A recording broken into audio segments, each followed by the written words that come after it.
Takwa Enclave, strengthening emergency preparedness in the municipality. For Joy News, in Athalia Kwanza, Takwa.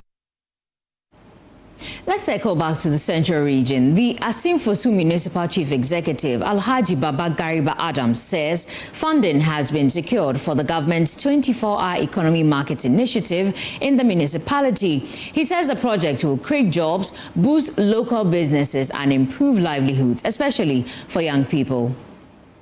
We were given 3 years, that's 36 months for the project, but ICO Construction has promised to hand over the whole project at the end of 2.5 years. By 2.5 years, everything will be completed and we hand over to the government. The Asin-Fosu Municipal Assembly has officially cut sword for the construction of a 24-hour economy market, a flagship government initiative aimed at promoting socio-economic development across the municipality. The Municipal Coordinating Director, Saka Ibrahim, assured residents that funding for the project has already been secured, paving the way for the smooth execution of the construction works. Today is the day that we are here to cut a sword for the commencement of this project, 24-hour economy project. So, Nananum, the press, everybody gathered here. The purpose for this gathering is simple. We want to honor the promise that the president made for the 24-hour economy market, and today we are going to cut sword for hours. The money for this project has been ring-fenced. Instructions is that all assemblies should ring-fence the money down. So our money has been ring-fenced, just as the instructor is. So the money is there. As and when the need arises for payment, there's no fears at all. And that's the assurance that it will not stall, it will not delay. The Municipal Chief Executive for Asin-Fosu, Alhaji Baba Gariba Adams, said the market is expected to create employment opportunities, particularly for the youth in the municipality. The market will have a police post, fire service post, and a daycare center. The 24-hour economy market is expected to generate numerous direct and indirect employment opportunities, particularly for our youth and women. It will encourage value addition, support small and medium enterprises, increase household incomes, and contribute significantly to local revenue generation for the Assembly. He expressed appreciation to President John Dramani Mahama, the government, and other stakeholders for supporting the development agenda of the area. On behalf of the Asin-Fosu Municipal Assembly, I express our sincere appreciation to His Excellency, the President of the Republic of Ghana, the government of Ghana, the ministry responsible for the local government, and all agencies and partners whose support has made this project possible. As we cut this sword today, we are not merely commencing construction. We are laying the foundation for a stronger local economy, greater prosperity, sustainable employment, and brighter future for the people of Asin-Fosu and the municipality as a whole. From Asin-Fosu, Abigail Lisol and Nkrumah reports for Joy News. The Ewutu Traditional Council has officially introduced a Jasi Hene of the Ewutu Traditional Area, Nai Kwashi Ahiehene VI, as acting president to the Central Regional House of Chiefs, following the demise of the paramount chief and president of the Ewutu Traditional Council, Nai Abukwade Ajemanwete Otabel III. More in this report. The introduction forms part of the customary process through which traditional authorities present an acting head to the appropriate traditional institution following the death of a substantive president. Speaking at the ceremony, Nai Ashong Edu II explained that the introduction was necessary to ensure continuity in the administration of the Ewutu Traditional Council, while arrangements are made to install a substantive paramount chief.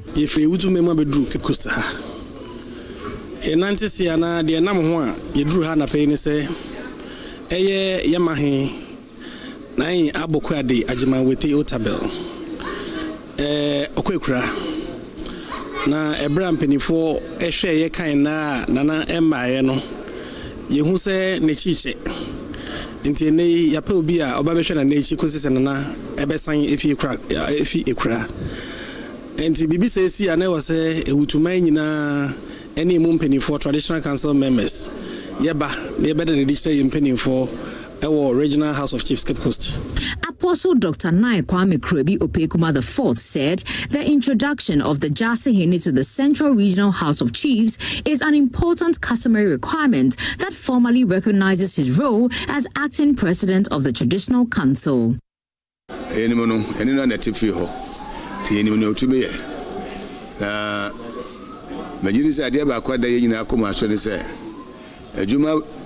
February, Papa Akufo-Addo shase no ahindi no yendi wie obaso adwuma no ntumi ye nyina nti wa yedum pempen so bi ehwe kwan se ono so akra aka no betumi ato aso na ne eda amanfo na koma so nyina yetumi ekoduro hu. He recommended Nai Kwashi Ahene VI for accepting the responsibility and expressed confidence in his ability to uphold the legacy of the late Nai Abukwade Ajimanwete Otabel III while ensuring stability and continuity in the affairs of the Ewutu traditional area. Oh, it's time for some business updates, and my Hunter brother Samuel Kujibrace will bring us that right after this breather.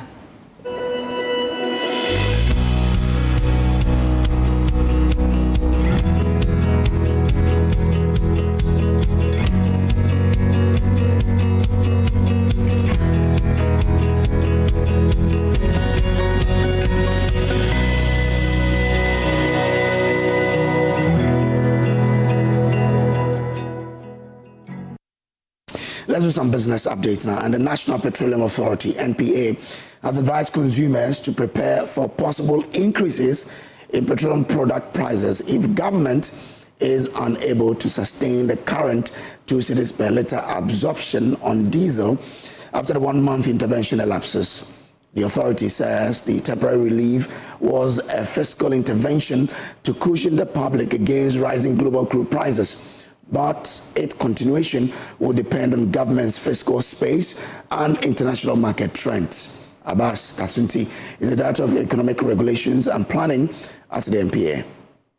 What I would say is that this is ideally the price that we get from the international markets and the impact of the exchange rate is what determines what the consumer pays. And so with what we have now, and with the deregulation system, with deregulated market we have, government has not intervened in the price of petroleum products. So government has just come in to, as it's communicated, cushion the consumer for this period. And so, as we mentioned earlier also, it comes at a cost. These are margins that are paying for the movement of petroleum products across the country. And so it means we need to find money from elsewhere to cover the cost of transporting this product. And so the hope is that this will not go beyond the 1-month period. If you remember, this intervention was made in April, but it's temporary because you cannot sustain it for a long period. So in the deregulated market, government does not come in, the consumer pays for what the prices. When prices drop, then we get a benefit as well. So for now, if it goes beyond a month, I think because any intervention that will be made will come at a cost, there must be a source of funding for that intervention. I think that one government will have to come in to inform us of where the funds can be found to be able to sustain that kind of intervention. Where if there's no source of funds to make an intervention, we will not advise that it's made because that will end up affecting the supply and availability of petroleum products, which we don't want.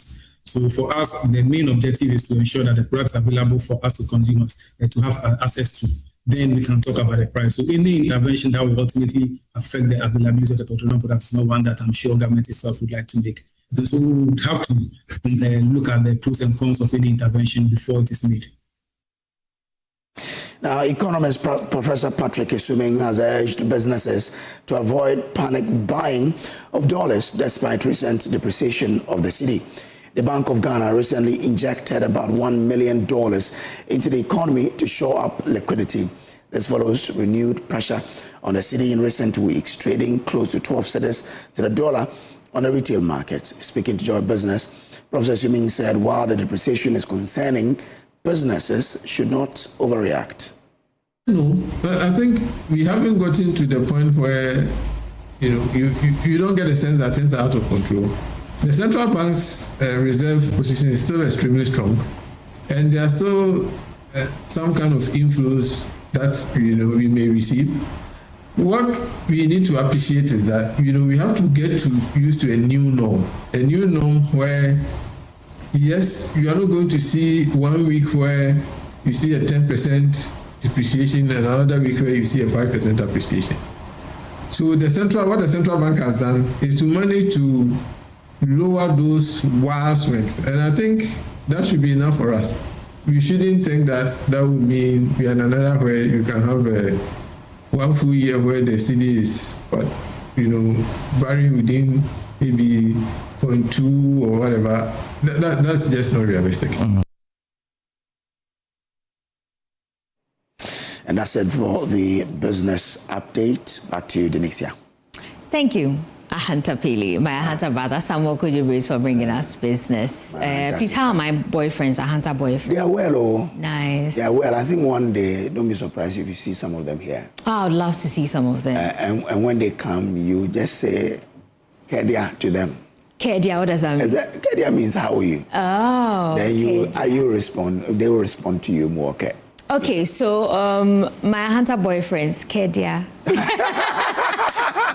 Well, that's it for the AM News. Don't forget that the AM News is sponsored by Palladium Residences. Now, let me tell you about CompuGhana Mobile Prime Week, okay? Because your phone keeps you connected. It helps you capture special moments and supports the way you work, create, and live. So this season, CompuGhana brings you Mobile Prime Week, the biggest mobile phones festival, featuring top brands at best prices. It started from 27th of July and will be ending on the 9th of August. Enjoy exciting discounts on phones from Samsung, Tecno, Infinix, Itel, Vivo, Xiaomi, Huawei, Hotwave, and Doogee, and receive amazing prizes. So whether you need a phone for work, it's for photography, entertainment, gaming, or everyday use, CompuGhana has the right choice for you.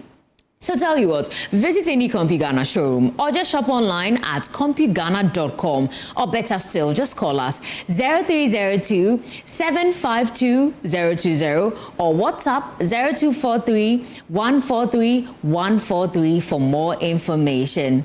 Well, that's it for the AM News. My name is Denicia Aboagye. For more news, I know a place I highly recommend you log on to myjoyonline.com. Up next is sports. A while later, we'll have our news review.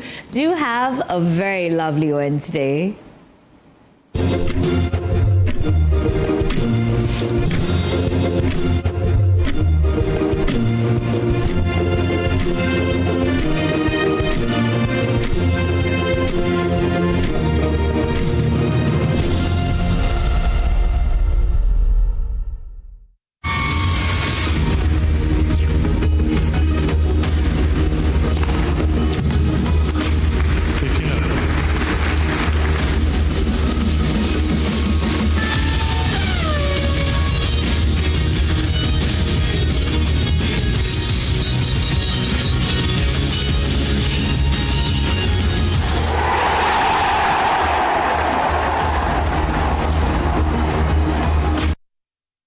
We bring you sports now on the AM show with me, Muftau Nabila Abla. We are still talking about Ghana's participation in the Commonwealth Games 2026, where Team Ghana won 2 medals in the competition, 3 short of the success the team chalked in the last edition of the competition when it took place in Birmingham in 2022.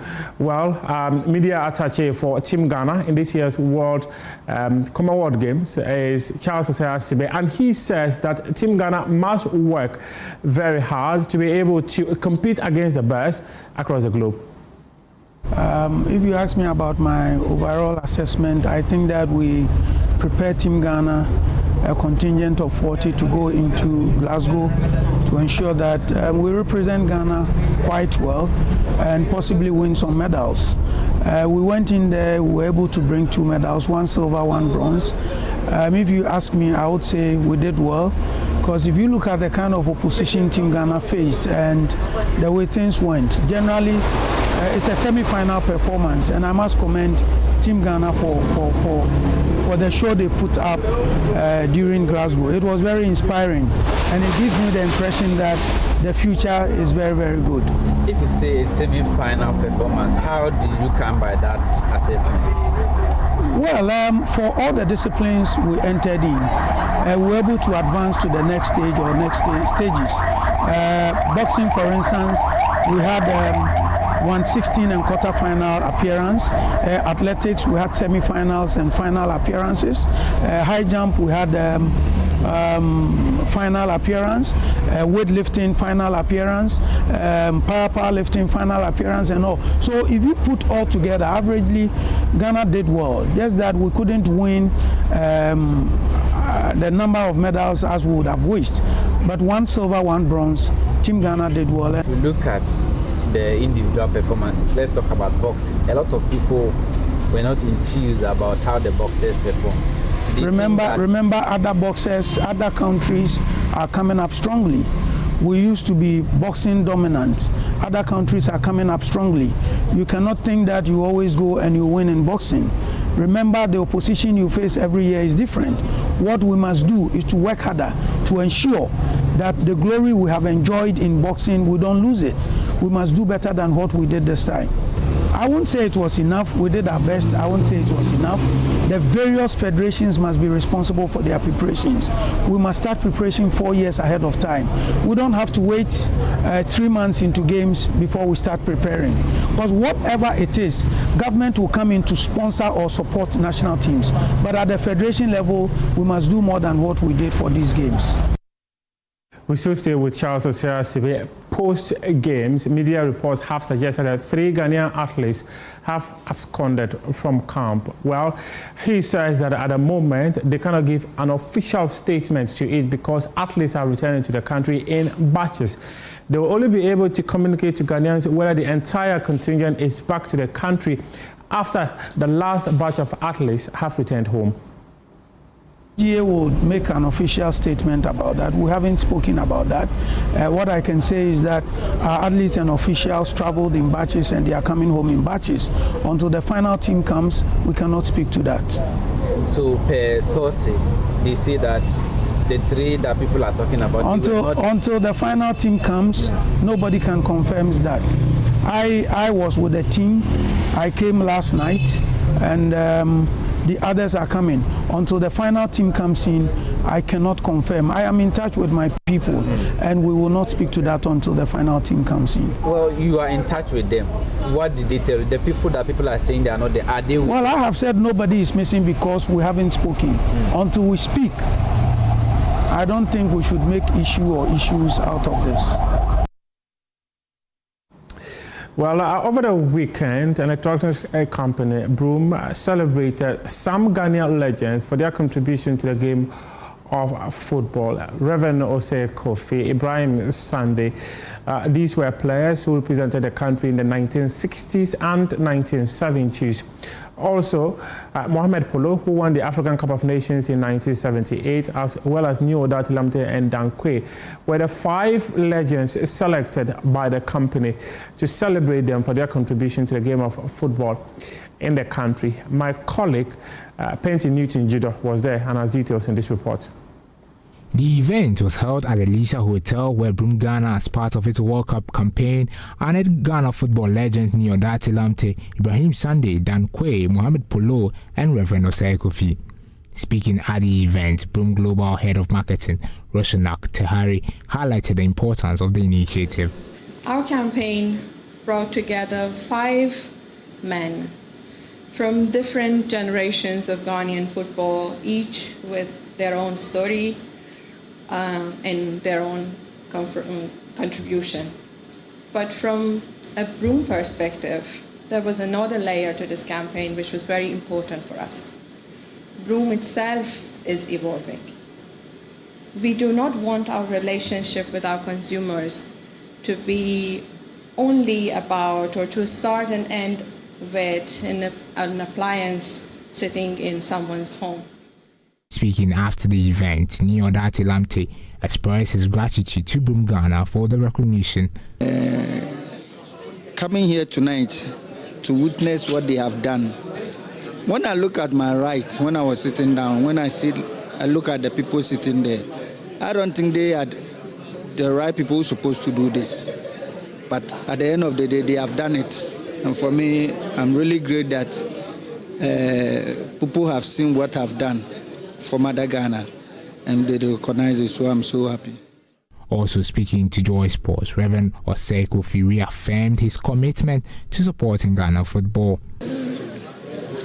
In fact, I'm really honored to be part of this Broom program.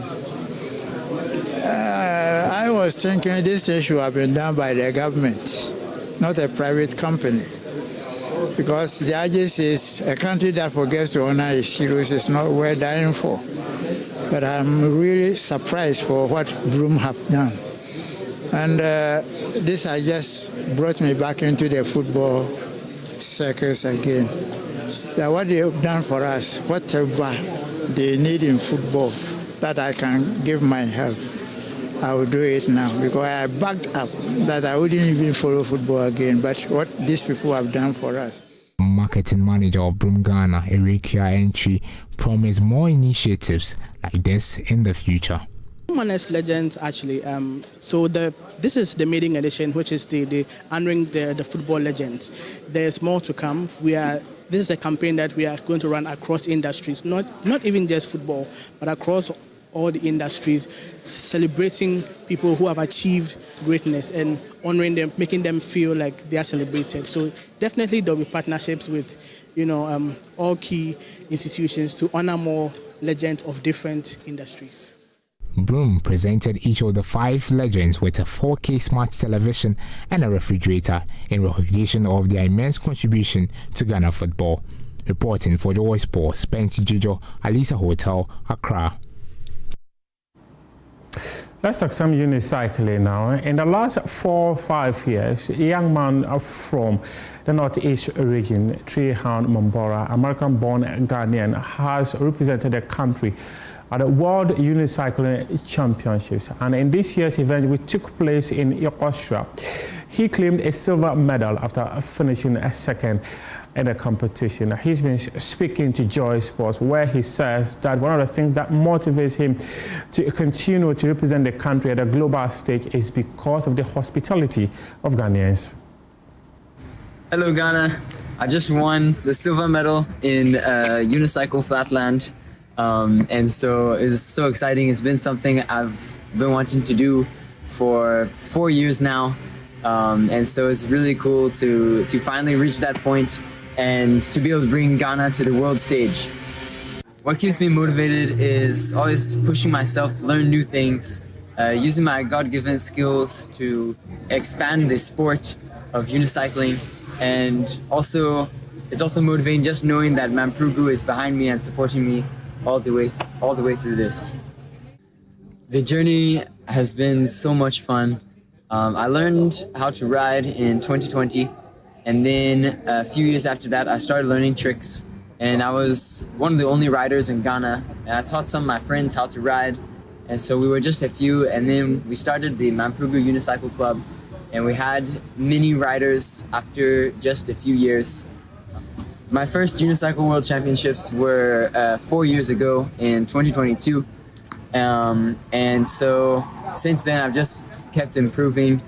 And I've finally been able to get to this point and get on the podium at this Unicon. And it's not by luck, it's by perseverance. Lots of perseverance. And I train almost every day if I can. And it's just so much fun. There's so many different, you might not think that is possible, but there's so many different things that can be done on just one wheel. And so it's never boring. There's always new things to do, and so that always keeps me motivated to just keep learning. The Mamprugu Unicycle Club is going strong. We've taught more than 30 kids now how to ride. Now some have gone to schools, but we also have some new trainees. I'd like to thank my friend Dan Salifu. He's my co-coach, and he has been helping to carry on the team while I've been away in the US. And he's been teaching the kids how to ride and being there to motivate them. And it's been very cool to see. I think my advice to any young riders would be don't give up. Just keep persevering. Sometimes it will be hard, but it's always worth it when you put the effort in. Thank you, Ghana. The silver is for you.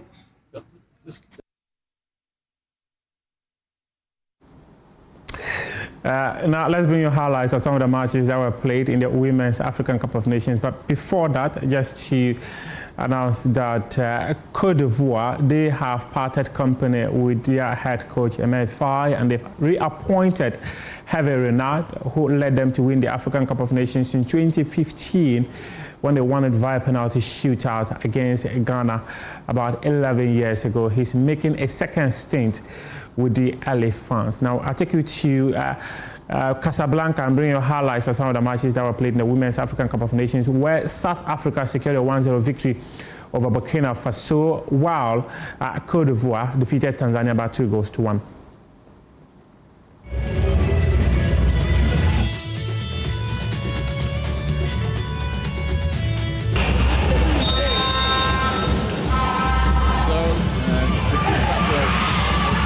Go through. There's a bit of Ludwig. Here is Ludwig. No flag as yet. Begaya dinking it up towards the back with Mamelodi Sundowns back row. The Syria champions and that's to the stadium.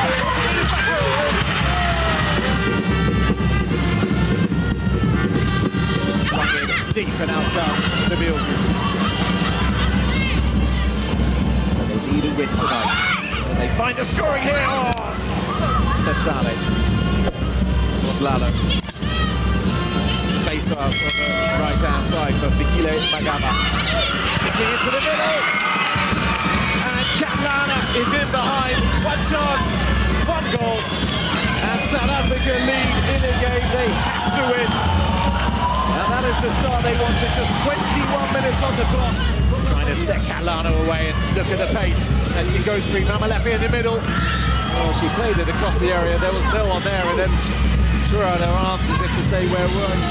And she made a similar impact this time around. Mamalepe. Off goes Katlana again, and Katlana spotted the goalkeeper off her line, tries her luck. Shouts to Burkina Faso, plays it long. Nicely steered round the corner. Cabre, the only one in the middle for them to aim at. And they've got to get on with this. But there is a tie because South Africa, despite losing their opening game. It's the first ever meeting between these two nations at a WAFCON. Tanzania, Côte d'Ivoire for this to allow the free kick to take place. Goes to the front post in front. Chance for a shot, potentially nicely done. Gets a little bit of space. There's the ball, comes over. And they got to get rid of it. Here, the delivery comes over. It's high. The downward header dealt with there by the.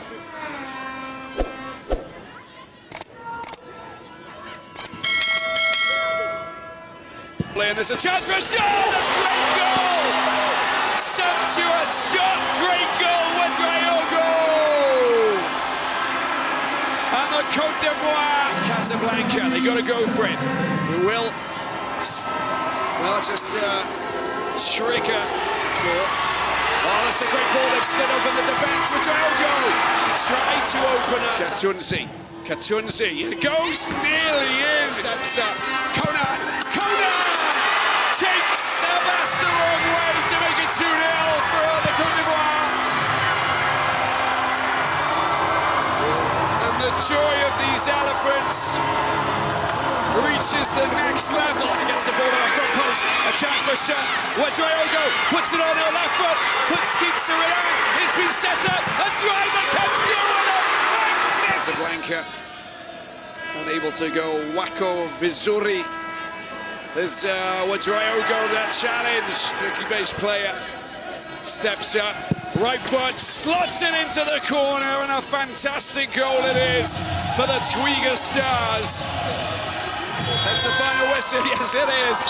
And the Côte d'Ivoire hold on. Up against Mali on Thursday in their final group game. And also, do not forget to sign up for this year's Joy Sports Invitational Tournament. We'll begin visiting the various companies that have already signed up for the competition pretty soon, effective Monday. Just to say that we'll start visiting those various countries that have signed up. And if you want to be a part of it, get in touch with the multimedia group, either the events team or the Joy Sports team, or go on myjoyonline.com, pick up a form, sign up and submit it, and we'll be in your office pretty soon to build up to the Joy Sports Invitation happening at the University of Ghana Stadium on Saturday, August 29, 2026. As we wrap up, we say thank you to Loom Fashion, where every stitch tells a story of elegance, confidence, and craftsmanship. Whether you are looking for a bespoke outfit that reflects your personality or reliable bulk tailoring services for bouquets and schools, we are committed to delivering exceptional quality with precision and style. Loom Fashion is tailored to inspire confidence and crafted to stand out. You can visit that at Ofako Road, opposite April Filling Station, adjacent Traders Palace, New Kaswa Market, or contact us on 02465018001. 02465018001. You can reach out via WhatsApp or a phone call, and we'll be better placed to render the best of services to you. At Loom Fashion, we say quality is affordable. And this is how we wrap up AM Sports here with me, Muftaro Nabila Abdullah. Head on to myjoyonline.com for some more sports stories. Up next, the newspaper review.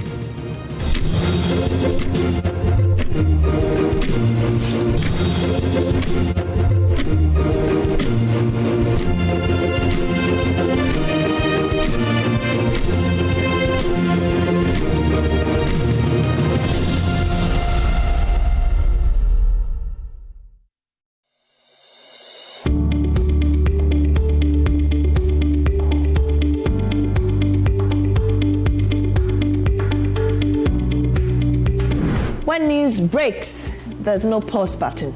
With fast-moving, developing stories, decisions are unfolding, and the nation is watching. This is News Desk, with a very fast and precise tone and attitude, 1 hour. The biggest stories, the clearest facts, politics, governance, security, the economy, not rumors, not speculation, but verified news. It's clear that the people wanted to change the will of the people of Bandai, but the Supreme Court has affirmed the will of the people. Backed by context, sharpened by analysis. Here, headlines are not enough. We go beyond the what to ask the why and the what next. Decision makers are questioned, policies are examined, and the facts are allowed to speak without fear, without favor. This is News Desk on Joy News. Independent, fearless, credible.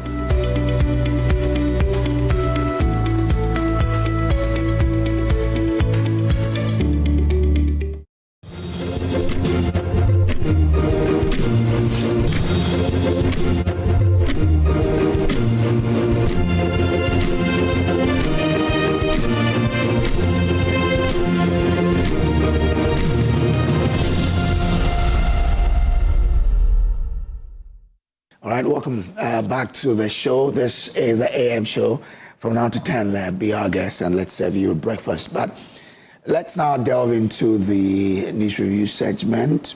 First, starting with what the papers are reporting. Now, the New Crusading Guy says, bring new IMF deal to Parliament for scrutiny upon Nkrumah demands.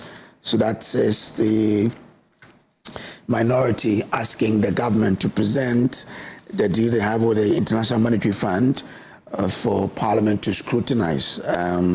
Let's see how this will go. It's on pages 3, 9, and 10 of the New Crusading Guide newspaper.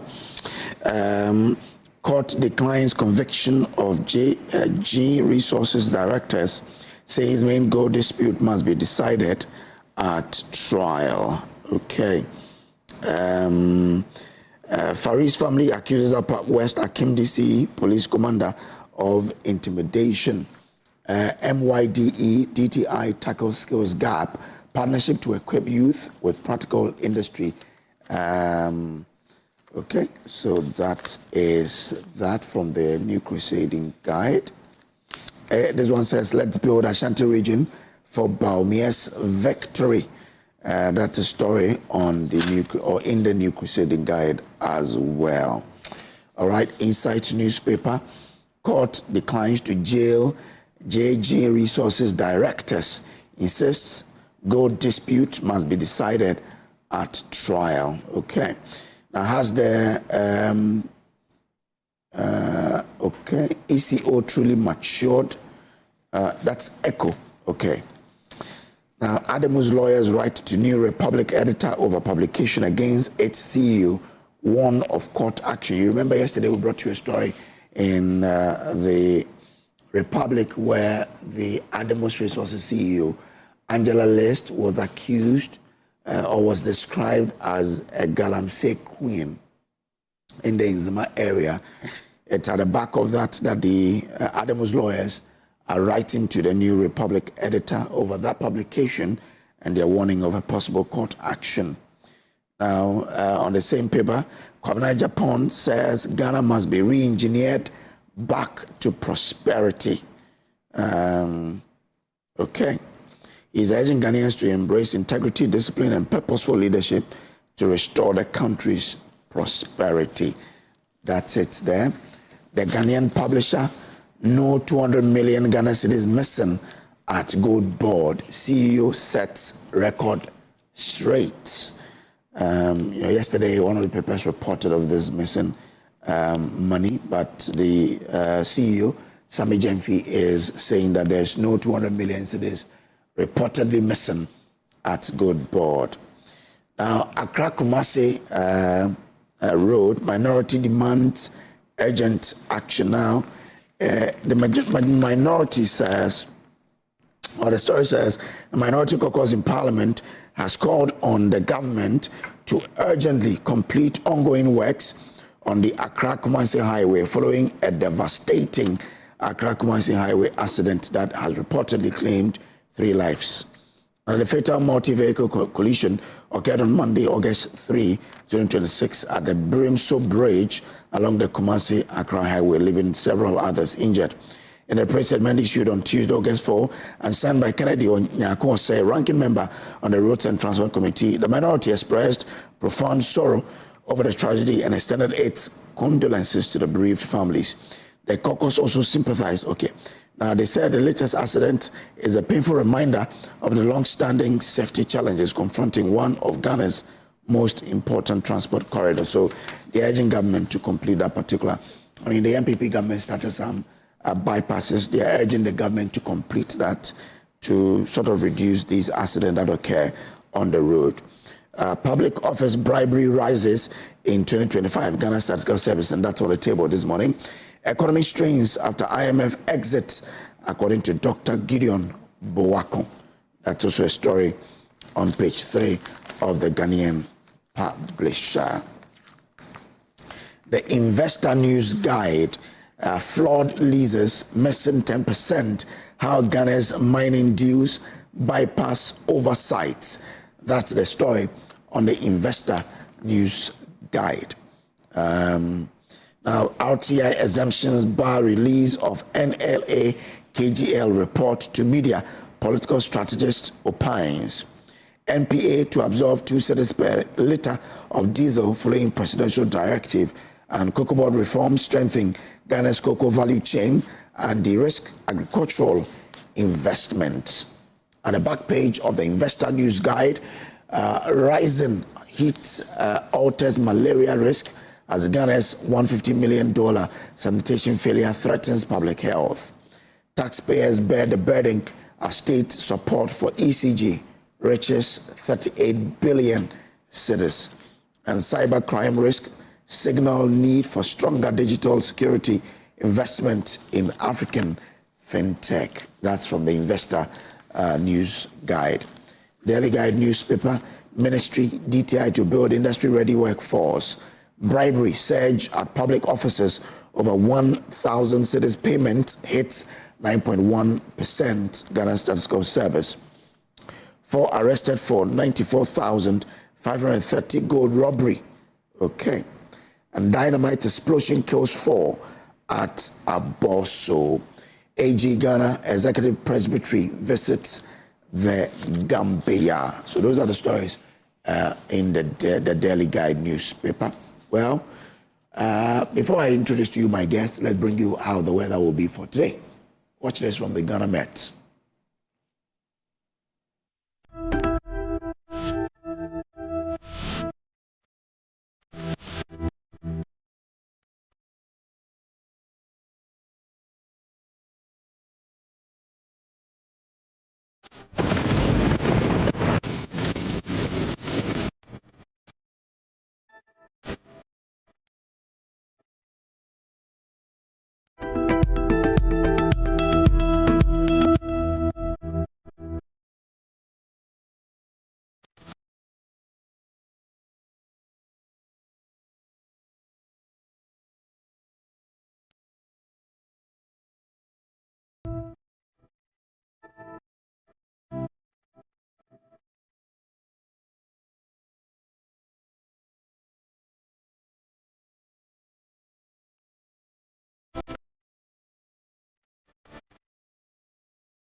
Well, remember that the AM News Review is sponsored by Syntex Pipes, Pegasus Publishing, and Awake Purified Drinking Water. Yeah, here you have it.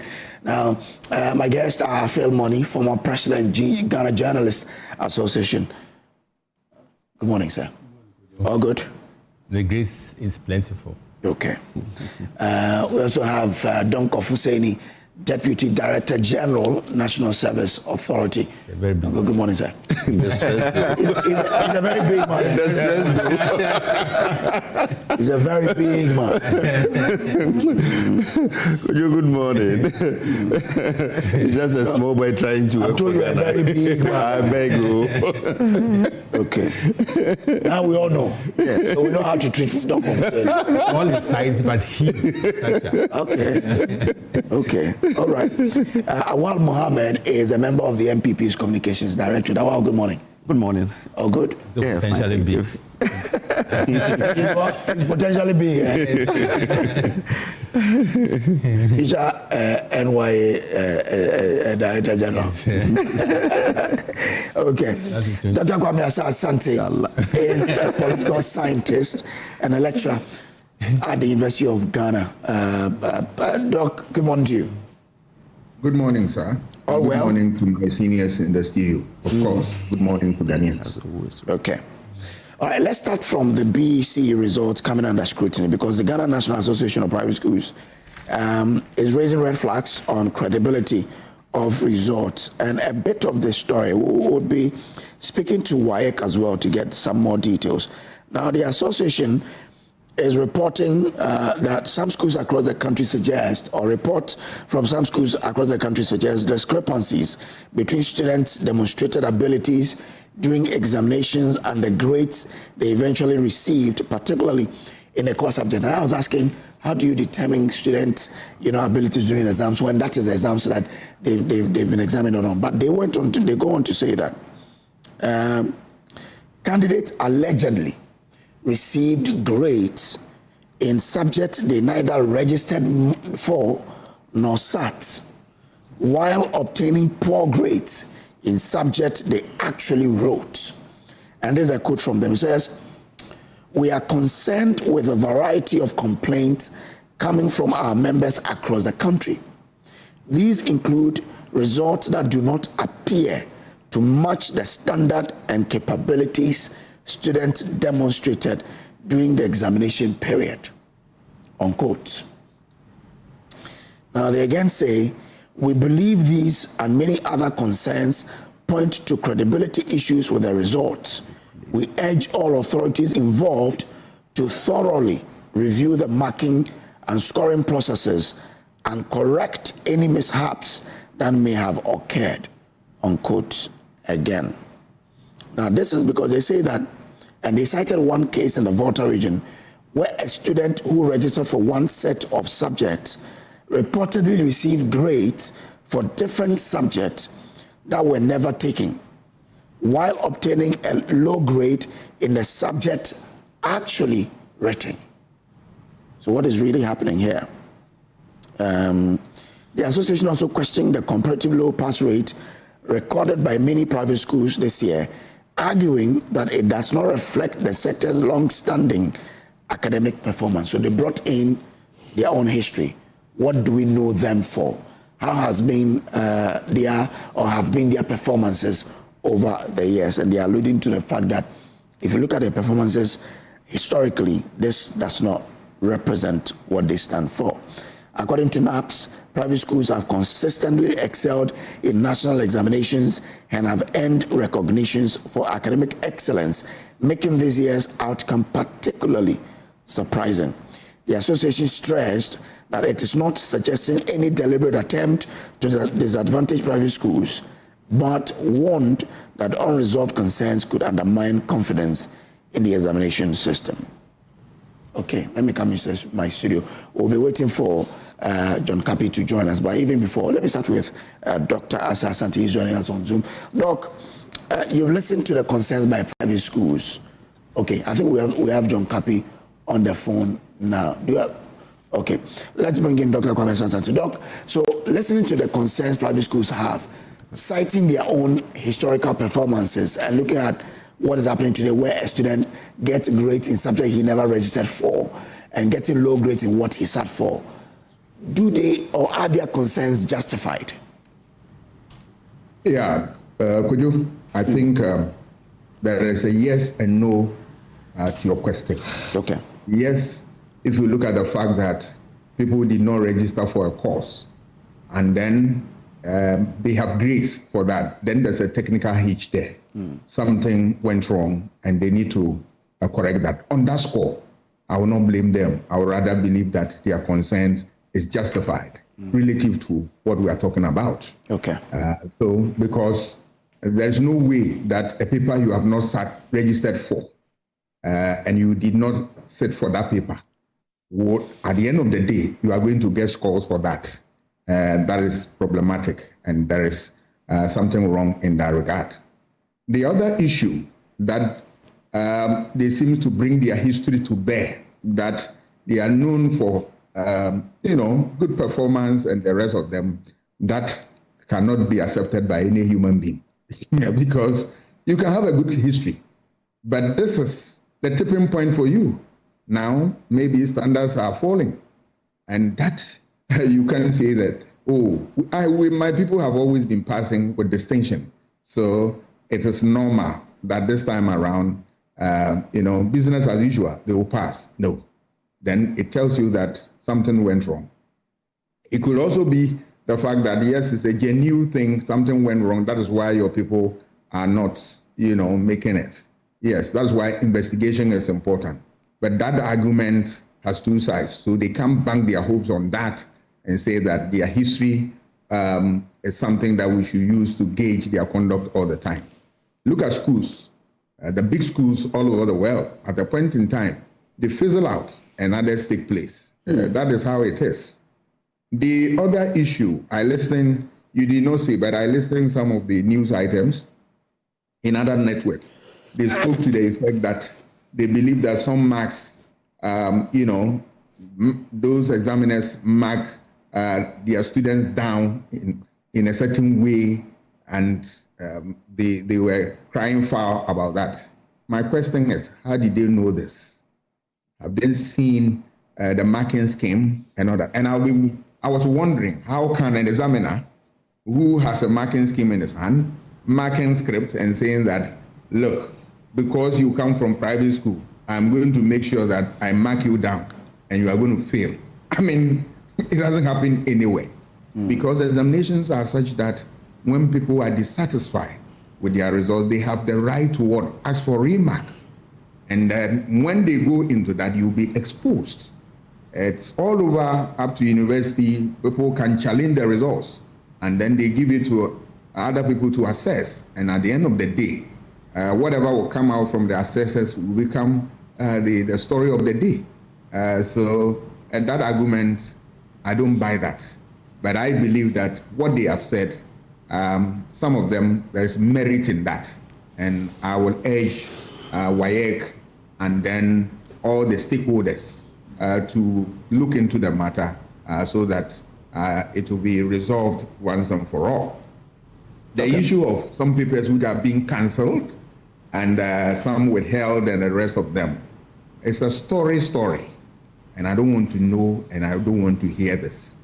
Why am I saying this? This thing has gone on for years, but it seems that my country doesn't want to fix this problem once and for all. And because these things undermine the credibility of the exam, and of course, by extension, the certificates that are born out of this and the products. So we believe that stakeholders will put their foot down and deal with it. There are examples that, better examples that the WAEC can use to guide this process. Why is it that the universities are stable in terms of these problems? I'm not saying that sometimes you don't have these problems, but if you look at it, the history of the university now in terms of examination, malpractice and leakages, the university has been very strong. And look, it's working and working well. You dare not. So they must be able to look for answers to these problems if we want to salvage the whole examination and, of course, the certificate that are born out of this. I'm grateful. Do stay with me. Let me bring in John Kapi, who is Head of Public Affairs, WAEC. Mr. Kapi, I'm grateful for joining us here.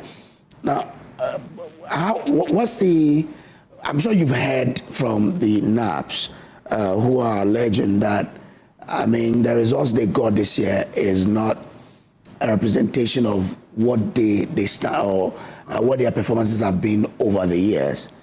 If that has come to you, what's your reaction? Thanks very much. Thanks for having me. First of all, let me say that we would be happy if they tell us specifically what they thought it should be and what it is as we speak right now. Because, for example, we do not make a distinction between private schools and public schools when it comes to assessment, because all of them are supposed to have studied under the same syllabuses, all of them are supposed to have written the same standard examination, and all of them have had their scripts marked using the same standard marking scheme. And so if for some reason there's a school or there are schools that think that their candidates deserve better, we always have a policy of inviting or allowing people like that into our offices to demand or to request for remarking of their scripts. So as we speak, all we can say is that if they have concerns, they should come to us, and we are ready to listen to them and to address those concerns.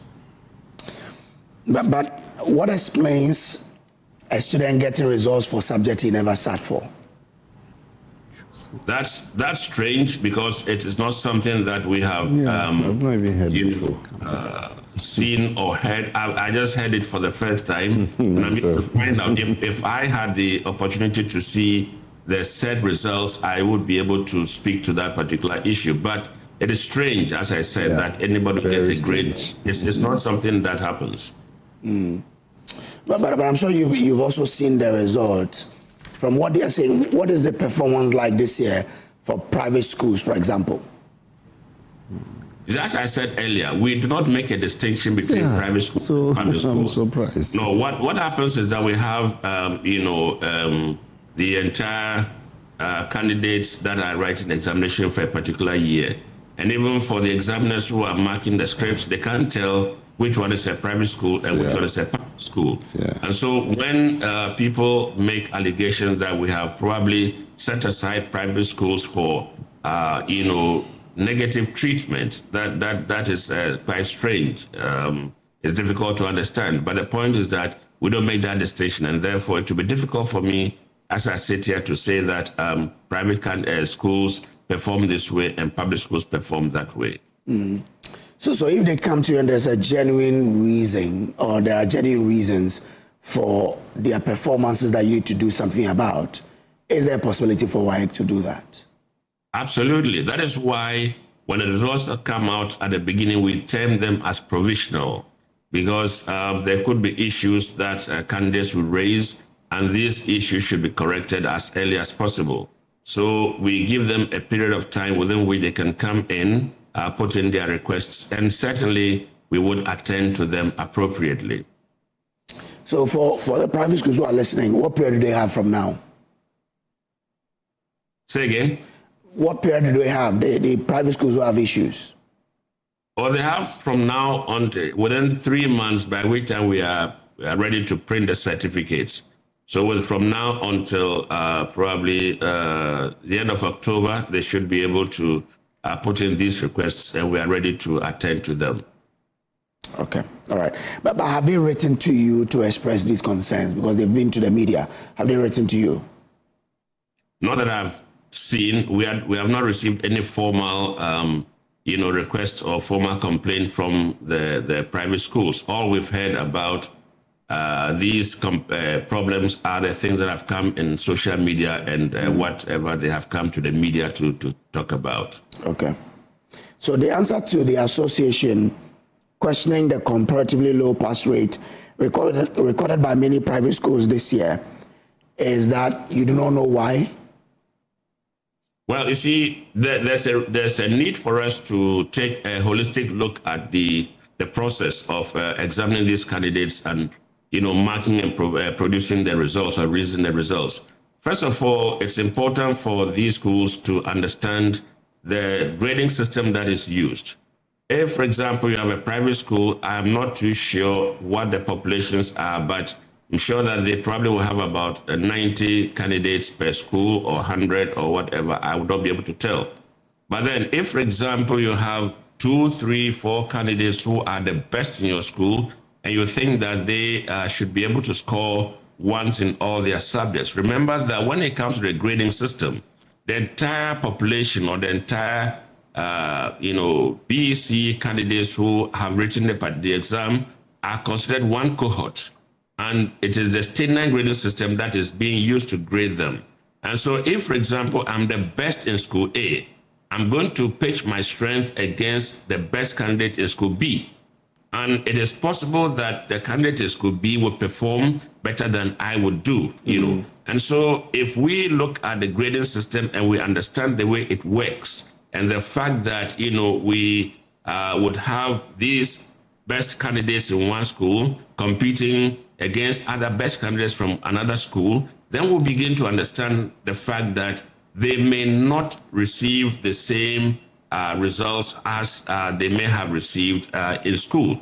The second thing is that maybe, just maybe, I'm not trying to downplay anybody's, standards of teaching and assessing in the schools, but maybe they should take a look at the level of assessment that they do by way of internal assessment and probably apply some of the standards that we use and to see whether the candidates will still be able to perform at that level. And then also we need to understand that sometimes in the examination hall, the situation is different.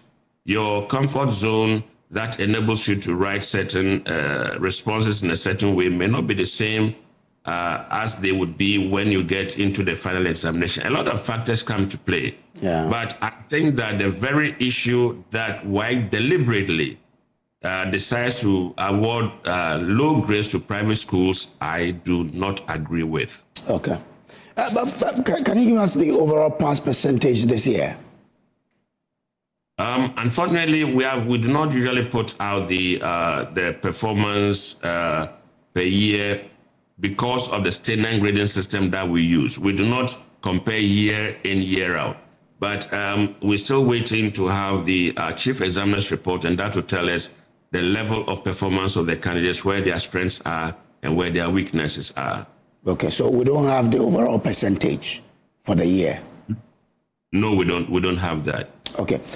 Do stay with me. Let me bring a video of the PRO of the Ghana National Association of Private Schools, Eredon Gian Joseph, when he raised some of these issues so I can get a response from you. So let's watch this from the PRO of the NAPS. The Ghana National Association of Private Schools have been concerned with myriad of concerns coming from our members across the country, and that include results that we assume and we perceive not to be matching to the standard and then the capabilities of what the student delivered during the examination period, what they've rated.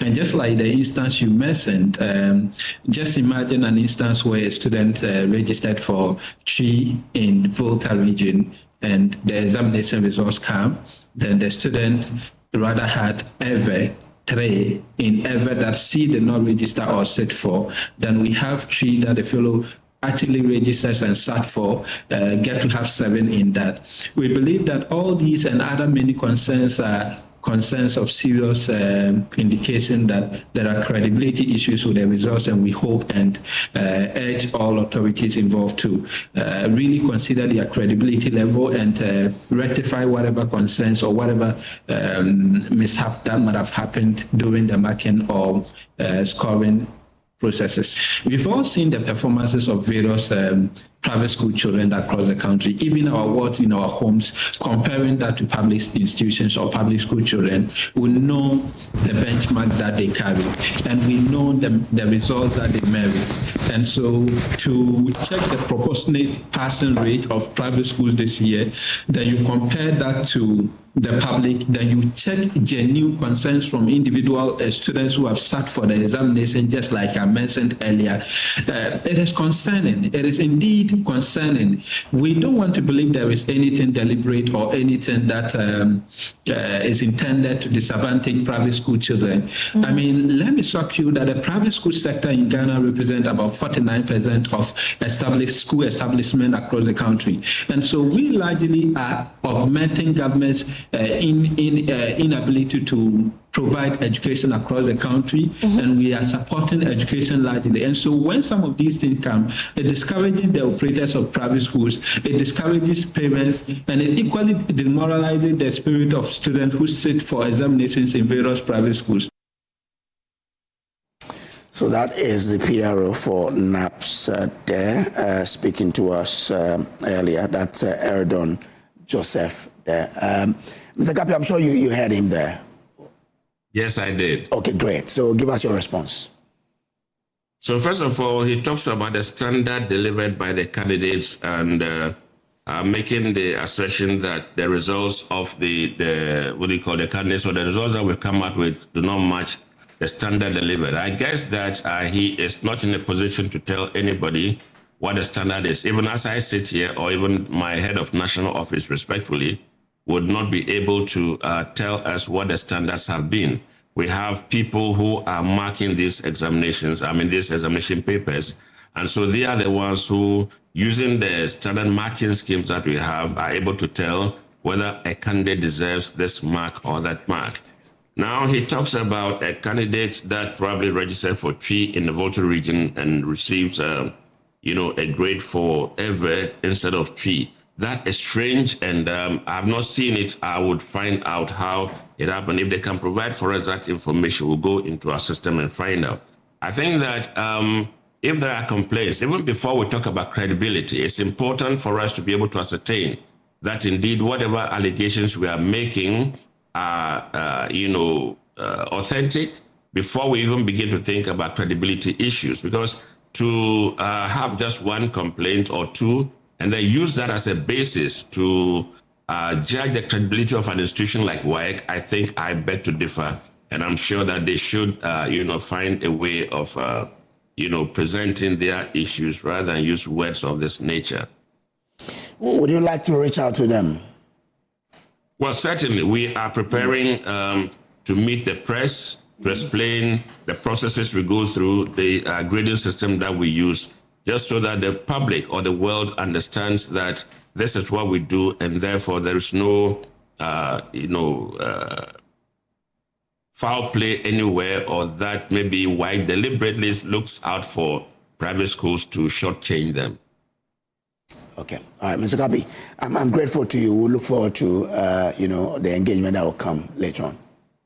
It's my pleasure. Thanks for having me. John Kapi is Head Public Affairs, WAEC. So don't let me come to you. What's your own reading of what exactly is happening? Yeah, so good morning to your cherished viewers. Senior. Some of the allegations I felt a bit strange because Yes, I've been a how do you call it, a BEC candidate myself. Back in the days in 1996, thereabout.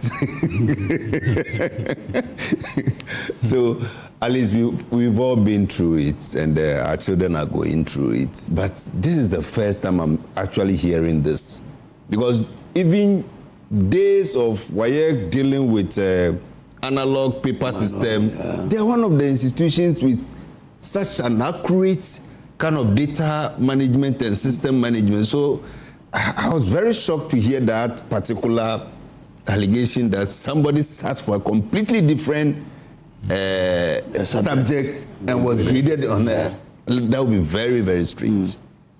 So yes, the PRO, they should pay attention to that and follow it up. And let's also not, I heard you trying to push him that how are you able to determine this? Because mock environment, school exam environment, and then WAEC exams, the psychology and the atmosphere is totally different. Somebody can do very well in class, gets to exam hall, and panic sets in, and that's the end. Somebody can even perform very well in a mock exams, but then gets to the WAEC itself, you don't know what will happen. The psychology might just flip, and that is it. So, yes, at times, consistency also comes in. Yes, so how well do we prepare the children for the exams? And I always have that particular fear, and then the belief that most of our tutors, especially our teachers, in preparing us towards exams, at times also make it a do or die affair so much that it builds tension on the kids. Because if exams is just a way of producing or being assessed on what has been taught to you all the 2 or 3 years, at least there should be some amount of relaxation among, like, let's prepare the children for the exams rather than at times scaring them into the exams. And at times we overload them. Some schools overload the kids, and the more you push something, trying to get them to memorize everything, one trigger, and the memory gets messed up and everything is gone. So for me, yes, we are still having issues, especially we at National Service. Some of these things start from here, because we realize that the career path for most Ghanaian students, now we are doing almost around 65 to 70% humanities, which is a big challenge for us, because when it gets 65 to 70. Yeah. Okay. Yeah. So the engineering side, the medicine is becoming very low. Okay. And it's also because of the kind of selection criteria at the secondary schools. Because right from BEC, all the, I don't know whether our time it was 11 or 12 subjects or so. Now I don't know whether it's 9 or... Was it 11? We had English, science, mathematics, social vocational studies, skills, pre-tech, technical skills, technical drawing. Was technical drawing not part of pre-tech? Sure, our time was separate. Okay. That's why you took the, how do we call it, the T-square and then the board. Yeah, that's technical drawing. Now it has been made into pre-tech. Our time it was technical skills where you deal with the tools. Then technical drawing, that is where you put the board on the table and your T-square and start drawing.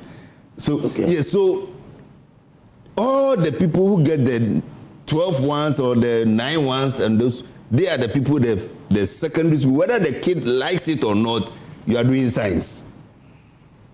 It's not about interest.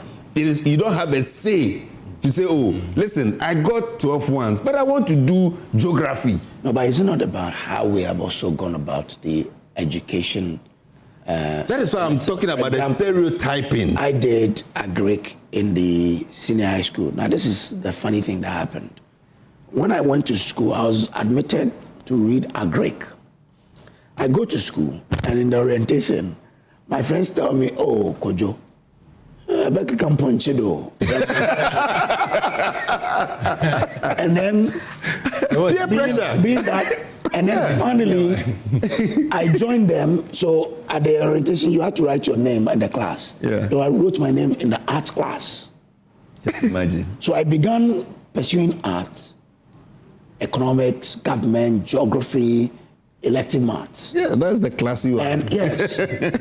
And then after a month and a half, the headmaster comes to assembly and says, if you hear your name, come. He calls my name. I go there. He gives me a heavy knock. And so, what course were you given? I said, Agrek. What are you pursuing? I says, Master, I'm doing general arts. That's what I want to do. Then he directed me back to Agrek. So I joined Agrek after a month and a half. Because my friend says I would be chasing animals. Yes. So it is on top of what you said. No, seriously, that is our problem now. We are not advising the young people. Yeah. I want to be accountant. I want to be bank manager. I want to be this. And if you go to, and unfortunately for us, most of our private universities, which are becoming more than the public ones, are also pursuing a lot of those ones. HR, business administration, all those stuffs. So the technical ones now, if you see, I was on a trip quite recently. So that is where the awakening came, and my boss has even directed that we go back and deal with the AGI on this particular thing, because I went to the Western region on a tour of most of our stakeholders. Okay. So we went to the oil companies, the mining companies, VRA, Gapuha, and the rest, like to find out how they were treating national service personnel. Okay. And then what was the effect on them as well, and then what can we also do going forward. So did you pass through Grail and Nopam? No, we didn't go to Grail. Okay. We went to FMC. Okay. Technip, Talo, and all those guys. So it was Talo that I got a bit scared. Because, yes, as part of the program, we asked the management to leave, and we interact only with the service personnel to open up to us how they are being treated, their welfare. And Talo treats these guys as if they are assets. They have insurance for them for the 1 year that they will be doing their service there. They feed them. They pay them even better 3 times than what they are even doing in the government sector. But aside that, I asked a critical question, Kojo, and that was what scared me. So I asked the guy, be frank with me, from school, if Talo had picked you right from school as a petroleum engineer and taking you to their FPSO to work, would you have been able to work? He said, boss, it would have been a disaster. And I said, oh, why? He said, from school, I know everything, but it was here that I got to see drill bits operating for the first time. So we trained a petroleum engineer. He has never handled a drill bit before. Okay, all right. So we have to revise how we go about it. Seriously. Okay. So for me, could you, and the problem, like I said, traces all the way to BEC. To BEC, okay. Because we are very much conscious of get the ones.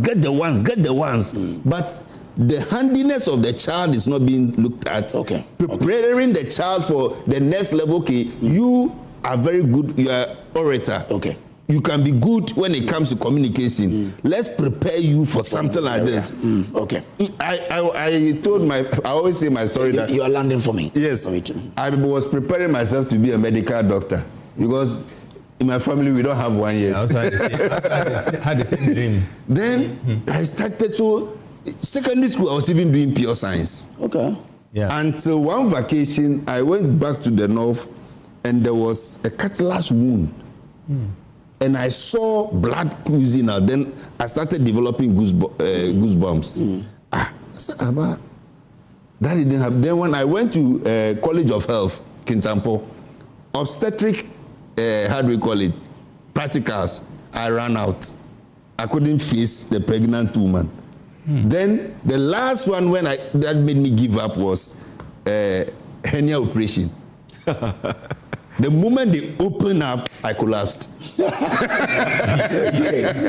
So straight ahead, it was later I was told that I'm homophobic. You cannot face blood. That is it. No. But here I was going to do medicine. Yeah. Okay, so Mr. Money, I mean, if you listen to this, that the training we give to the kids may also be an issue, and the fact that school environment will not be the same as external exams environment, because the teachers are different, invigilators are different. What do you think the problem is with what the private schools are reporting, that their performance this year does not match what they are known for, and that they feel there's some discrepancy somewhere? The issue of credibility, which has been articulated by the earlier contributors, is worth amplifying and reinforcing. Credibility in every human institution is the most important thing. Every human being or every institution has only one thing to rely on: credibility. So once your credibility is dented, once your credibility is punctured, then it spells consent. It spells consent for investigations. And what has happened reinforces the need to launch a full-scale investigation into the exams, which Ghana National Association of Private Schools is complaining about. Because every issue has two or more sides. One side is that students from private schools have been shortchanged, and WAEC is insisting that they did what was professionally right. So who are we to judge? It will only take a thorough investigation to come out with the facts. And Landers once said, and I quote, "The naked truth is better than well-dressed lie."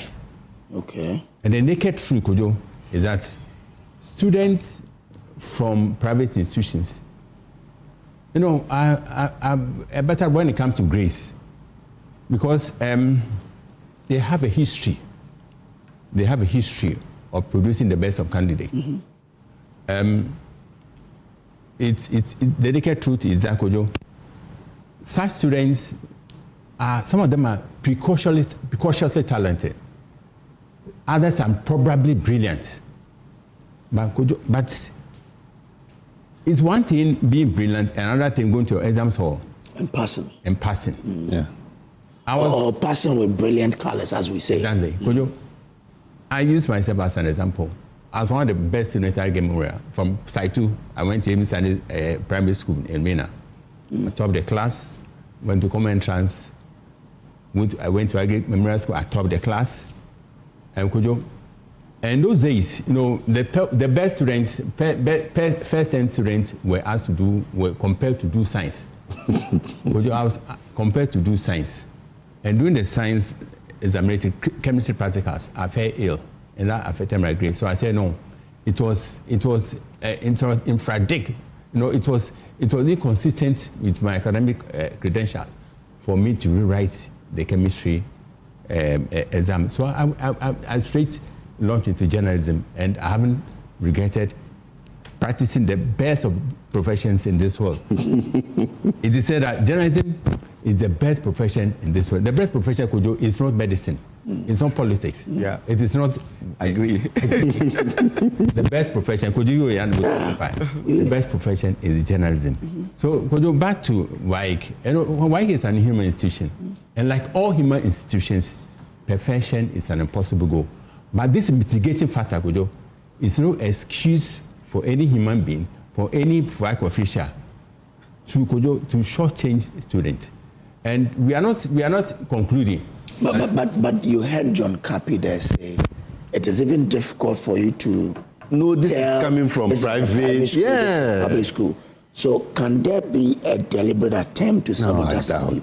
I doubt. I think to be relentless to draw this conclusion that private school students were targeted for mistreatment as far as the marking system was concerned. So all this reinforces then, Kojo, what will you lose as a nation if you launch an investigation? Because the questions raised by Ghana National Private School Association would you have more or less, dented the image of WAEC.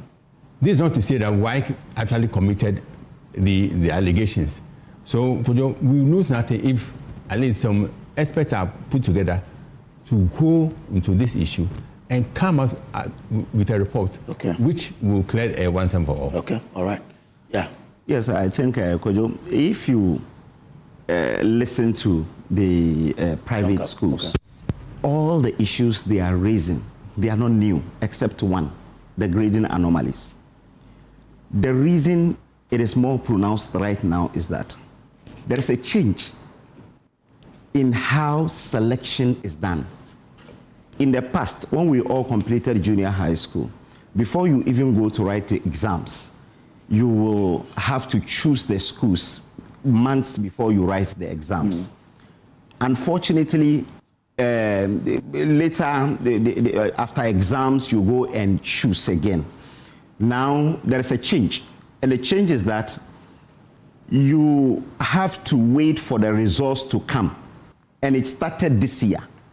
You wait for the results to come before you go and choose. The schools. Oh, okay. Yeah, you understand. So okay, so the school placement system.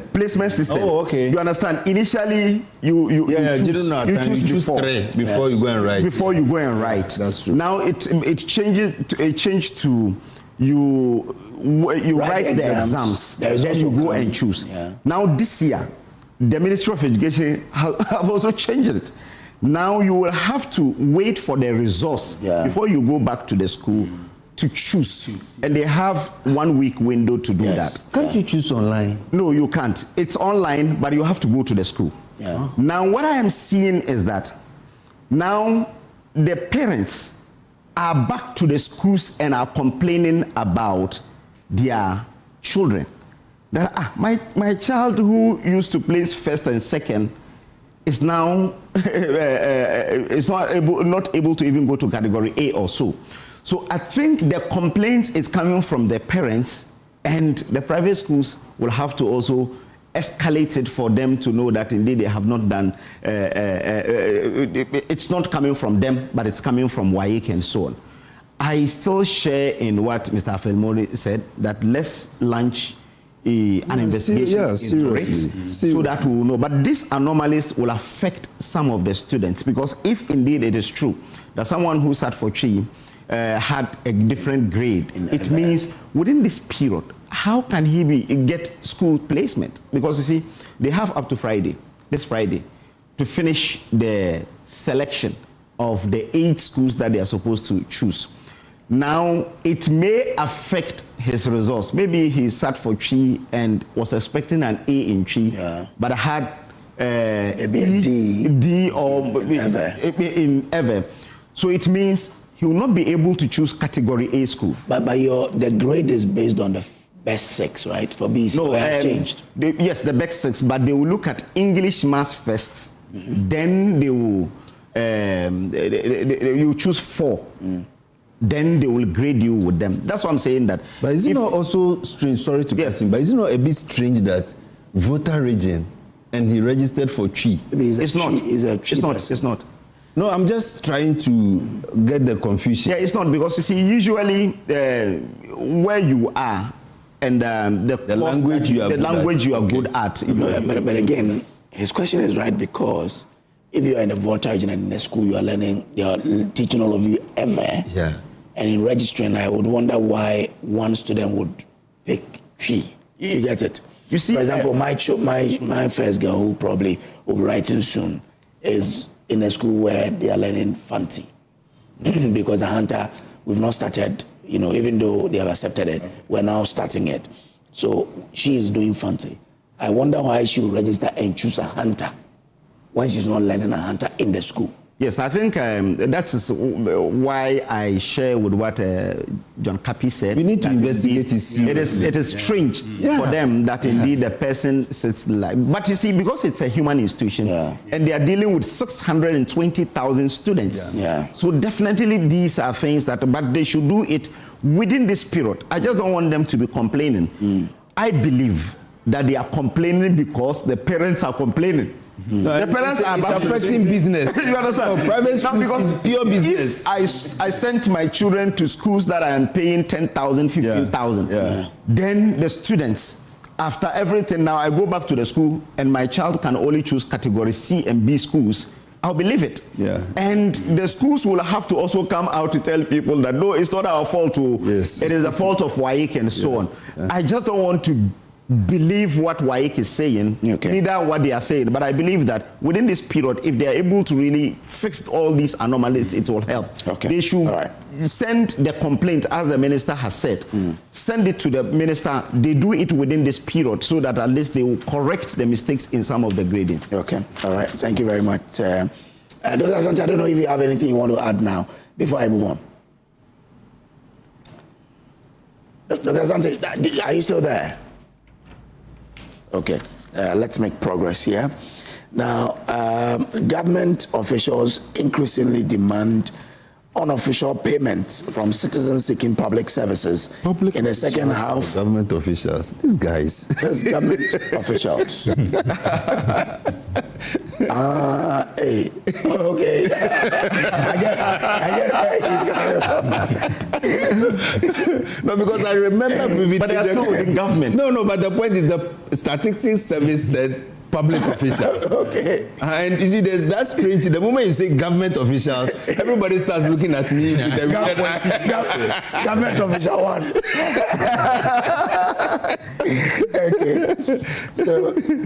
Okay, all right. It says nearly 7 out of every 10 people who encountered bribery reporting that public officials asked them for extra payments, according to the latest Ghana governance series released by the Ghana Statistical Service. The report also showed that the proportion of Ghanaians who paid bribes rose from 14.3% in the first half of 2025 to 18% in the second half, meaning about 1 in every 6 citizens paid a bribe to access public services during the period. Dr. Asante, I'll start with you. How worrying is this? It's worrying because, you see, for public office, you must proceed with integrity. So when you have people taking bribes, and obviously it undermines the work, right? Over the years, the issue of corruption, we have dealt with it, but it's more of, white collar, job-related corruption, But petty corruption, we have turned blind eye on that, and that's what is coming out. Petty corruption. We've seen people on the road collecting money. We've seen people, you go to office, they even request, so you won't put something on it and all that. And these are not the rules. They are against the rules of engagement. And our leaders need to set up and deal with this once and for all. There are a number of factors that account for this. One of it is that we have relaxed in the rules governing how public offices are manned relative to what we are talking about. That's one. Another issue is the issue of poor remuneration. And that is not to suggest that if you are not being paid properly, you should resort to the issue of corruption. No. But obviously, it's a factor that people also want the best of services given to them, or they are able to pay for services that they also want and the rest of them. And it's a function of money. So if your salary can add up, then you must find ways of getting those monies and add to what you want. And that becomes a problem. The issue of societal demands and all that have put people into such difficult situation that they have no means but to resort to some of these things and all that. There are a number of factors. But you see, as a society, we should be able to deal with corruption. I have looked at corruption throughout my academic life, and I realized that I come to one simple conclusion that those who matter in this area, who will help us, are not ready. Because, look, we have used all manner of schemes, naming and shaming. Champion's era, they said, don't even accept gifts and all that. We resorted to the use of firing squad. to kill people who are corrupt. We use the court to sentence people who are corrupt. And then we continue to use other rules of engagement and all that. And it appears to me that all have proved ineffective. And we as a society are also watching, because sometimes we are beneficiary of such exercises. So you don't want to talk. Look at political parties. They are one of the worst culprits in this era. They are going for elections, and of course, it's not everybody, but a number of them, you will see that they bribe their way, they corrupt the process, they induce people and all that. And if they are big players within the political industry, and they are doing that, what do you also expect the public service to also do? That is not to say that they also must follow suit. No. But you see, people learn from others and then they move on. Then look at even the way political parties fund themselves. Go into their books and ask who are those funding them. They don't want to disclose this. Where they need to even submit a report to Electoral Commission. How many of them do that and do that genuinely? All right. They leave political office and in no time they swim in rosary and all that. You ask yourself, where did they get that? Lifestyle audit is missing and all that. So we are here and we'll complain and go to sleep. But if we don't take steps and fix this, a time will come, look, we will have no excuse than blame ourselves. Okay. Now, the survey found that although most bribe payments remain relatively small, larger payments became more common during the second half of 2025. It says while 84.4% of all bribe payments were 500 cedis or less, the share of bribe payment exceeding 1,000 cedis increased from 6.6% in the first half of the year to 9.1% in the second half. This means that nearly 1 in every 11 bribe payment involved amount above 1,000. Wow. So it means that, okay, so does this mean we were not doing enough to combat crime, bribery, and therefore when people saw it, they decided that, well, let's do it. Exactly. Yeah, could you, I think, let's put the thing in perspective. Just recently, you saw us issuing a communique across all our district offices, because normally when the personnel go to do their monthly evaluation, because of the numbers, at times they go there in queues.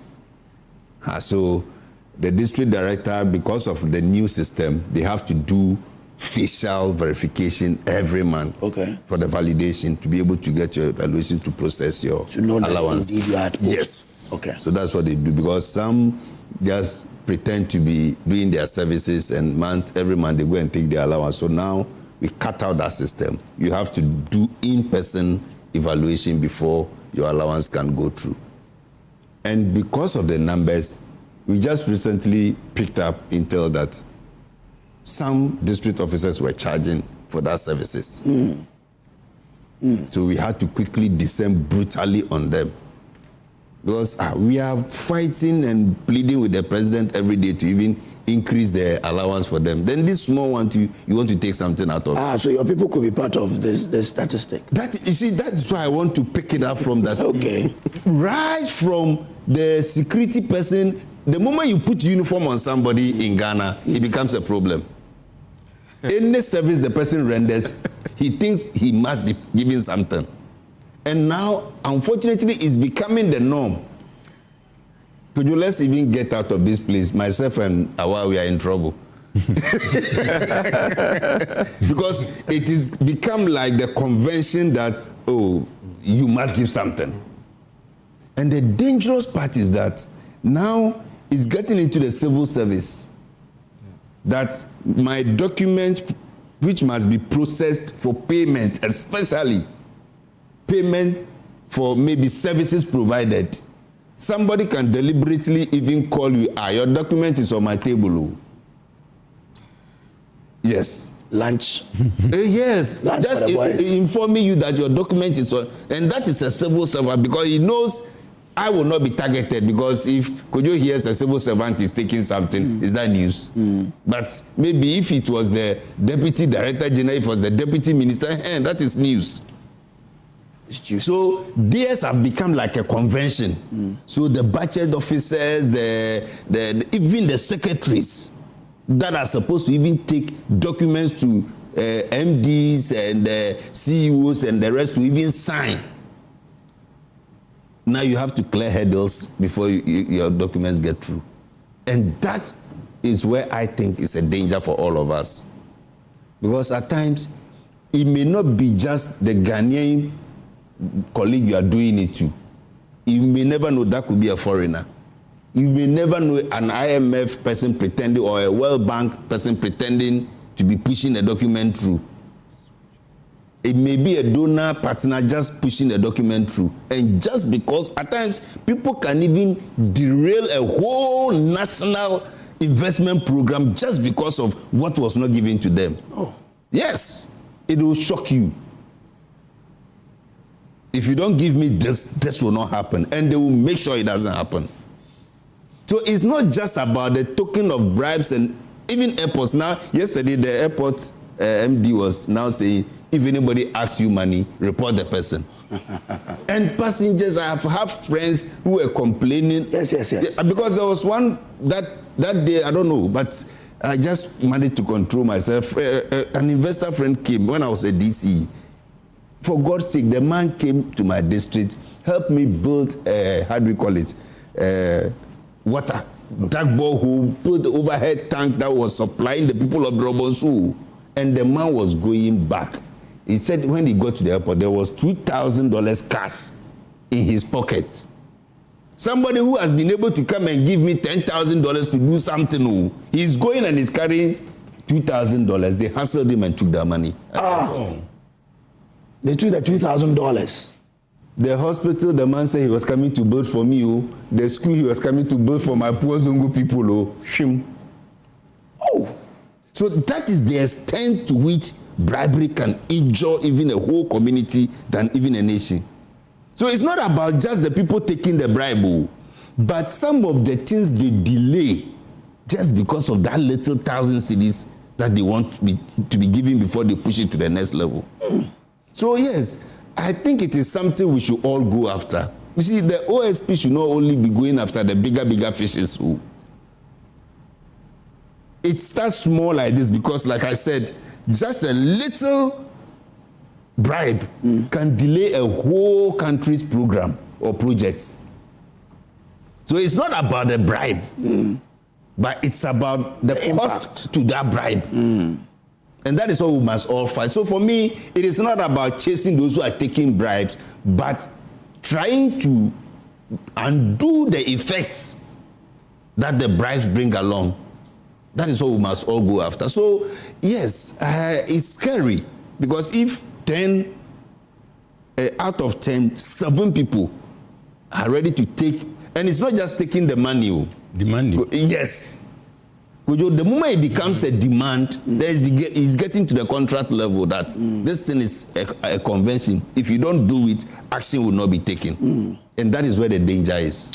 Interesting. Now, if you hear him mention the fact that someone came to build borehole with a complete system, supplying water, wanted to build a hospital, but because of what happened at the port, he didn't. The man refused to never ever come to Ghana again. I mean, today this is a billionaire in Dubai.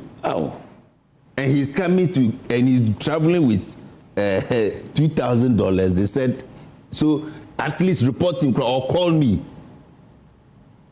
Why is it that our laws do not allow you? I don't know, but they said there's an amount of money. I think it's about $5,000 or something. $2,000. I think you should be able. $2,000 is like $50,000 or something. As it is.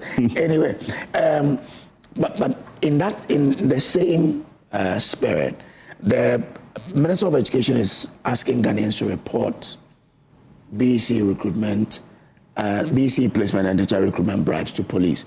You know that people take money to place people in schools. Wow.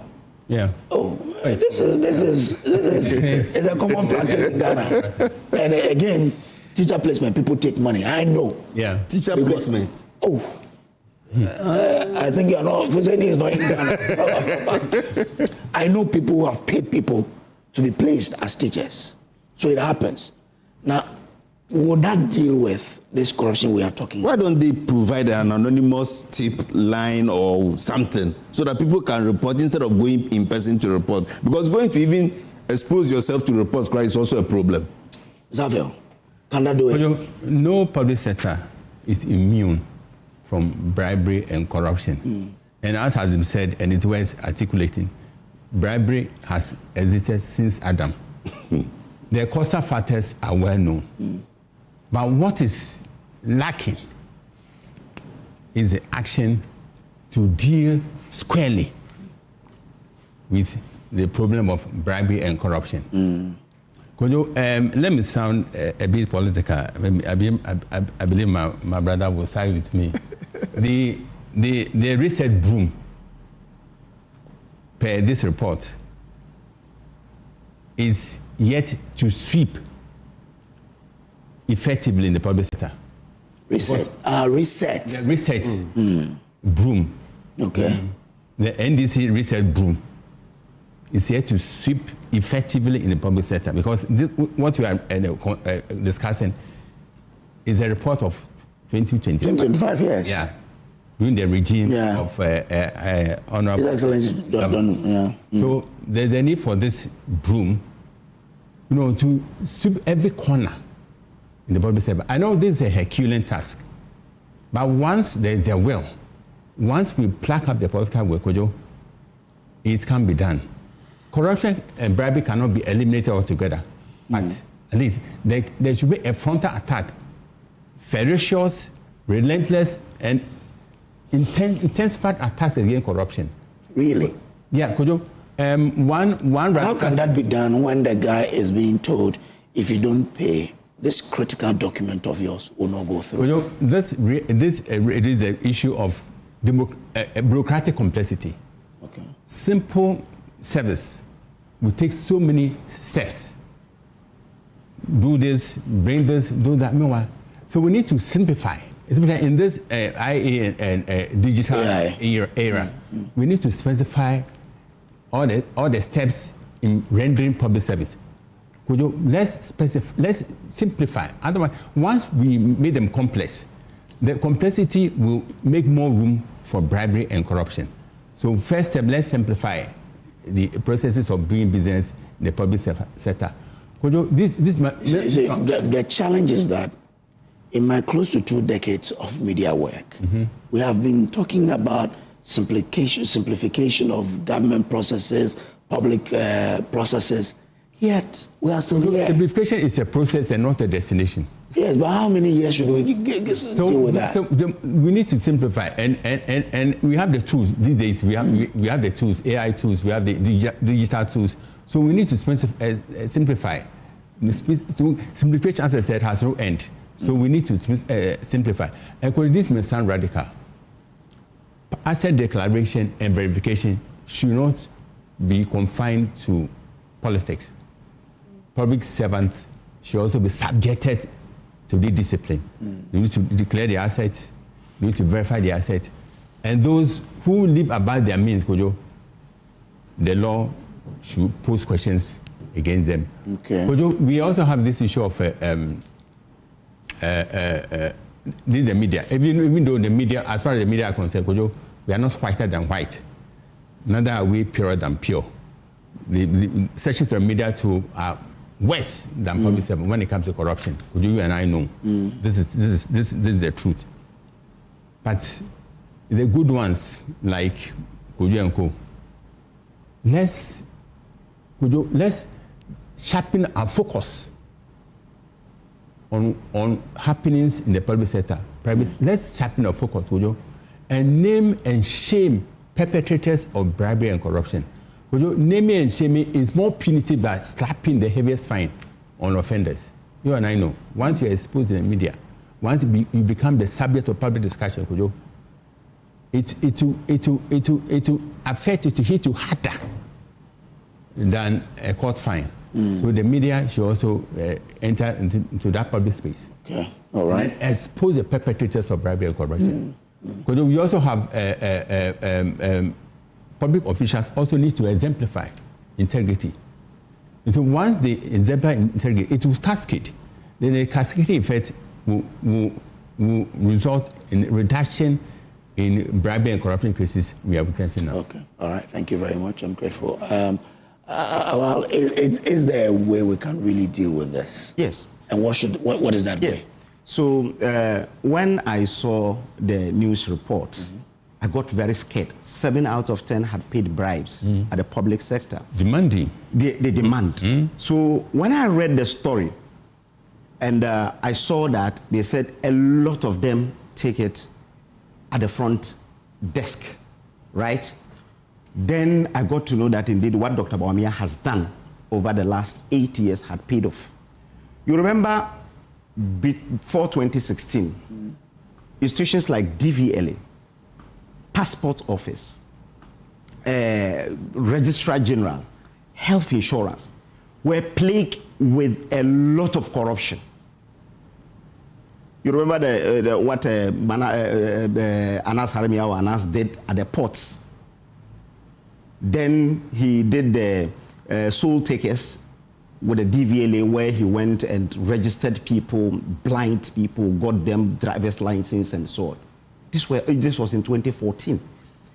Then health insurance. People get a lot of claims and so on. They spend a lot of time trying to get their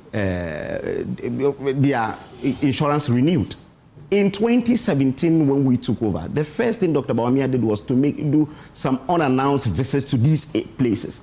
And that was when he told them that we will all digitalize all these processes so that at least it will control corruption and it will take unnecessary delays. The first thing in 2017, we launched the Ghana card. After that, then the mobile money interoperability, then the TIN number. Then we started digitalizing DVLA to the extent that today there are no guru boys at DVLA again. You don't pay anything to really any official over there. So their internally generated funds started moving up because we have cut a lot of human face over there. And again, the paperless ports.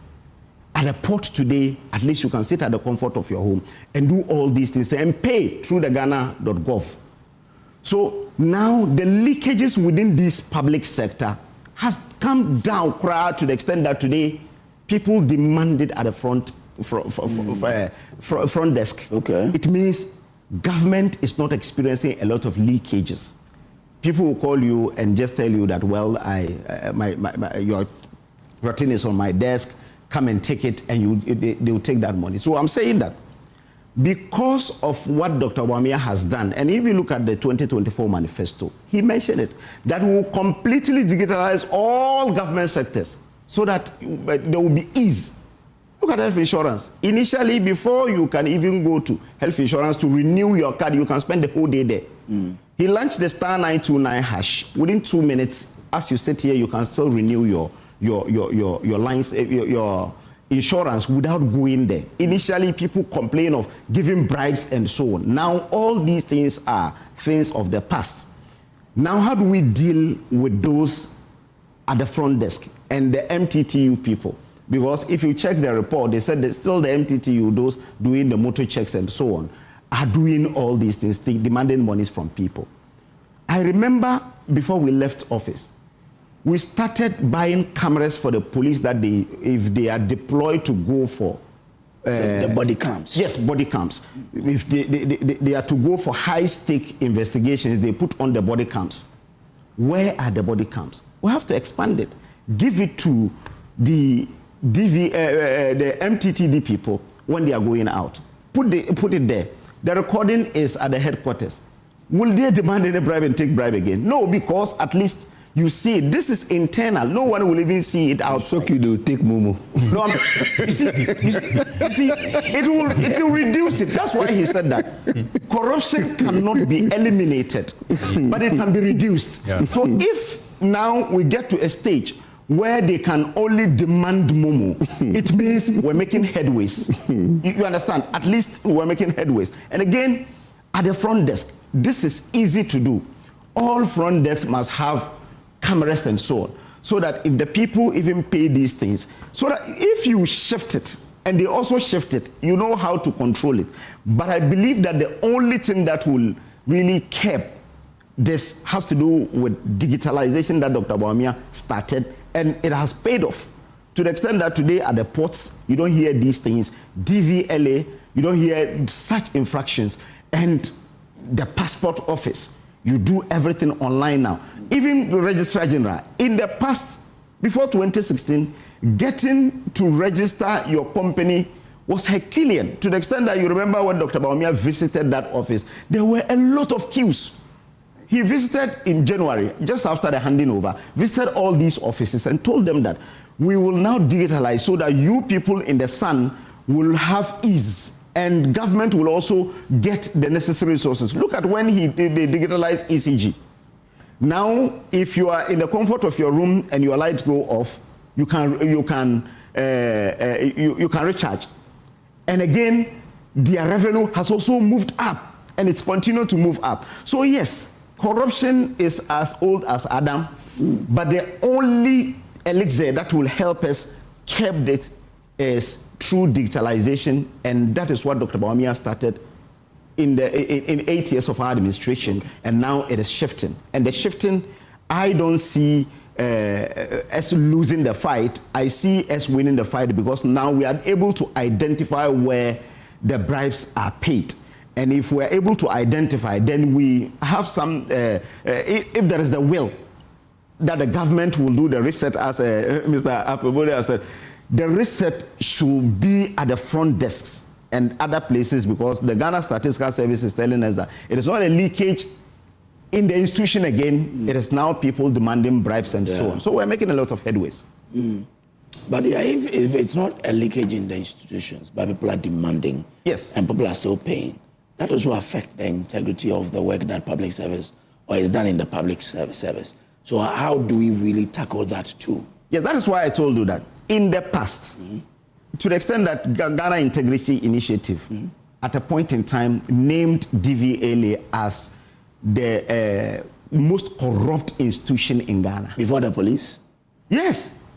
Okay. In 2016. Okay. There was a report like that, Ghana Integrity Initiative. They said, because you see, at that place, if you are renewing your roadworthy, you pay through the Guru Boys.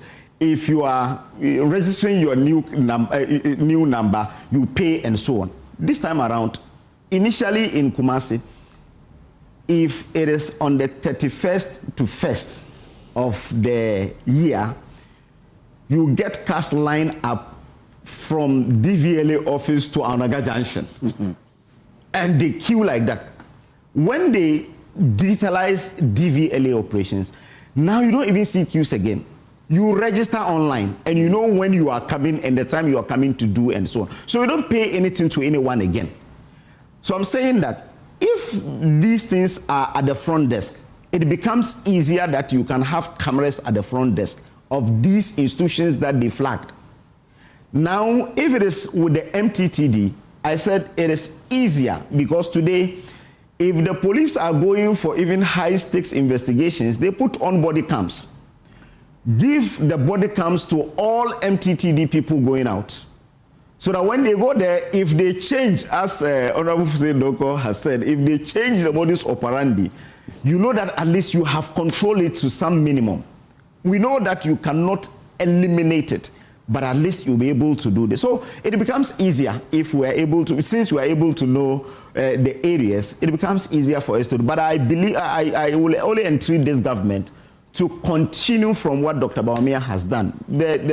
You remember we started the digitalization of our lands. Yeah. I don't know how far it has gone, because to the extent that the land guard and so on, we believe that Dr. Bawumia at the time believed that if we're able to digitalize all our lands, it becomes easier for you to even verify if you're buying a land. You don't need any land guard again.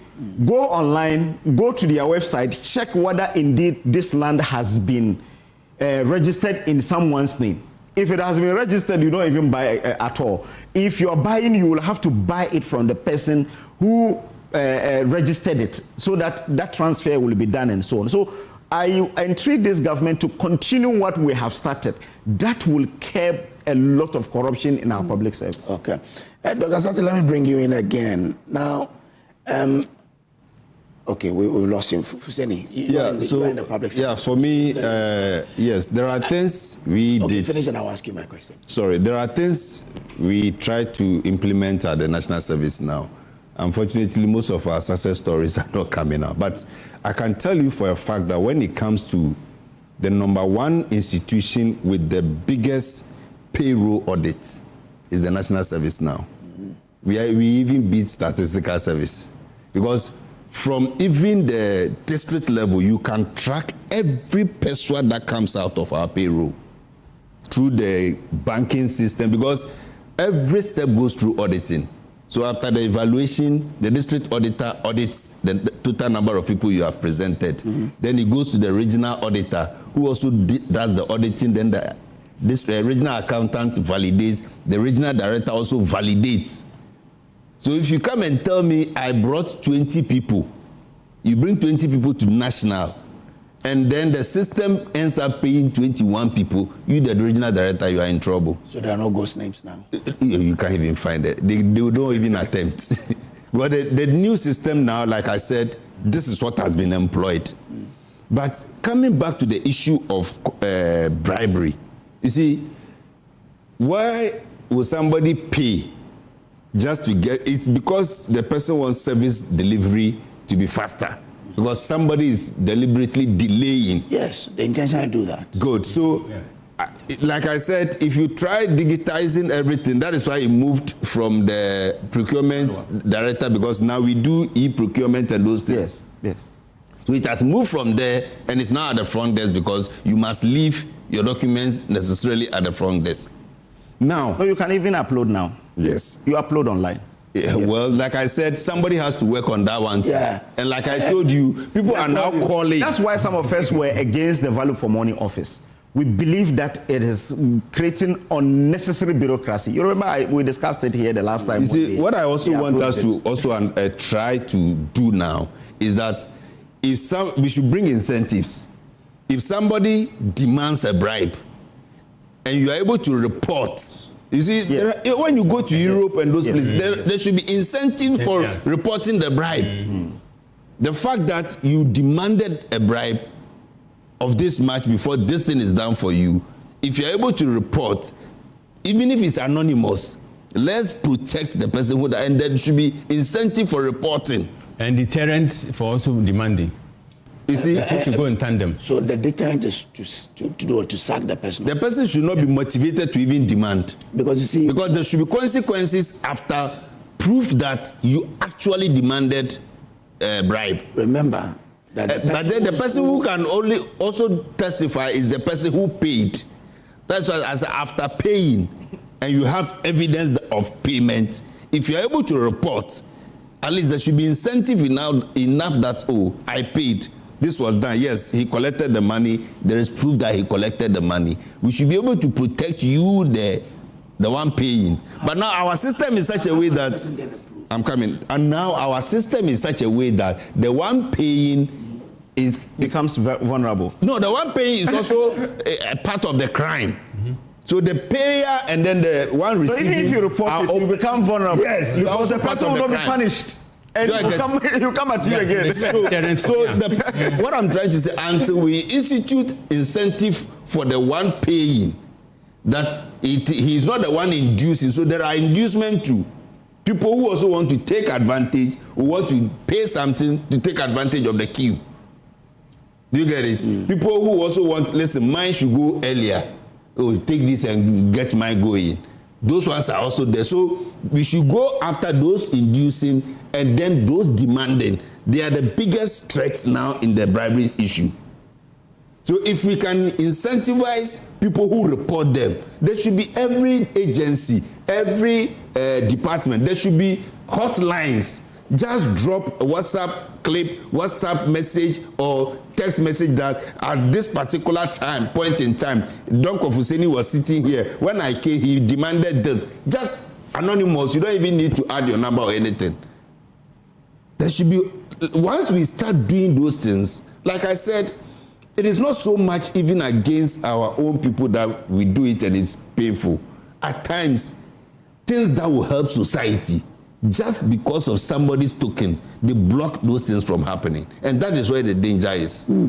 So, yes, one, let's incentivize those, like even professionals in a department, this whole year, let's do a suggestion box. Those coming in and going out. Who has demanded, has anybody demanded a bribe from you before? Drop a name. Who is the most decent person who does his work without demanding a bribe? Drop the name. You see, once those things begin to happen, people strive for, oh, okay, it means if I do my work well without demanding things from clients, there can be this reward. People will strive towards it.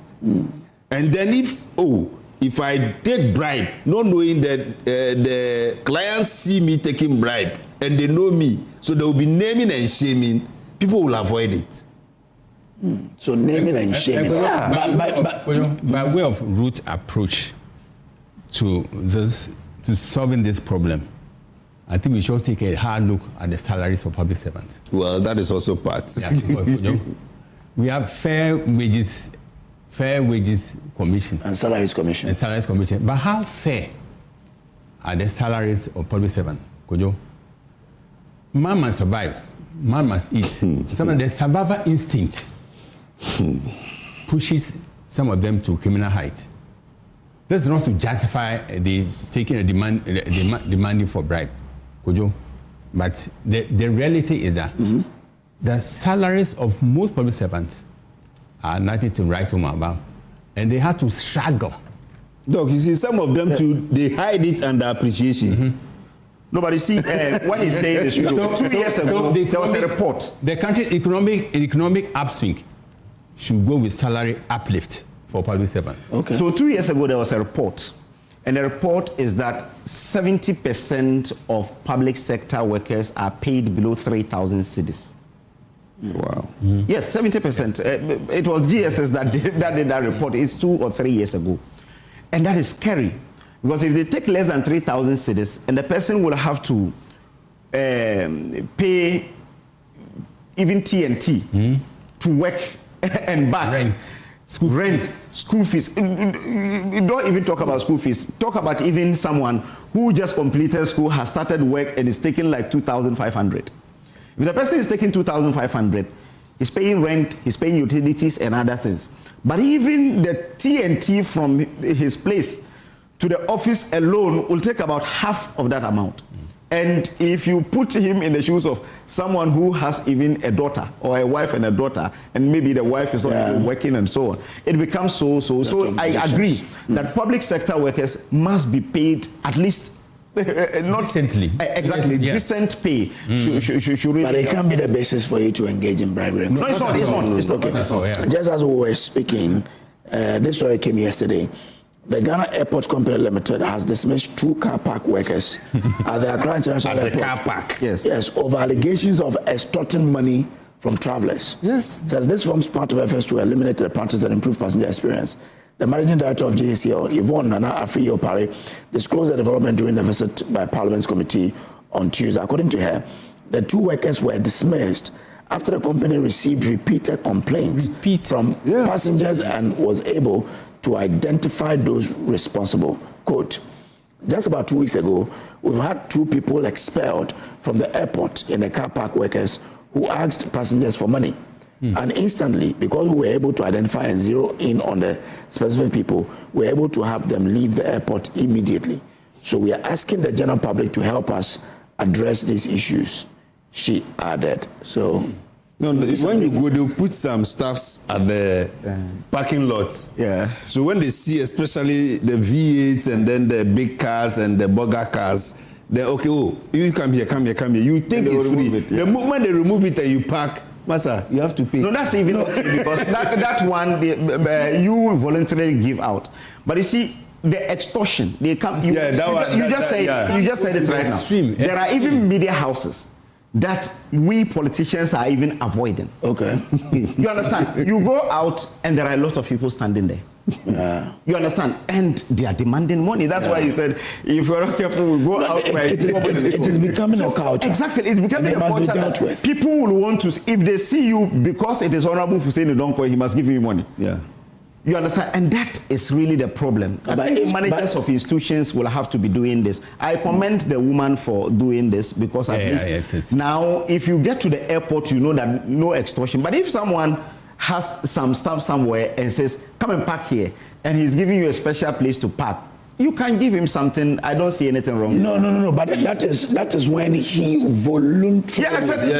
I said but this one they would demand. Yes, but then when they tell you that 10 cedis is not enough or 20 cedis is not enough, it means they are charging you. And again, you go there and you get harassed. That's what the woman is even reporting. That indeed they were demanding money from them. Someone has come. Maybe his last money. Airport should be the last place that we should be experiencing. And our image, that's the point. Yeah. These are people who spoil our image. But don't look at the international airport. Look at domestic as well. Even when you land, someone will come with something. Put your one for order to Aboagye. Oh, that one, the Guru boys. Because there's wheels under your back. When you come and somebody also brings things that will come and put it on. Put it on it. His business is also. If you say you push it and they look at you and they say, "I got put on it." Oh, that one they are offering their water services. But the question is, when someone has to get some document through an office, the person, depending on the urgency of that particular document, becomes vulnerable. Yeah. And therefore, when you put impediment on the person's way, the person would have to exchange something to get his document. That is what is happening. So that's why I told you that paperless. When you do a lot of paperless, the procedures. It becomes easier because you see, it will not get stuck. Yeah. It will only be at the front desk for the person to pick, as it said. If the person is there to pick and they ask him to demand something, now they have identified the places.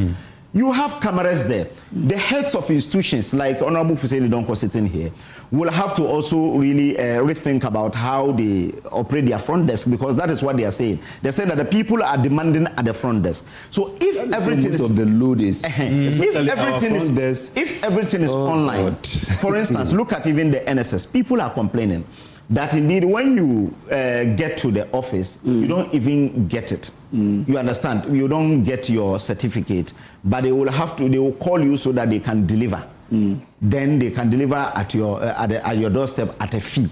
I'm told that is what is happening. No, so what we do now is, it's not even supposed to, because you've paid for it already. Okay. You only pay for the delivery service, not...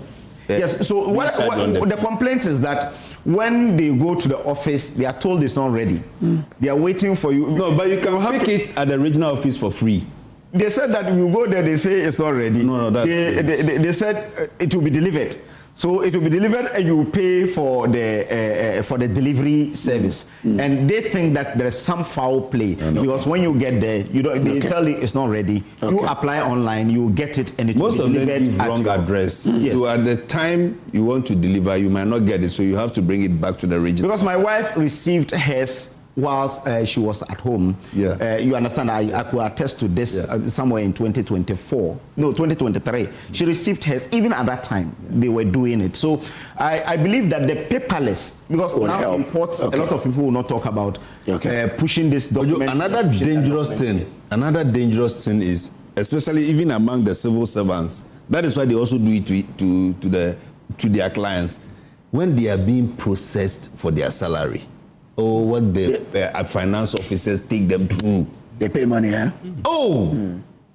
Nurses, when they are being recruited, for the HR to even take their IPPs to Accra alone, you have to pay transportation. Yeah, so it's not part of it. They have to pay transportation. New teachers who have been recruited, somebody puts together their IPP forms, they have to bring the IPP to the HR in Accra so that they put them on the salary keke. They have to contribute and pay, how do you call it, TNT. Otherwise, the accountant will not go. But the secretary supervisor, before he gets to you to even do that, if you have been a teacher, even before you are employed, again, this reinforces the need for the fixed broom. to sweep all this rot. And this can be done through the digitalization. Okay. A lot of it will be done. There are some places the digitalization cannot go through. Because, like I said, IPPs have to do with how do we call it, biometrics and all those forms that you need to fill and certify. But you can do it online. You do digital, you can do it. They do everything online. Yes, but after that, the person transferring the thing to Accra says, I have to take. I think it's supposed to be online now. Sure. Yes, but his point is that, yes, I know I have to do online. But this man who has to... So someone will even lie to you that your thing is not being processed because I know someone in Accra who can do it for you. So get me something so that I can get someone at controller so that he will be able to do it for you. Yeah, interesting. This one says, good morning, Kojo and Awal Mohammed. This is Abdul Ghani Mankarigu from Savannah region. This Mahama government does not appear committed to free senior high school policy. Really? It says, any action that makes it more difficult for children to access senior high school raises concerns about its commitment to the program. Oh, okay. Investing in education is investing in the future of our children, and that future should remain a national priority. The BEC results we are seeing today are deeply concerning. In my view, the government could have done better to ensure a fair and encouraging outcome for students. Our children deserve policies and decisions that support their education and future aspirations. And then my friend Rashid Abrobra, he's watching us. He works with Ahantaman Community Bank. Rashid is watching us. He's head of credit. So Rashid, to you and your staff at the credit department, to the CEO, Sami Aka, and to everybody, wonderful workers of Ahantaman Community Bank, good morning to you. Yes, my baba by Sibozrola. Nabo Wujuma de Kamo, Dabulane, Bokra, Bayeba Forma, and Damanene. A more edible customer. I mean, the bank is a very good bank. Have you heard about Ahantaman Community Bank before? I'll let them come to you so that. I think I'm sure you pay your people through Ahantaman. Oh, you saw the bank when you were going. Yeah. It means you passed through Agron Kanta. Yes. The beautiful city of Agron Kanta. Yeah, traffic is too much. Oh, traffic. That road was done by Akufo-Addo, right? Yes. No, I think it's still... Yes, they are still doing it. Yeah. Akufo-Addo did it, actually. But the traffic he's talking about is caused by Pragya. I'm sure you saw a lot of them. Yeah. We have about 500 Pragyas in Agron Kanta. 500? Oh, it will be more than that. In Asawasi, we have over 10,000. Yes, in Asawasi, he's aware. Wherever you pass is Pragya. So they have been causing the traffic. Oh, okay. But I'm sure you should advocate that they should dualize Agron Kanta for us. I think that was the place you've put your market. You have to break down the market. We won't break down the market. They will break it and construct 24-hour. That's what you are trying to do. No. No, the plan the Hunter was they are trying to relocate the traders, and they would break down the market and construct a 24-hour. No, but to expand the economic market. Can't you send it somewhere? The market on the roadside is too. The market is not the roadside. But that is where market is, especially that is where it's. No, it is not. It is not. But let me show you what is happening. The Agron Kanta market is this way. Okay. They are building some stores in front of it for the same people.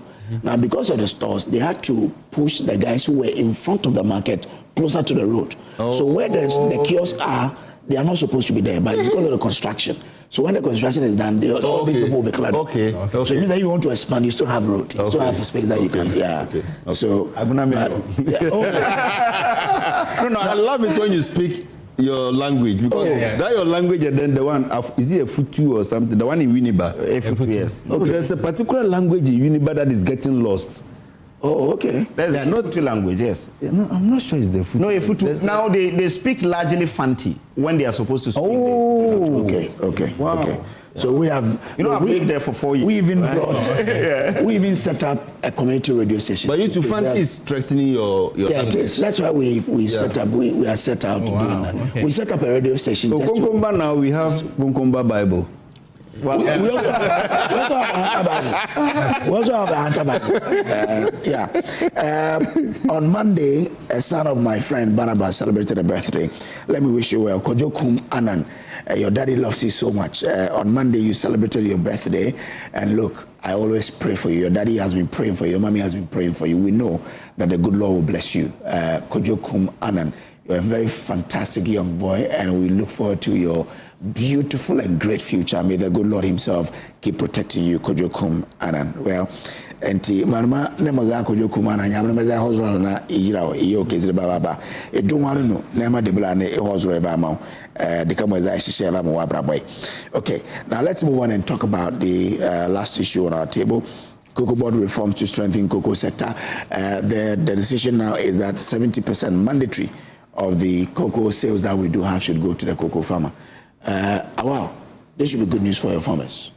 I think no. Okay. Because if you look at some of the draconian laws in that act, it will hurt the cocoa farmer than help the cocoa farmer. What are these draconian? We in MPP are for these reforms. And even in Parliament, you could tell that indeed we're following through. But unfortunately, we do not understand why it has to be under a certificate of urgency. A law was presented, within 2 days, it has been passed. No stakeholder consultations, and so on. And you're talking about close to 1 million people in the industry. Last year, they brought in some amendment to the 1984 law, and we embraced it. Now they are repealing that law with a new law. And that new law, in it, there are certain things that you say, well, advantageous to the farmer. But unfortunately, if you look at the draconian laws that are in, it will only hurt the farmer. And that's the reason you hear even the cocoa farmers and others have started crying out. Now, if you look at the law, it is saying that now you cannot change the farm again. If you have a cocoa farm around the Aguna and Kwanta area, and you now think that rubber is now more lucrative than cocoa, before you can even change it, before you can cut it down and plant the rubber, you will have to get clearance from cocoa board before you are able to do that. If you fail to do that, you can go to jail up to 20 years for that act alone. If you even change it and you are planting crops, you can go to jail between 10 and 20 years. And again, they are setting up a tribunal to really adjudicate these things so that they can fast track these things. And again, if they come and meet you that you have cut about 3 or 4 of the trees, you can also be charged for doing that. But is that not protecting our assets? You see, the thing is that is why we are saying that make a broader stakeholder consultation. Why the haste? Why will you have to pass this law under a certificate of urgency? You came into power by telling the cocoa farmers that they were shortchanged. You told us that the Akufo-Addo government was so callous that he was not giving you the right amount of money for a bag. You promised 7,000, between 6,000 and 7,000 per bag. Akufo-Addo took it from 475 to 3,100. You said that person is callous. Today, you are not able to even give what Akufo-Addo gave them. They have suffered a haircut of 1,000 cedis. As I speak right now, they have still not been paid. Then you come out with this law without consulting them, without doing a broader consultation. Did you even hear about it before it went to Parliament? No. At least there must be some discussions. Yes, we believe that the industry must be protected, especially against galamsey and so on. It is untenable for anyone to convert a cocoa farm into a galamsey site. If you tell me that, indeed, if you convert it into a galamsey or mining area, without proper authorization, that is really good, and we will all embrace that. But you're saying that the person changing it from cocoa to rubber or any citrus plantation, the person can go to jail for up to 20 years for doing this. This is so draconian. That's why I told you that. Yes, we were for it. We believe that we have to sustain the cocoa industry, and because it is almost the backbone of our economy. So we have to sustain it. But some laws must be tweaked. And again, I believe that when you're doing this, you have to give a lot of time for consultations, for media discussions, and so on. But you don't go under the certificate agency under the pretext that, well, the cocoa season is coming in the next 2 months. Why the haste? Why are you in a hurry to do all these things? Okay. One thing that is positive about the law is the 50% processing. That they said, well, now we will do processing locally, 50% locally, and so on. It will generate a lot of jobs and so on. But I believe that the president must not sign this law. There must be some broader consultation with the cocoa farmers so that they may even understand these things. After passage, and if the president signs it, there is no prior education. So it means by October, November, when they start, when the new cocoa season starts, the moment you do this, if you cut about 10 trees, they come and you can be arrested and you can be fined. And they are setting up courts. Someone who is suffering to even get paid will have to also go to court and can even be jailed for something that he has planted. The government didn't plant it for him. The person has planted it. And so this is even a disincentive for people to enter into cocoa farming again.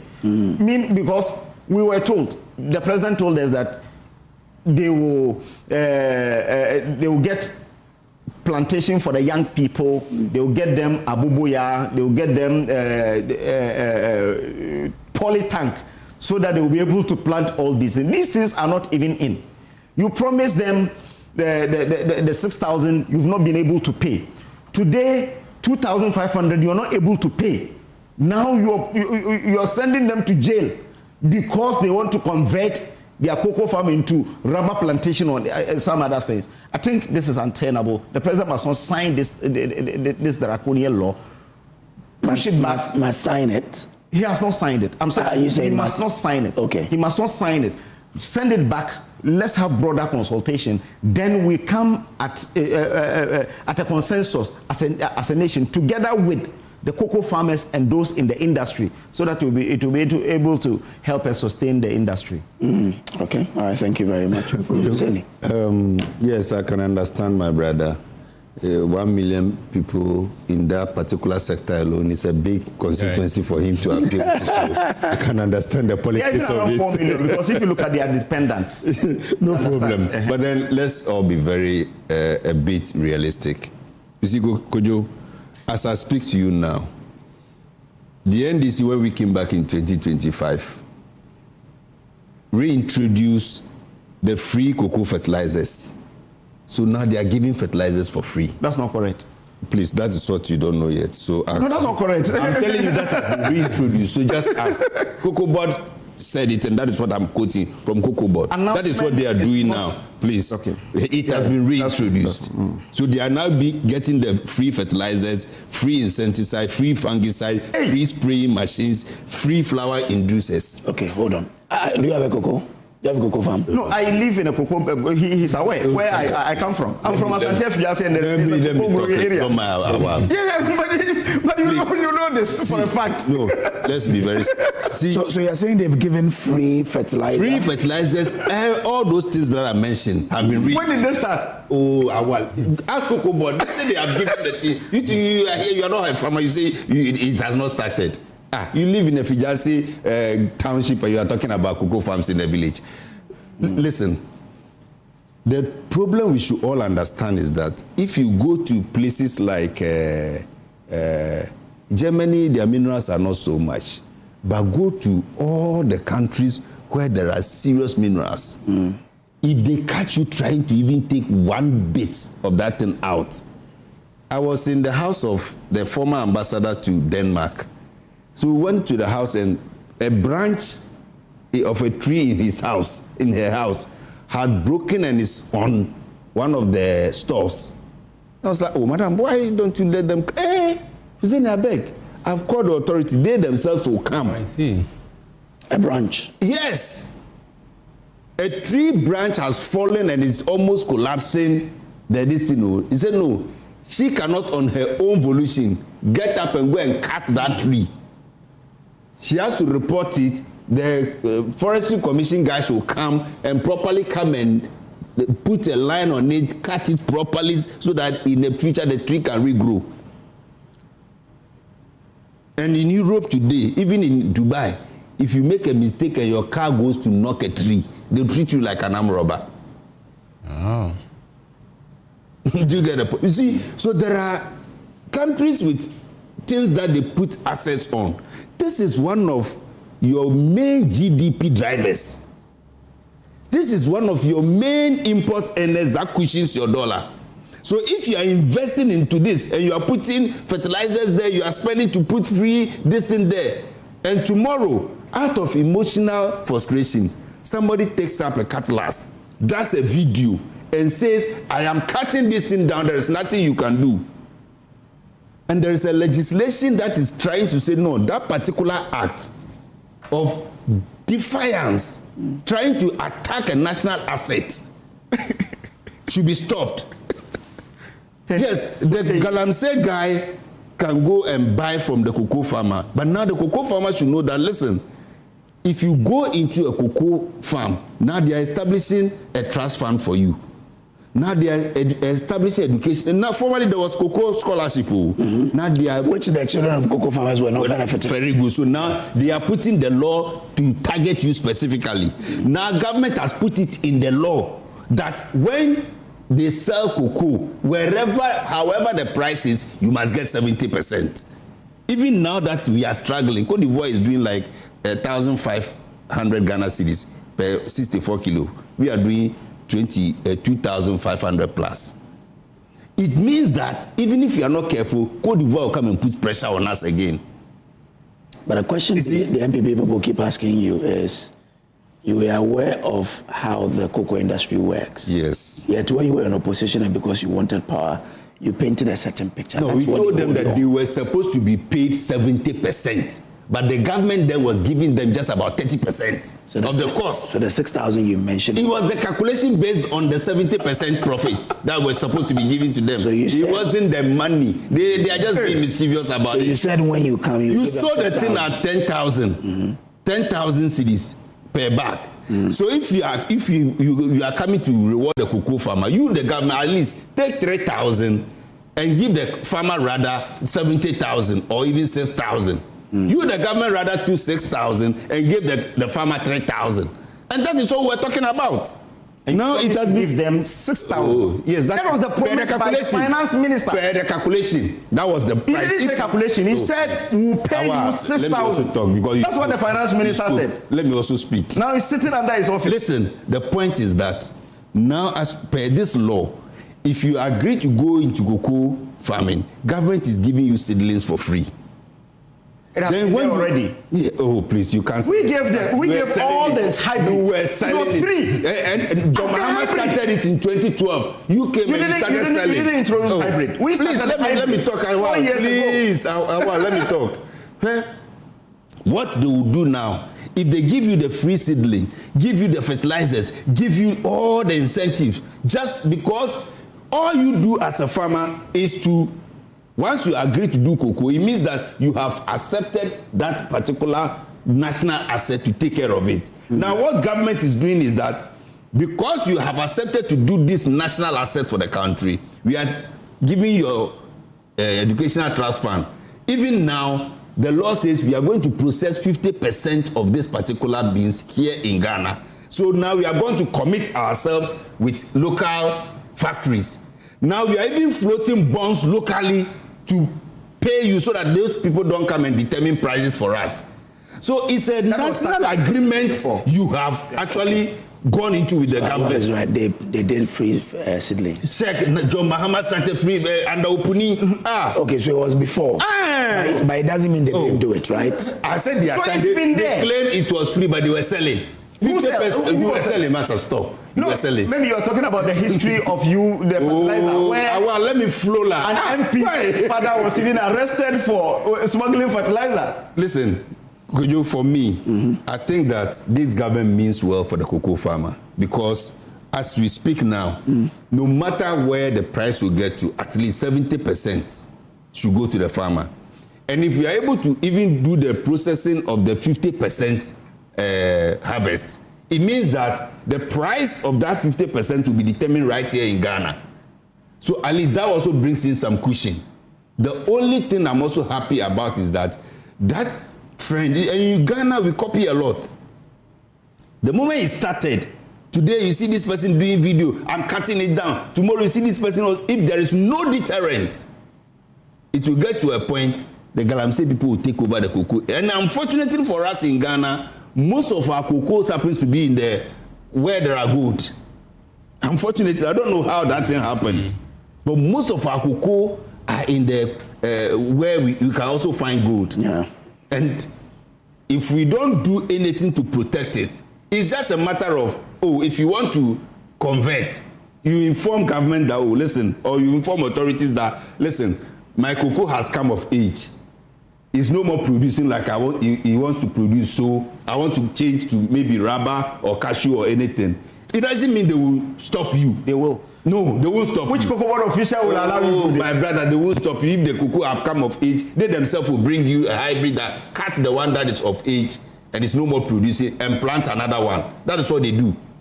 But if you want to convert to another farm, there are ways by the law that you can go about it. Just that, don't hand it over to somebody because you think it is mine. That is why the nation spent on it. So if you're handing it over, know that you have to talk to someone so that we prevent the issue of people just cutting it down. No, it spoils the nation's image even. So for me, I think this law is good. At least now, government of Ghana, even after John Mahama, will be bound that the cocoa farmer, whatever they sweat for, they have a fixed amount that is supposed to come to them. That should be good news. Now, the cocoa scholarship is not for those in Accra. Now, the cocoa trust fund, education trust fund will be established. Your cocoa certificate will determine your scholarship for your award. That is what should be done. If it will be done. No, you see, the problem we had was that when the scholarship was the cocoa board CEOs in Accra and the workers in Accra were the ones pushing it. Yes. But now it is based on your certificate. I'm saying that when it was set up, the idea was to give to cocoa farmers. Yes. But we ended up. That's what I'm saying. Unfortunately, now you have a CEO who cannot differentiate between a pawpaw and a cocoa pod.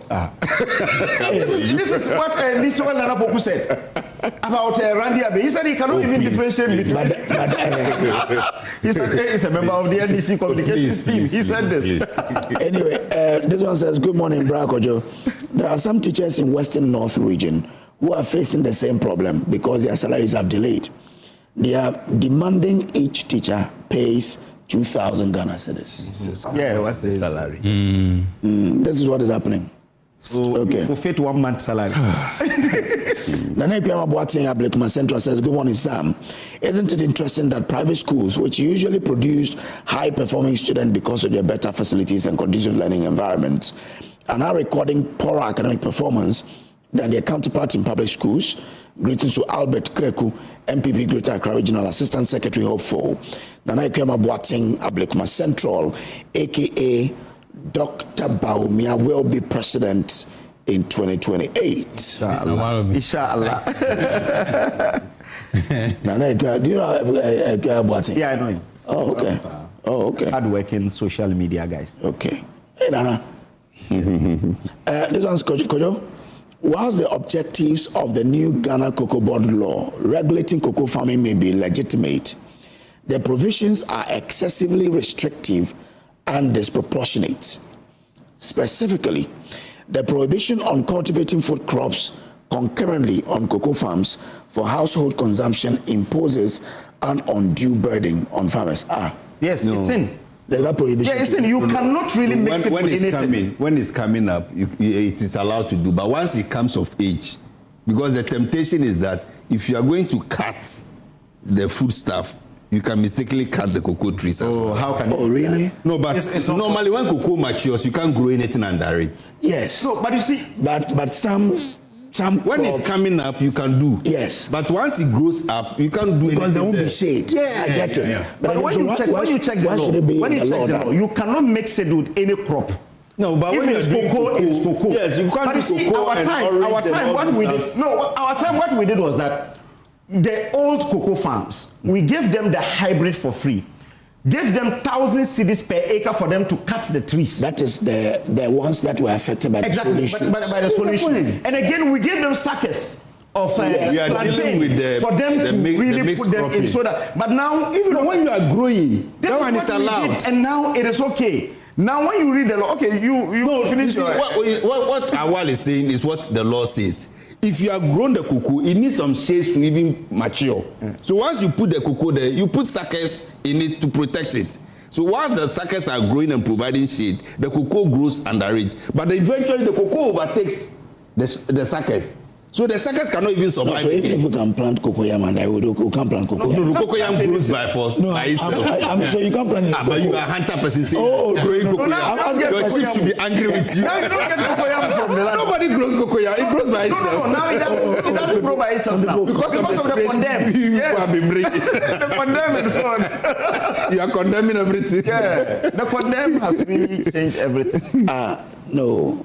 You know, as I said, cocoyam. No, cocoyam you cannot prevent it. No, you see what they are talking about. The one you are saying it grows by itself. Yeah. That is the one that grows in the marshy area. No, that is Brubi. Yes. I'm talking about cocoyam. Mankeni Ankasa. Mankeni mostly grows by itself, but like he's saying now, because we spray too much, Mankenis don't grow again. But what I'm trying to say is that I think the law is about mixing cocoa with too much oranges, too much cashew. So you can't even do that. You can't even do that. No, some do. Yes, some do. Cocoa with you see cocoa with oranges and it doesn't hurt. It shouldn't be deliberate. It can be 1-1-1. There is not a problem. It happens. Almost all cocoa farms. You have mango. You have oranges. Almost all the cocoa farms. You have some mangoes and oranges. Yes, but like now the law is saying no. The law is saying no. It shouldn't be deliberate. Okay. If it grows, you grow 1-2, we are fine. I almost mentioned Xanthosoma sagittarifolia. We are lost. A whole science student.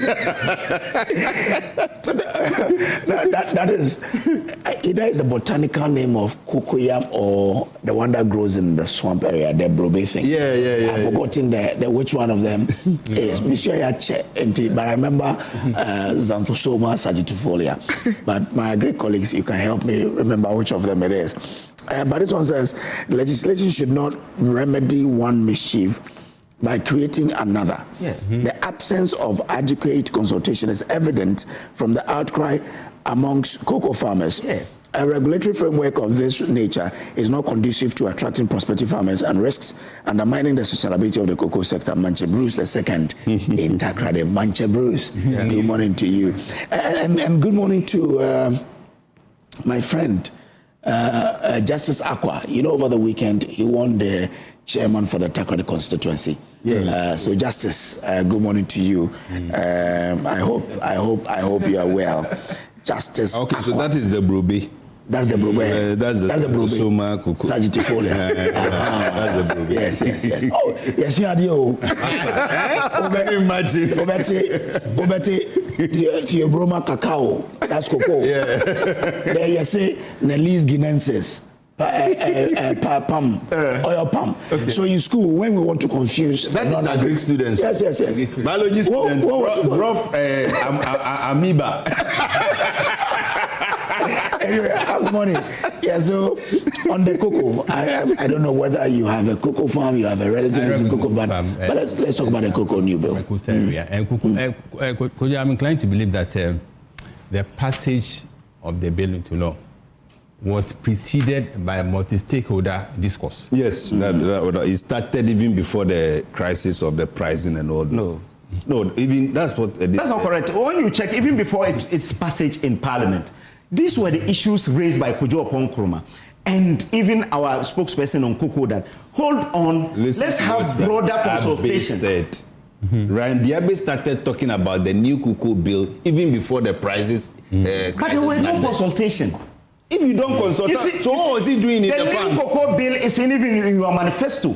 It's not really something about someone has started talking about. So what was it is something that you have put doing in the farm, consulting the cocoa farm? When did he go to any farm?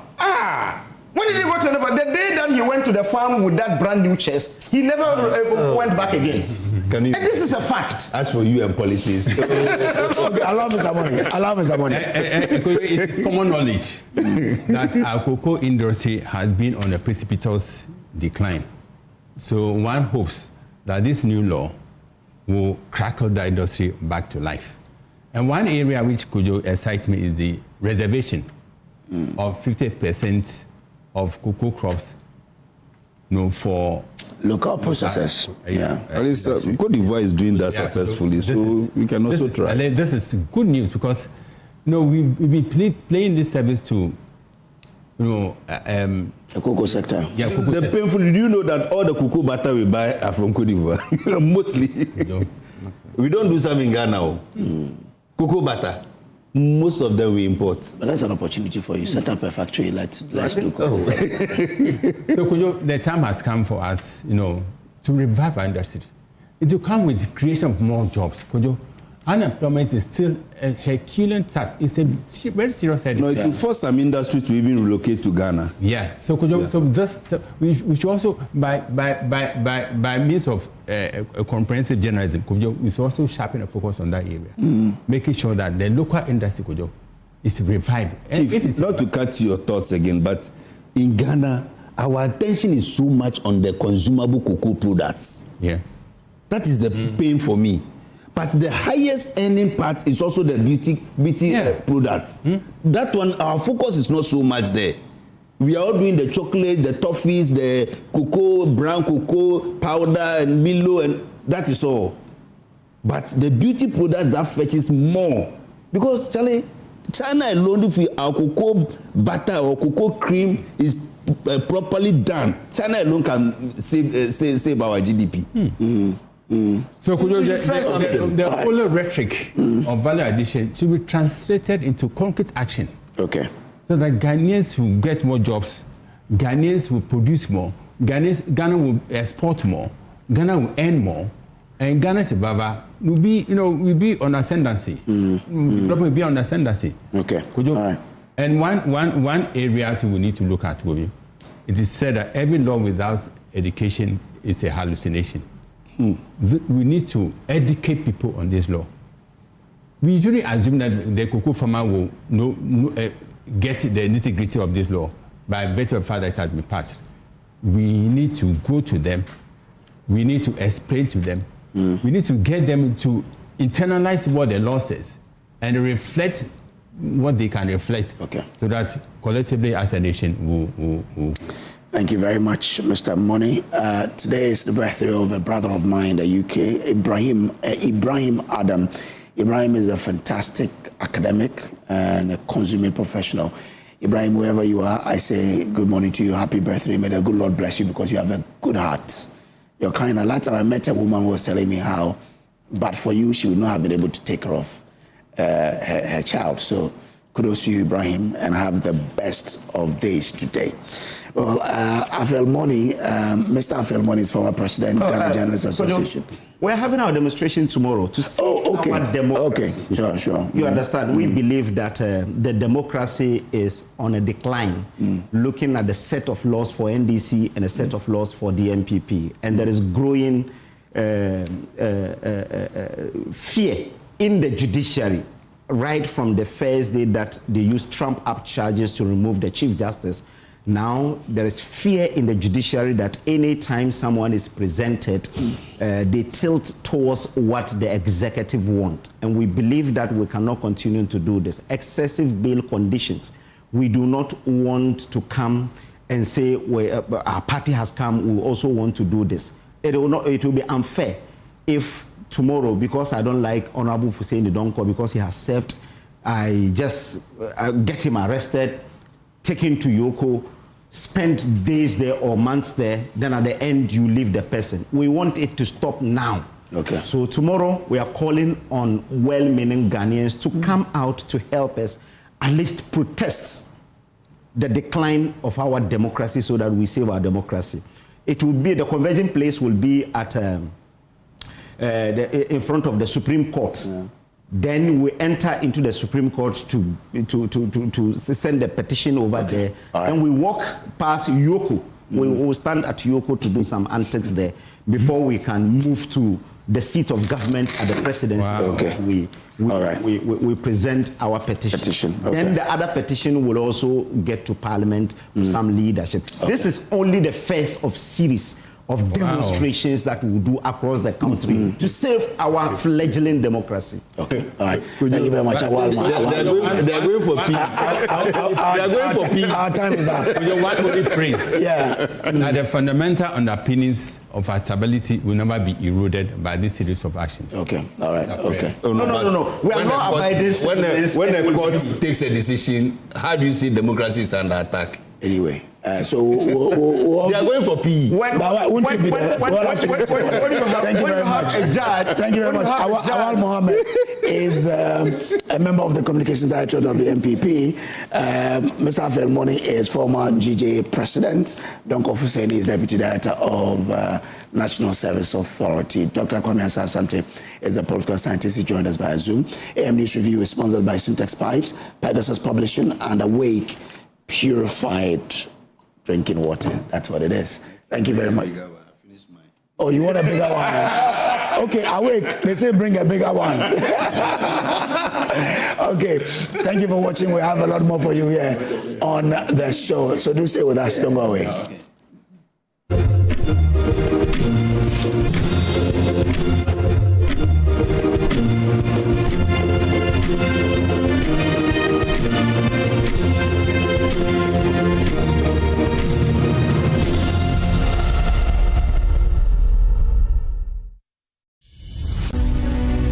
The law affects everything, your job, your home, your rights. But for many, the law feels distant, complicated, full of big words and bigger confusion, legal jargons, constitutional twists, hidden loopholes. And sometimes what seems simple is far more complex than it appears. Even if he's a tenant, but he conducts himself as if he's the owner, he has automatically stated to you that you are no more the owner.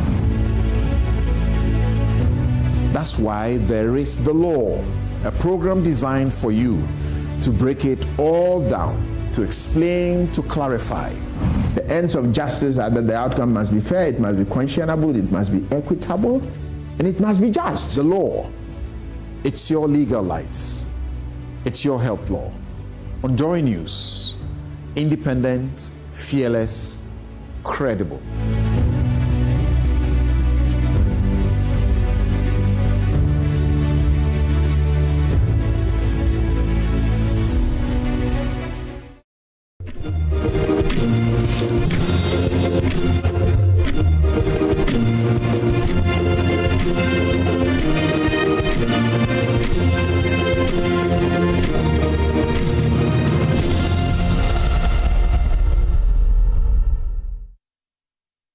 Welcome back from the break there. Well, the NPP is organizing its rebuilding the party. They started from the flag bearer elections where they elected Dr.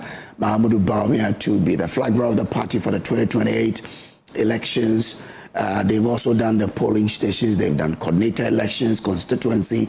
They are now getting into the regional elections, national as well. But they also the branch elections they are doing in the various diaspora branches, and the UK branch is gearing up for leadership election. Now, whilst it gets ready to do that, let's bring in one aspirant for the chairmanship position of MPP UK. And that's Isaac Akufo-Addo in the UK, joining us for us to have a very beautiful conversation about what he wants to do for the MPP in the UK.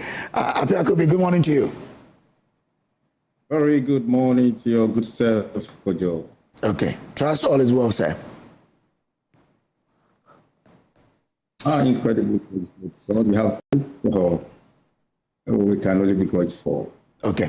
Now, it is our understanding that you've developed a blueprint for the development of the MPP UK branch. People say it's exciting if you look at it. What can we know about this particular comprehensive blueprint that you've developed? Thank you very much, Kojo, and once again, incredibly grateful for having me this morning on your show, and a very good morning to all your listeners. And I want to also extend my greatest regards to our flag bearer, His Excellency, the former Vice President, Dr. Mahmoud Bawumia. Yes, in terms of the blueprint that you just mentioned, of course, just like in your introduction, hopefully by this weekend on the 8th, the NPP UK will be hosting its branch election. And NAS is a very, very, very pivotal part of our external branches. I think it's important. Whoever leads this important wing or branch of our party should have a detailed, thought-out plan to be add more value and align with the National Party's vision for 2028. And that's what this blueprint seeks to do. The blueprint, simple document that sort of answer one simple question: how do we bring all the various roles or offices together in a very clear, simple, measurable objective that aligns with the National Party objectives to give us a better chance of coming back to power 2028. So your blueprint is about helping the MPP UK to contribute its contribution to enhancing the chances of the MPP in winning the power? That's exactly what the blueprint seeks to do, Kojo. Of course, I think for every elections you have different, because it's a democracy. You have people contesting, people campaigning with promises, with different things. And I have taken time to look at all the issues that are facing our party here in the UK and also nationally, and you know, some thought processes through, detailing out not just what I seek to do when I have the opportunity to lead the party, but also giving a clear timelines and some measurable outcomes, and what the voters or the delegates here in the UK can hold us accountable for what we seek to do, and all of that. So what is the content of this blueprint? What is it? What is in there? It's a very simple. I have been campaigning on 5 key pillars. Very simple policies that I feel at this material moment we need as a party. I have been campaigning, you know, throughout the country. We have almost about 18 different chapters, so we refer to Ghana's constituency. And I have had opportunity to engage members of the party, and I see a majority, if you speak to Council of Elders, if you speak to the youth, if you speak to all the patriots, you know, the consensus are the same. Party to unite for Victory 2028. So in that blueprint, you will see one of the focal points is the unity and trust that I talk about, building a united, purpose-driven the UK branch, which will allow the National Party, and having a shared common goal to go into election 2028. Again, you know, voters have told me they want to see more stronger structures for our party.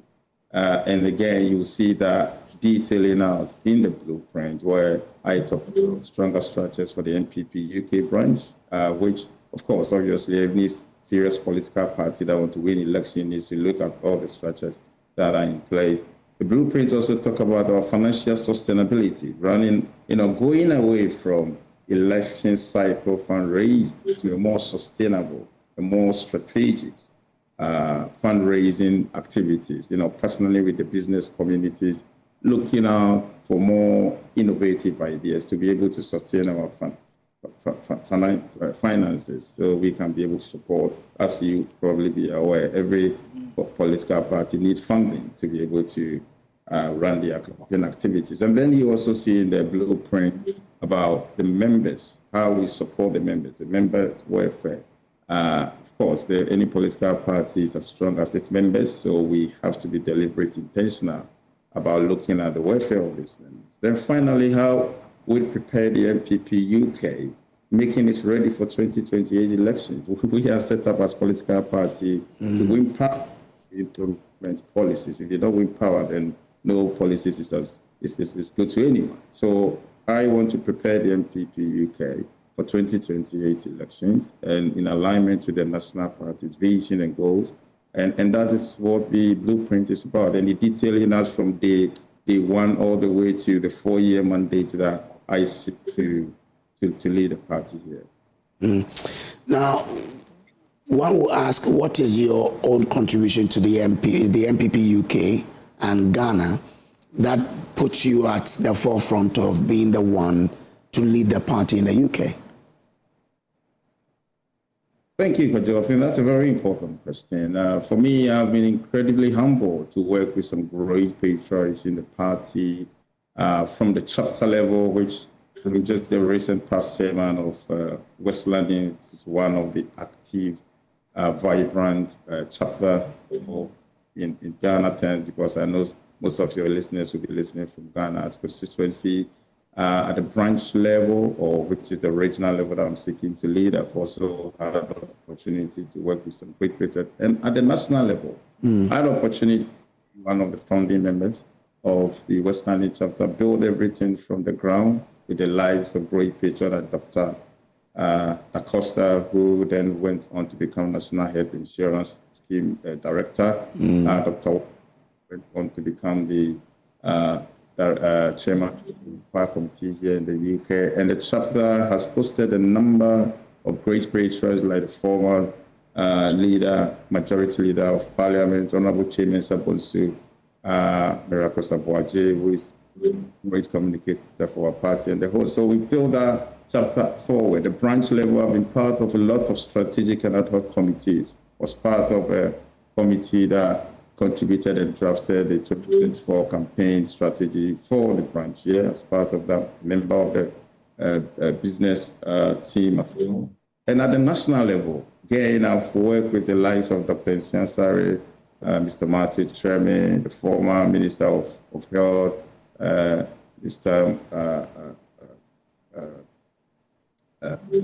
minister, the former before the Honorable Kuboy came in. We've had in a number of programs. I was very instrumental during the COVID time, in-country distribution, when the country needed it most. And even recently during Dr. Baumier's campaign, I was very instrumental in the introduction of the first electronic bus system to Ghana. So there's a number of experience that I've gathered so far. That's point. And then in professional-wise, I come in with a lot of senior level management experience, and think that is what we need at this critical time of our party to bring the party up. One of the things the party also needs is financing, and we all know that raising finance for political parties in Ghana is becoming quite an arduous one. Now, what is your game plan in raising funds for your party in the UK and in Ghana as you head into 2028? Thank you. That's a very good question. I think funding political parties is extremely critical, because that is what will be able to help you deliver new mandate when during campaigns, And for me, I've had concerns with waiting to elections and doing election cycle fundraising, ad hoc fundraising, which we leave it too late. The good thing is I've spent 18 years of of my professional career in the financial services. I run a fully regulated financial service company here in the UK. So I got a lot of innovative ideas that we will be able to help the party here in the UK to be financially sustainable. So I am looking at more sustainable strategy. I have talked about our contribution system. I know the National Party currently has deployed that tiered membership contributions where we have patrons and founding members and ordinary members contributing differently. We have not yet deployed that in the UK, and I intend to introduce that, looking for patrons and then the ordinary members just to drive some the deals coming in. Also, I've also talked about setting up what I call MPP UK Foundation Trust. It is a special purpose vehicle that aims to leverage on the membership, the numbers that we have. So individuals or the members can contribute into this funding and we back it with an asset. So it can generate additional income. We have almost about 1,200 members, which I look to increase that number when I get the mandate. And of course, all the financial institutions will tell you it's all about the numbers and the people that you have. And I have never understood why we have not leveraged on those membership. And Okay. All right. We have to wrap up our conversation. Your final words to delegates both in UK and in Ghana. My final words to delegates and to the patrons that are going into this election Saturday, that please, we have an opportunity to create the NPP UK that we want and to give us opportunity to come to power. Assess candidates based on their past record, the experiences they bring onto the table, the policies they put forward, but more importantly, the detailing that they are presenting to you. Because we have to move away from campaign slogans, the promises, and look at the detailing. I have put out this blueprint document from day one to the 4-year mandate, highlighting from the first 30 days, from 60 days to 100 days, all the way through to 2028 as well. And everything is well thought through in terms of measurable outcome, measurable outcome. Hold me by those standards, and I am, appealing to all candidates that look at assess candidates on this basis and vote on that, so we can have a better chance to come to power 2028. Thank you very much, Isaac Apiakubi. All the best to you. Thank you. Thank you for having me. All right. Isaac Apiakubi is branch chairman aspirant for the MPP UK. That's it. This one says, good morning to you. Our incoming Western Regional Executives, i.e. Chairman Abdul Ganiyu Mohammed, a.k.a. Bulldozer, Madam Abina Kuala, the incoming second vice chairman, first vice chairman also. Okay, maybe you can correct it for me. Yao Amwabinya Champon, the current organizer, and still maintain, and not forgetting Honorable Kuntu Blankson, the awaiting regional youth organizer. KB, my next MP for Hunter West. Blueprint is Kadoka 10 brought this one in. This one says, Kojo, if we want a chairman in the UK who understands the base, delivers results, and unites the party, then the choice is clear. Okay. Hey, but you're doing a campaign against the one I just interviewed. Manche, next time when I interview the person, that we can do this, yeah? Forgive me. All right, so this is still the AM show. We'll be activating the phone line shortly for us to receive your calls, especially on the BC matter. What is your own experience? But let's take a quick break. When we come back, the phone lines will be activated so we can hear from you. Just stay on with us here on AM show.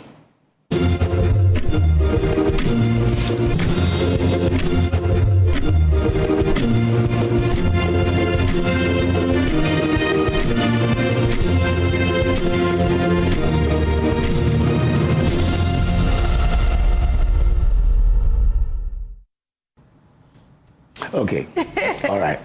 So let me welcome MFA Kosiadeti. Yeah. Hi, how are you? Very well, thank you. I love the hair. Thank you. It's from Hezala Mood. Yeah, from the brand your wife wore yesterday. Yeah. You deliver clean and nice. Oh yeah, but Charlie, you guys are good. Thank you so much. You are very good. I mean, it's not because you are my friend, but look, the hairs are good. They're quality, you know. So I hope your day is going well, yeah? Very well. It started quite well. Quite well. Yeah. But we're hearing that there's something happening in Sandema. Okay.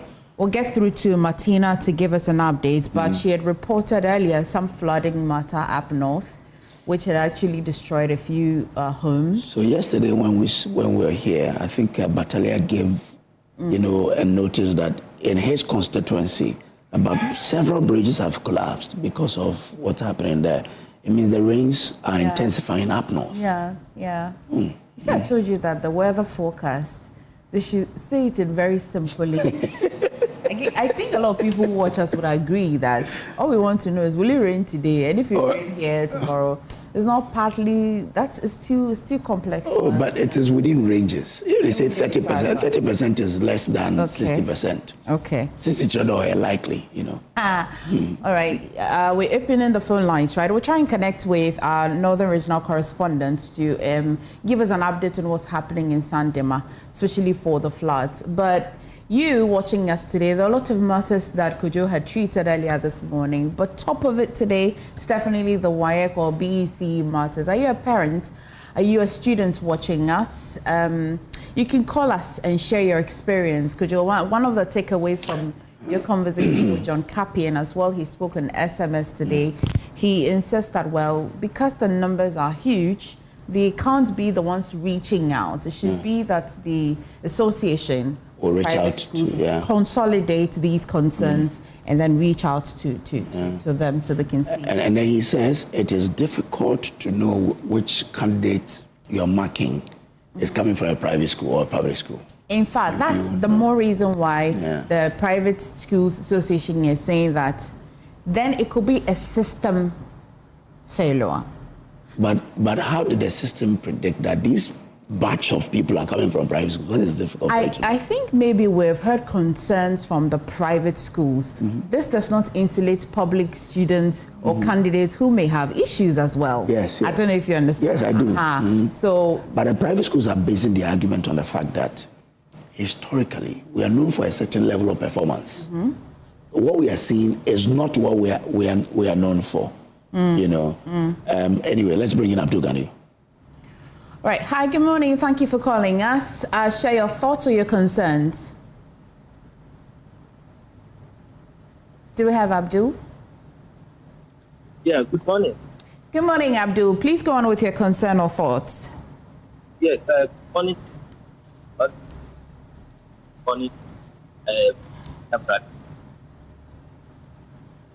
Abdul, are you able to position yourself properly so we can hear you?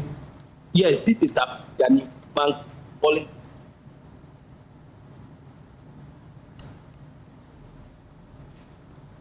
Abdul, I'm terribly sorry about the line. Maybe you want to drop off and call again. If you're watching us, you as well try. Let's see if we can engage you. 03022111691 or 03022111692. Let's try and see if the network will be kind to us. Hi, Prince. You're calling us from Obuasi. Please proceed. Yes. Good morning to all of you. Good morning. And let me say that we are doing a wonderful job. But my issue here is concerning the BEC. I don't know how important it is for our education, our educational system. And as a country, do we really need this BEC examination? A certificate that is not even hold to even get employment. Is it really necessary for us to teach our studies? I've been since the inception of the computer placement, and I've sent my own sometimes countless students who come check their results at my place, and sometimes my sister very sad. I found with a student just 3 days ago. He has bought 3 different churches, all in the name of that she does believe what she has gotten as her result is a true reflection of what she wrote. And this lady has worked for about 3 years, uncontrollable. And I'm asking myself, as a ticket, faith cannot be for any job in the country. Is it worth it? It seems like we are not thinking about the kids that we have today. The kids also have feelings. So these kids, they have feelings. They know what is going on. They are hurt. Some of them are hurt when they see these results. So I don't know, my sister. Is there a possibility of doing something about it? Okay, so what would be? I don't know much about it, but sister, when you see some of the students, how they are sad, crying over it, it's very worrisome. Please, if the authorities can do something about it, I will be very, very, very happy. Thank you so much. Thank you. Okay. You know, he's asking whether it is relevant for us to keep, writing BC when you can use the certificate to work. But that is the basis for you to rise through senior high school, where you can use that certificate to probably work, and then the university as well. So we cannot do away with the certificate. Maybe people suggested what people suggested in the past. We let people progress from JHS seemingly into the senior high school.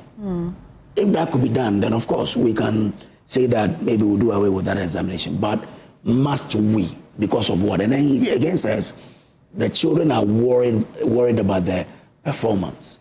We also need to speak to them. It is not the end of the world. I tell you the grade I got in BEC, but that didn't prevent me from getting to where I have to get to.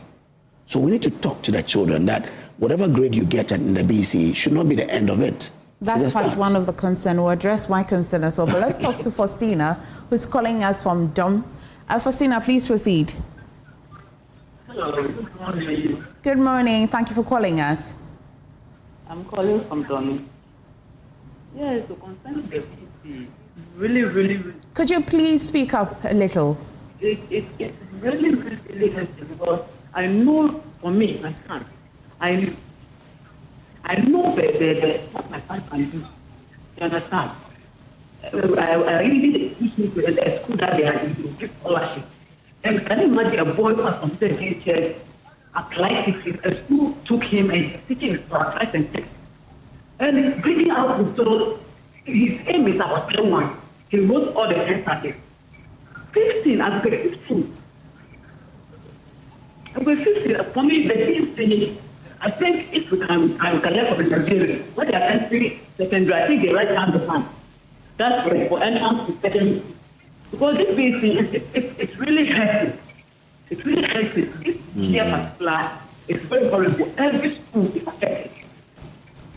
Every school is affected because, and they're referring at the most change of curriculum, changing of the affected were a bit changed than previously. But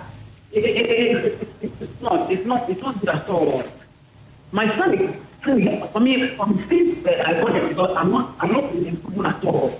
Because I look at this boy, I look with the performance. It said that it's a teacher. He is really down. Really down. Because this boy is the best in the class. When the computer was the best student in their class. I got a 50, three that they gave one. This boy is very good in computing. He took the first fight. And very good. Okay. A school, I didn't go to school and the teacher in the school, I haven't forget about it. Not about it, but the person applied for teacher and the school was there and they enrolled me as a teacher. Yesterday we went to his school for this placement. Today I think the line isn't the best of shapes. Thank you. Well, we're grateful. She has a point, but the line isn't too good. Hardly. I think she's talking about they going to the school and the challenges they are going. Parents have gone back to the schools with their children to go and select schools and I think some of them are going through some challenges, and that's what she was talking about. Unfortunately, You know, the line isn't that. Yeah, isn't clear. What is your challenge anyway? So what was your initial concern? You said that we should speak to them. Yes. That I agree. I totally agree. However, my concern is some people genuinely put in the work. Yes. And so... But again, how do you determine that the work you put in is exactly what was demanded by the examiners and therefore should get you a certain grade? That's what I'm saying, that you know when you're taking an exam and you know that this paper will fail. And you also know when you've taken the exam and you know that you will pass. That's why WAEC says that they have a period that they can come to the school. John Kapi says they know that there's a room for you to come and then check on what's happening. You know. Anywho. Okay. This one says, Kojo, I want if you want a chairman in the UK who understands the base, delivers results in United Party, then the choice is clear. Richmond Mensah. As immediate past chairman of Milton Keynes branch, he has proven himself to be a formidable grassroots organizer. He has raised vital funds for our youth and women's wings and supported identifiable groups, including the MPP Loyal Ladies. Beyond the UK, Richmond has walked the talk. He has been on the campaign trail in the Western region for the last 4 successive elections. Richmond Mensah has the experience, the commitment, and the network. He is the best man for the job for MPP UK chairman. Manche Bruce, the second, brought this one in. Hey, Manche. Anyway, let's move on there. Wrapping up. Yeah. Okay. Had a good show this morning. Yes. Very interactive as well. If again, people. Oh, I hope the lines were good. People should also let us know their experience in paying bribes to people in public service. Yeah. Like I read a test. Teachers in Western North, whose salaries have delayed, are being asked to pay 2,000 cedis each for the process to be done for them. This is unofficial, right? Unofficial, oh yes, of course. They don't give you, what do you call, a receipt. You know, sometimes you pay some fees in some public offices. They give you a receipt covering a certain amount, and the remainder is not covered. And you cannot ask because you need your... Unexperienced damages.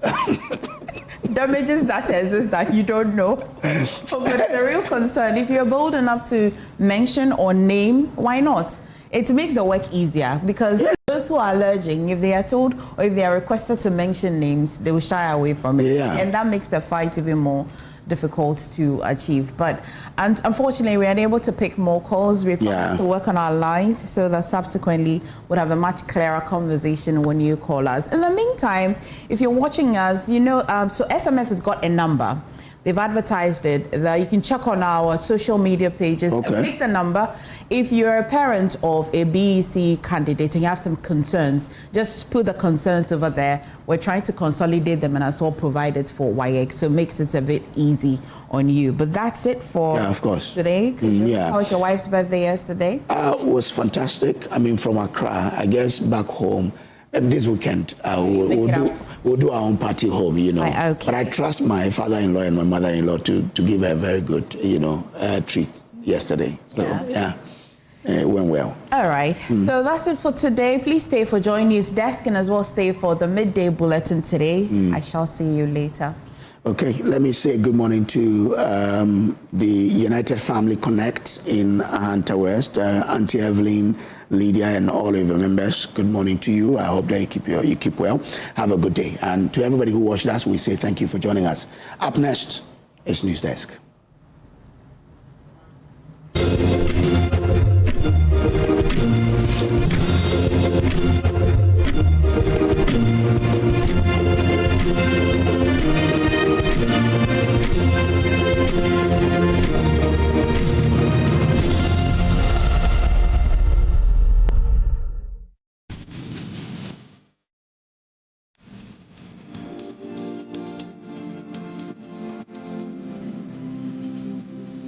By midday, the day has spoken, stories have broken, events have unfolded. We call on governments and cocoa board to pay our cocoa farmers immediately. Now it's time to take stock. This is Joy News Today. As it happens, as it matters to you, from Accra to every region, from Parliament to the courts, our correspondents are on the beat, bringing you the latest developments, verified facts, and the context behind the headline. This authority is just going to be tough for the men. This authority will not affect the suffering unemployed youth. On Joy News today, there are no fragments of speculation, but a clear picture of where the country stands right now. Because of Galamsey, Ghanaians voted against NPP for NDC to come and do better. But the better now, no, so you can stay informed, stay connected, and stay ahead. Joy News today on Joy News. Independent, fearless, and credible.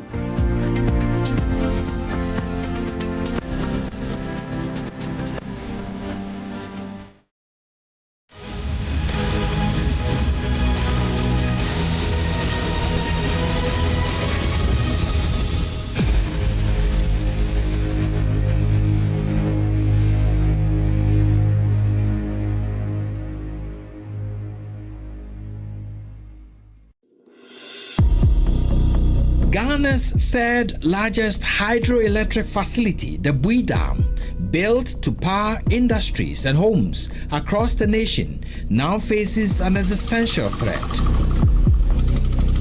Mining at the banks or in the river is actually going to worsen the situation. It's going to get to a point where we may not have enough water in the river or in the dam to generate electricity from the middle belt. This threat is not from nature, but from the surge of galamsey or illegal mining activities creeping dangerously close to its lifeline, the Black Volta. Once say sebi ye na ye galamsey adwuma no ya so ye den nyam se enka no kore ye che no dukura be wo amen ko ba bia adinti na shini du abesa aba adwuma ye so ye no. In this documentary, Joy News' Nana Aljima exposes the sustainability of the nation's energy security being choked by environmental destruction. This is worrying. In fact, some of the rivers that were programmed, smaller rivers that were like Pra, Cobra, and the rest, that were programmed to do mini grids, mini electricity generation. I'm not sure today we can do it. Galamsey has actually destroyed those rivers.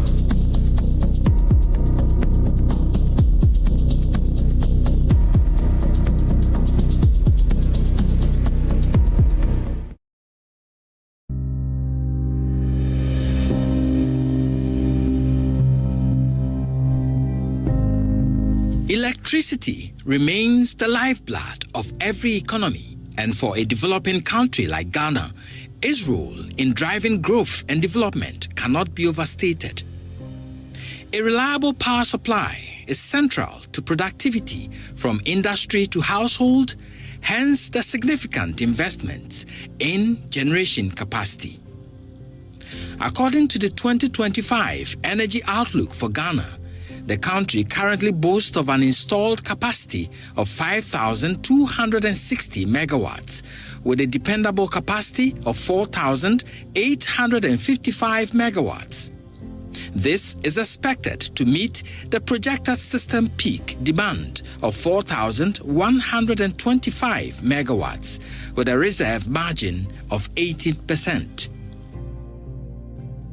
At the heart of Ghana's energy mix is the Bui Generating Station, one of the nation's largest power suppliers, contributing a total of 404 megawatts hydroelectric power with a 250 megawatt solar plant under construction.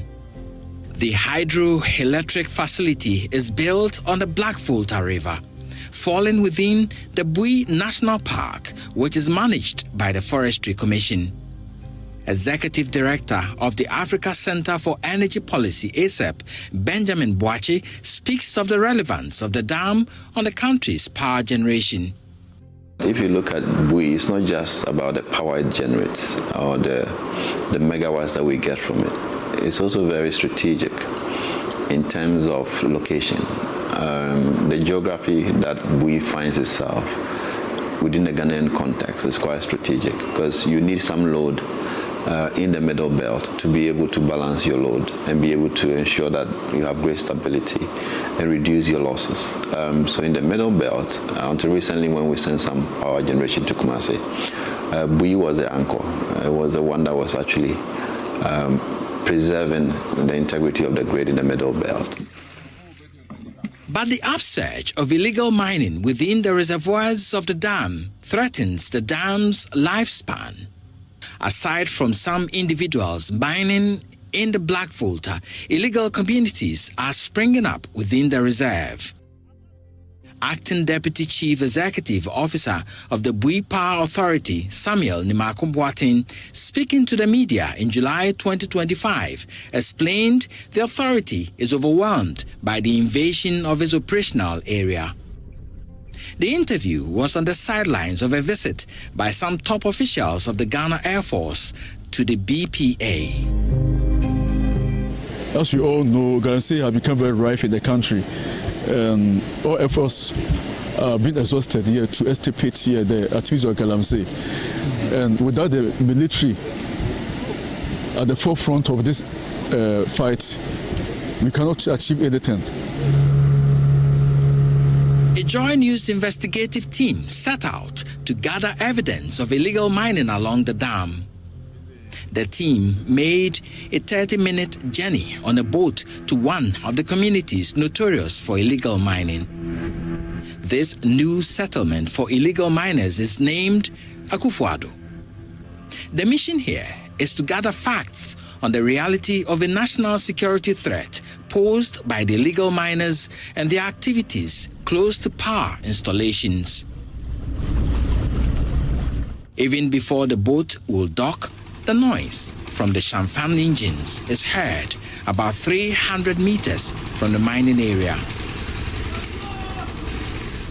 Upon sighting the boat, which looked different from those plying the route, some of the illegal miners halted operations and most of them took to their heels.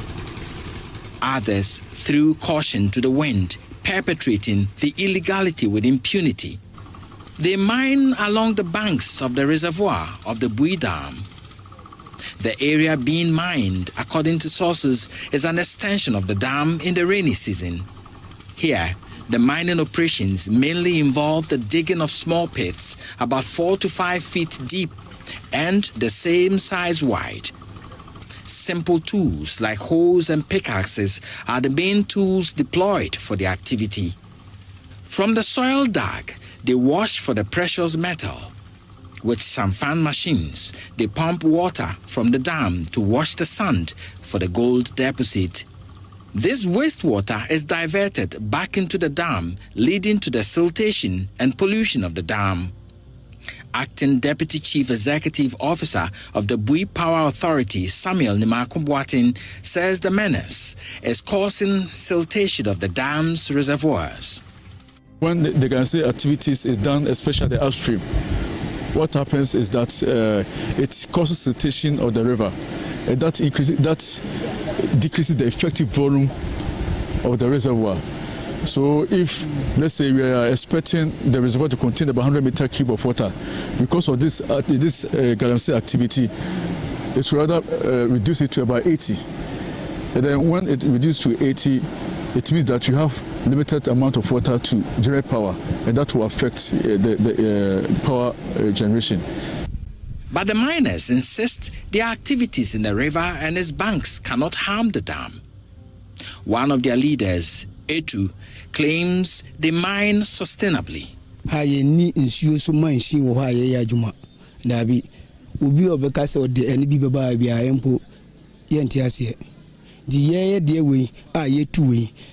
And me cross so careful wimpo na nkasa akọ animu ho nti uka say we here dey we betimi akọ so sa problem na bi dey we dey intimi. Another leader who also gives his name as Aboagye is unable to confirm or denying whether their activity pollutes the dam. He says the leadership of the miners often patrol the banks of the river to check against the washing of their tailings into the dam. But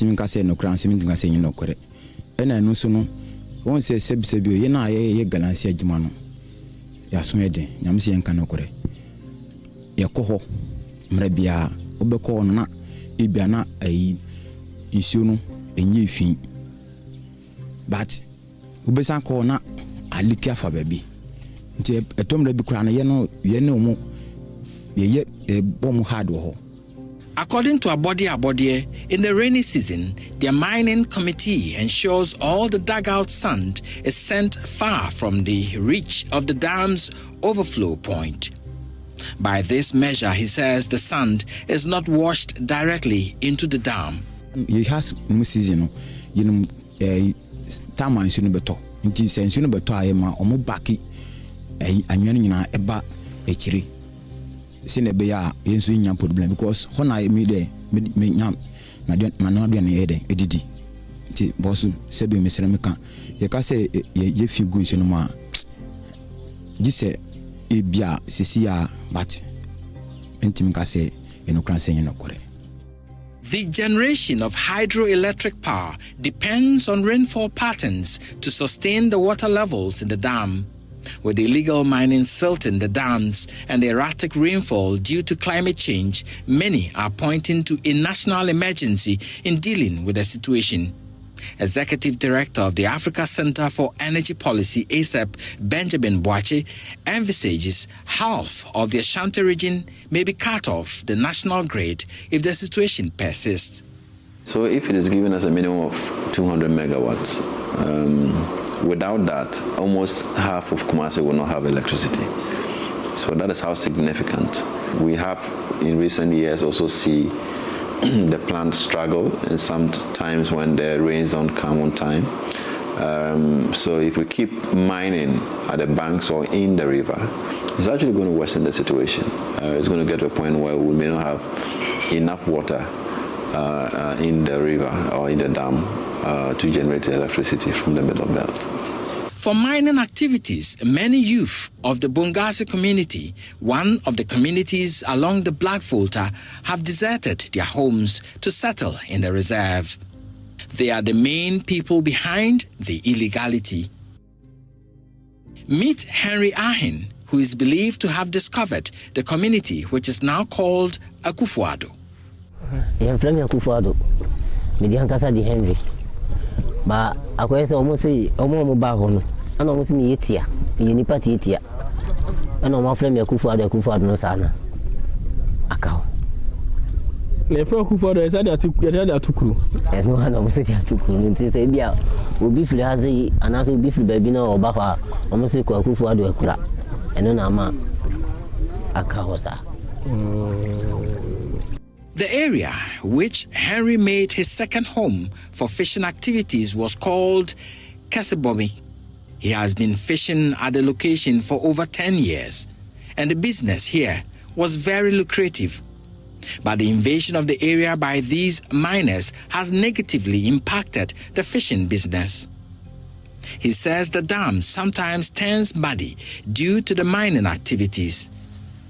Oh, affect me kakladi. I have kakra. I didn't think I have kakra. I say the way I know, say a Jumani Becono, Cososa. To say the Anna, country, say acquire Pino, Ebia and Siano. You say acquire Siano, Siano, Yanasa. It's a honor, it's Musa Chelsea. According to Henry, the illegal miners migrated to the area in gangs. A group of miners who first arrived to prospect for gold left in futility. But another group that followed was successful, hence the establishment of the community. The settlement, which the Forestry Commission has described as illegal, has now developed into a bigger community with a population of over 6,000. By law, the Bui National Park and the catchment of the Bui Power Authority are protected areas, hence settlements are illegal. Manager for the Bui National Park, Dramani Dauda Jawad, says there are presently 4 established Galamsey settlements in the park. We have the Akufo-Addo combined with Alegeles, which seems to be one community. We have the Dollar Power community, we have Alaba, and we have Dokochina.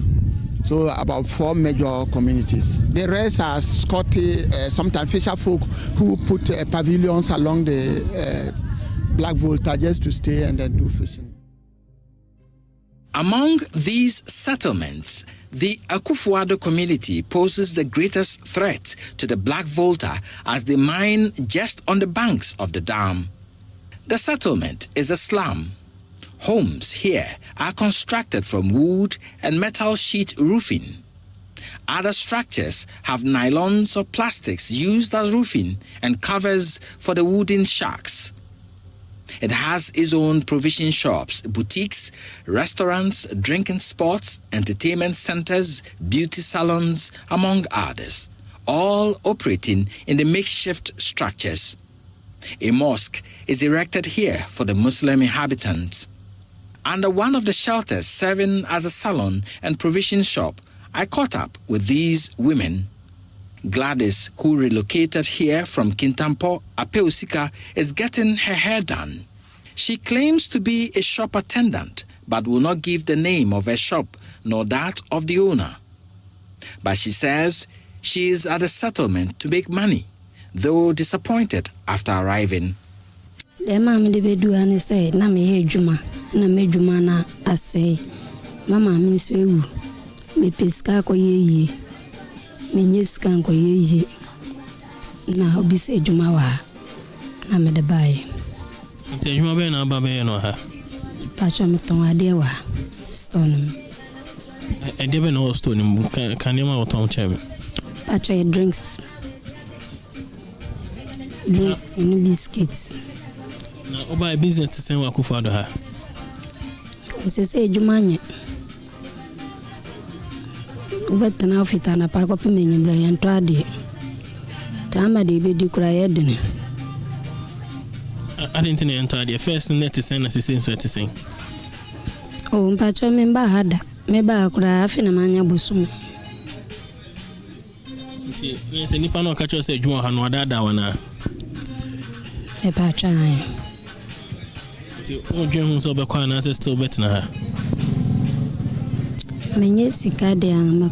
The settlement, siting along the Black Volta and in the middle of the Bui National Park, remains illegal. Over the years, the Forestry Commission has led operations to clear the settlement. On 3 occasions between March and August this year, a security operation spearheaded by the Forestry Commission and the Bui Power Authority torched makeshift homes at Akufo-Addo in efforts to evacuate people here. My predecessors have tackled it. I had in records where they have done burnings, they have done confiscations. Then between March and August, I personally have carried out 3 operations there, burning the structures. You know, these structures are robbers. Burning, confiscating, and making some arrests. But it's quite unfortunate that these people, you sack them today, 2-3 days, you don't go back, you go back, they are there. It's a challenge. But we have made several attempts to sack them, several burning the place, you sack them. For some time they come back. But despite the efforts to flush out the illegal mining community, the population continues to grow. Etu insists they are unwilling to abandon the community regardless of the force being used.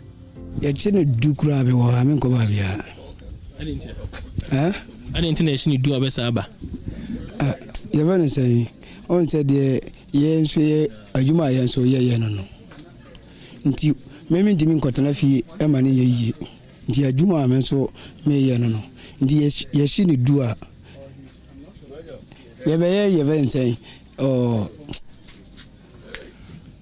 even a band every day, security power Hambuna, Jumano. May me, my dear Semikofi. Come coffee, dear Macaco, no fino. And for Papa Mereme. The Mimi Coffee and Boame. To me, one of me, say Hano, a Boame Senefina Mecono. To the park manager, a security base will have to be established in the area to ensure the people, once flushed out, do not return. Mr. Dramani Dauda reveals most of the settlers are nomad miners who are always looking for an abode. I can say that one can be survivor. It seems to be a livelihood for most of the, especially the foreigners, and they don't even have a place to go.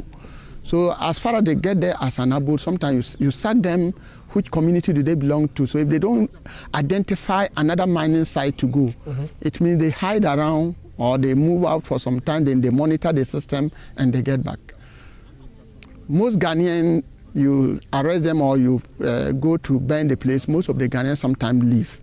But the foreigners are difficult to control. The police and other security agencies sometimes join the private security of the Bui Power Authority and the Forestry Commission in fighting the menace. But the combat has largely yielded positive results in a section of the park. Until September this year, Shamfan boats were floating at the Yekope end of the Black Volta. Through collaborative security efforts, over 93 Shamfan machines have been seized. Series of operations along the Black Volta have resulted in the arrest of 12 motorbikes, over 40 pumping machines and generators. 37 people have so far been arrested and put before court. Around Viekra and around the Waka Waka Enclave. So together with the Bui Power Authority military team, I think we have launched a very serious attack on them.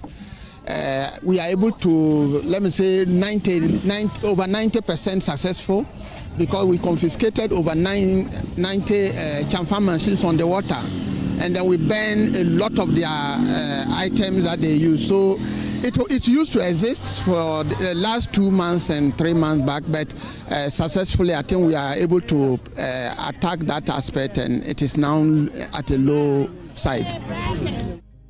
The Bui Power Authority has expressed concern about the invasion of its territory by illegal miners. To deal with the situation, the authority has provided logistical support to various security agencies operating within the Bono and Savannah regions. Charles Tufo, Community Relations Manager, made this known. So as an organization, we've been supporting the military, the Navy, the police. At times we partner with the Bono Regional Coordinating Council. In terms of resources, we've given about 2 Ford pickups to the Bono Regional Coordinating Council. That was handed over in July. And we've done same to the Savannah Regional Coordinating Council through their regional ministers, 2 pickups, which we support them with fuel card every month since we started this exercise. So on our part as Bui Power, our internal security, you've already spoken to them. They are doing their best. They go there, make sure that the illegal miners, which most of them are foreigners, stays away, especially those working with Chamfan, trying to use the Chamfan machine on the river.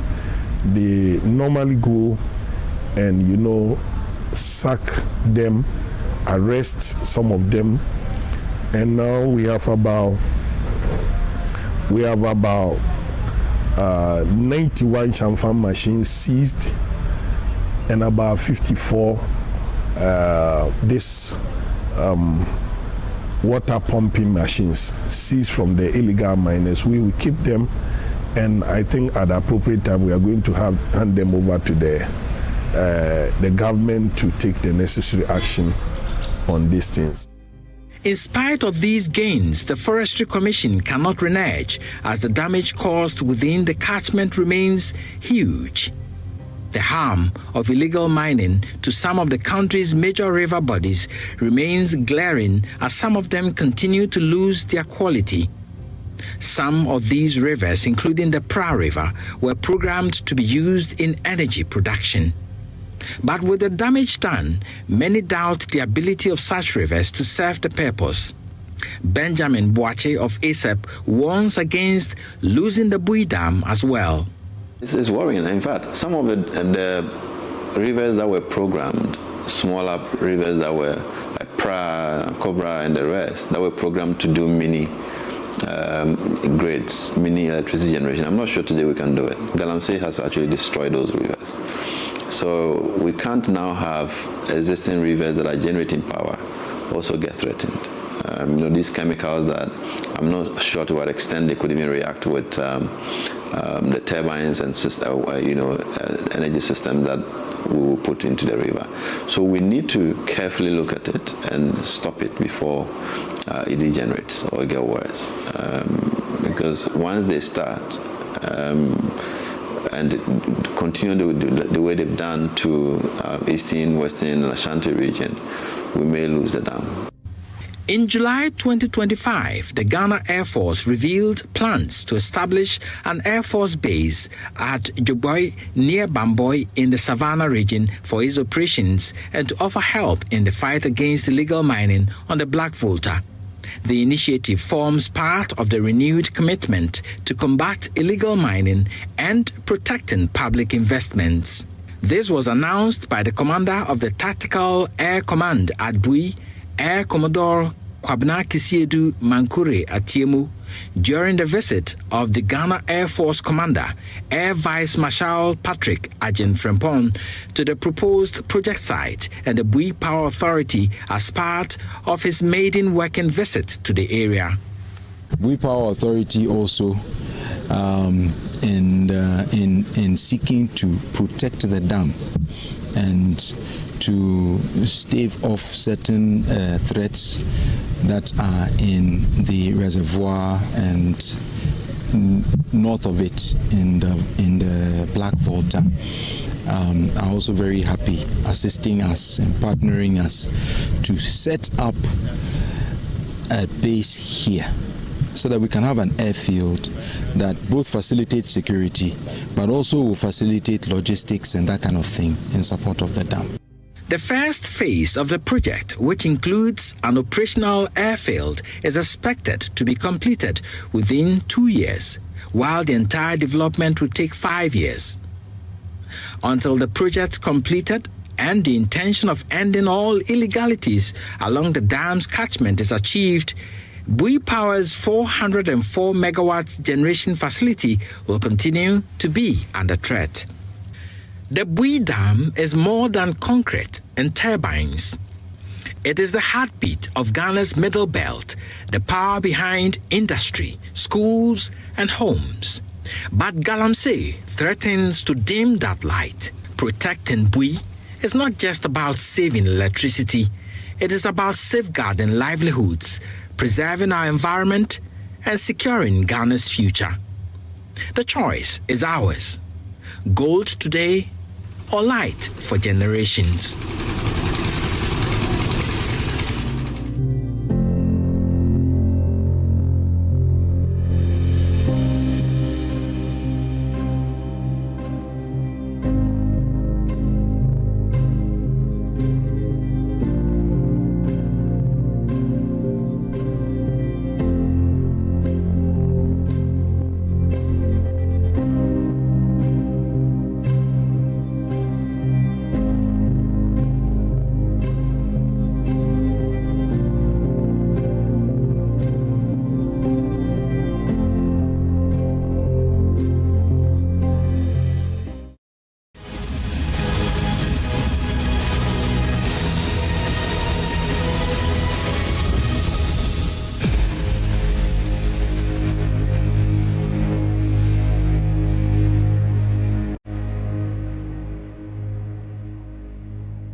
When you get on any drag, it can give you some amazing energy and some creative geniuses that just boost you like this. Talking about hard drugs. Anytime that anyone uses any of these drugs or substances of abuse, the brain itself gets affected.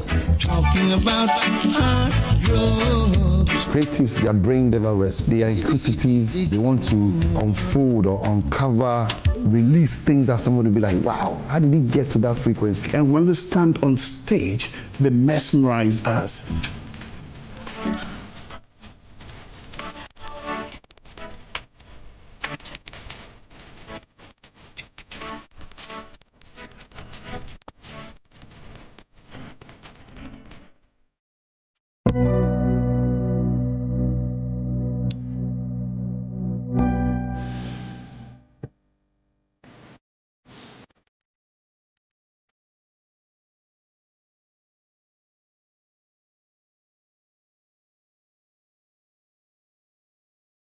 At one point in time, I left my comfort zone, my abode, and I came to Medina Ghetto, and I fraternized with rogues and wolves. I became a night owl, always on a wild goose chase.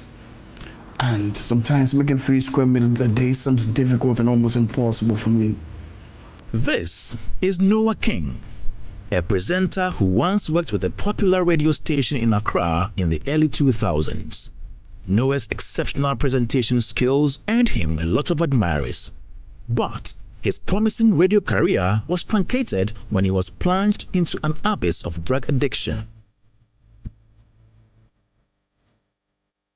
Noah King tells me that he started using drugs before he got into the media space. However, he says the situation got worse when he traveled with some musicians for a concert in Tamale. That was when he was introduced to more dangerous drugs. After advanced level, I was at home doing nothing. And my father, had this koinonia with the musicians. He rolls with them. And then the Kokumba Nanumba war erupted. So the Ghana Armed Forces, the Ghana Police Service, the National Security Apparatus thought that it were prudent on your part to organize a peace concert dubbed Operation Gongo in the 3 northern regions so as to forestall peace in the environs. So apparently, my father having, this koinonia with most musicians told one that, yes, I want my son to join you guys so that he can familiarize himself since he's at home doing nothing. So we're airlifted here from Accra to Tamale. When we go to Tamale, the hotel that we were put up, I saw things that were alien to me, things that were foreign to me, things that I never knew anything about, though I had experimented cannabis sativa way back in college, way back in, during my secondary school days. So this time I realized that these things were foreign, and then one guy who was with me, whose name is Kofi, well, he was pointed to me, this is crack, this, what are you doing is cappuccinos, this is cocktail, and what he's holding is a bunker. Noah King's curiosity fueled his woes. He was convinced that the source of the assertiveness and the energetic performances of the musicians was drugs. So when I saw them do that, I said, okay, then this is what gets them euphoric. And when they stand on stage, they mesmerize us. And I said, okay, fine. So when they were done with all that they were doing that very night, we were called upon to clear the residue. And myself and Kofi chanced upon a couple of freebase. When I say freebase, I mean crack on the table and some on the floor. So we took them. And Kofi knows much into it, and therefore he fixed the crack and he took a hit. And he asked me too. I said, yes, I want to try it, because if this is giving them the euphoric and the energy and the drive, then I think it's a good thing. And I tried it, and trust me, I was like a moonraker. I saw myself like an angel suspended in the air. When they returned to Accra from their concerts in the northern region, Noah could not free himself from the shackles of his newfound love.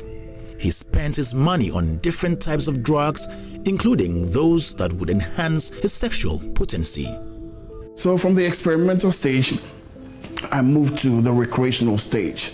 Apparently, I was getting tuition from them. This will actually let you perform well in bed and all that. And trust me, when I tried it, I realized that it was.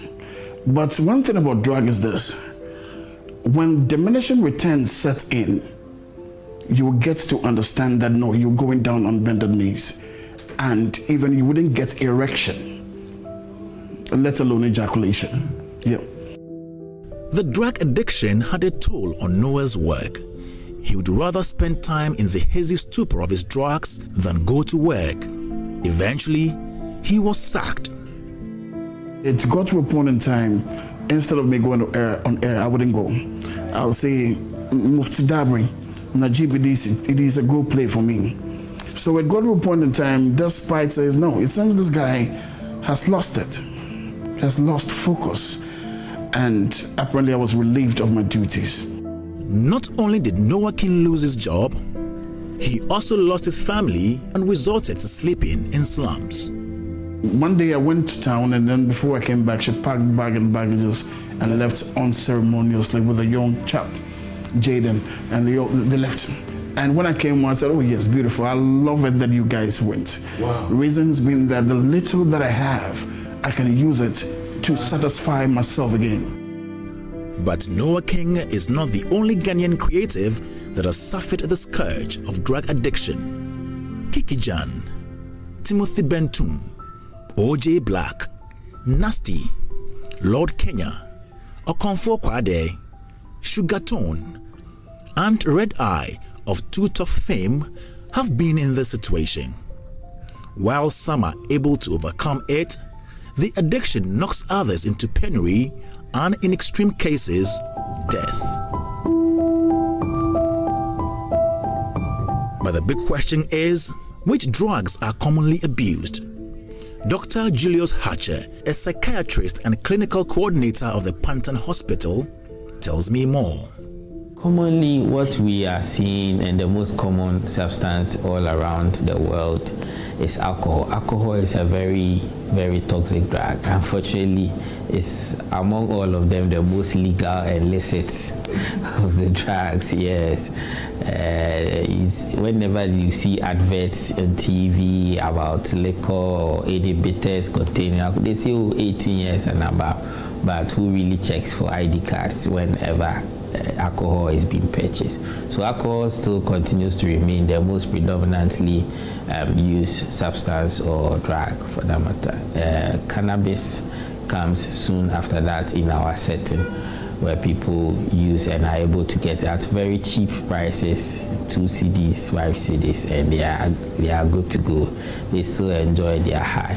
And then you have the cigarettes or the nicotines around. This is the Chosen Rehab Center, a facility that offers help to mentally challenged individuals.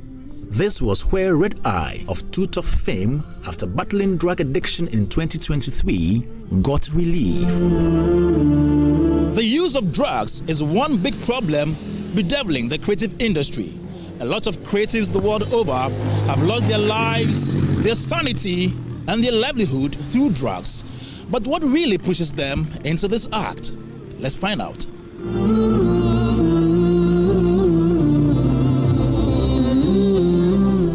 The center has a music recording studio, a computer lab, a gym, and an open area suitable for prayer meetings.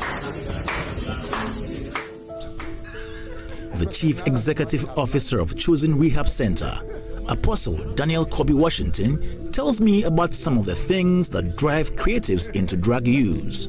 Because the brain never rests. Creatives, their brain never rests. They are inquisitive. They want to know more. They want to unfold or uncover, release things that somebody will be like, wow, how did he get to that frequency? How did he get this song? How did he come up with this movie? How did he write that book? You know, because the normal thing is, it doesn't give nobody an high.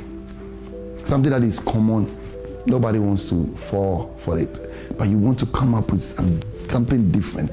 And that is why they start experimental abuse or drugs. Let me do some weed. Let me do some alcohol. They have the different ways to do that. But the weed is known that it's supposed to broaden or open them up.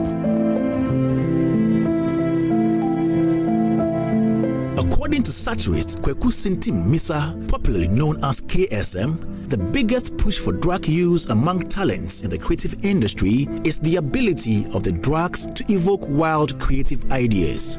They tell you that drugs will enlarge your creative horizon. There are so many things that you can create and do that under normal circumstances you will not be able to. And surprisingly, there's some truth to it. For most people who use illicit drugs, they start as children or teenagers. The late Lynx Entertainment signee, O.J. Black, is one of those who got trapped in the act when he was but a little boy. I started smoking when I was very young, very, very little. I started at the age of 11. 11 years? Yes. Who introduced you? No one. How did it happen? So I was in a boarding house, and sometimes you see the security, what we used to call watchmen. Yeah. Smoking around, seated in their jackets, smoking, and I was talking to one of my friend who like, hey Charlie, you see the way this food is smoked, you know? It was like, oh, you go feed smoking, and that was how it started. I want to sing for the world, sing for my country. Good. So if I sing and you don't pay me, I don't lose. If you know what you are doing and what the talent is and what it's worth, it's not what the peanut the person is going to give you. Good.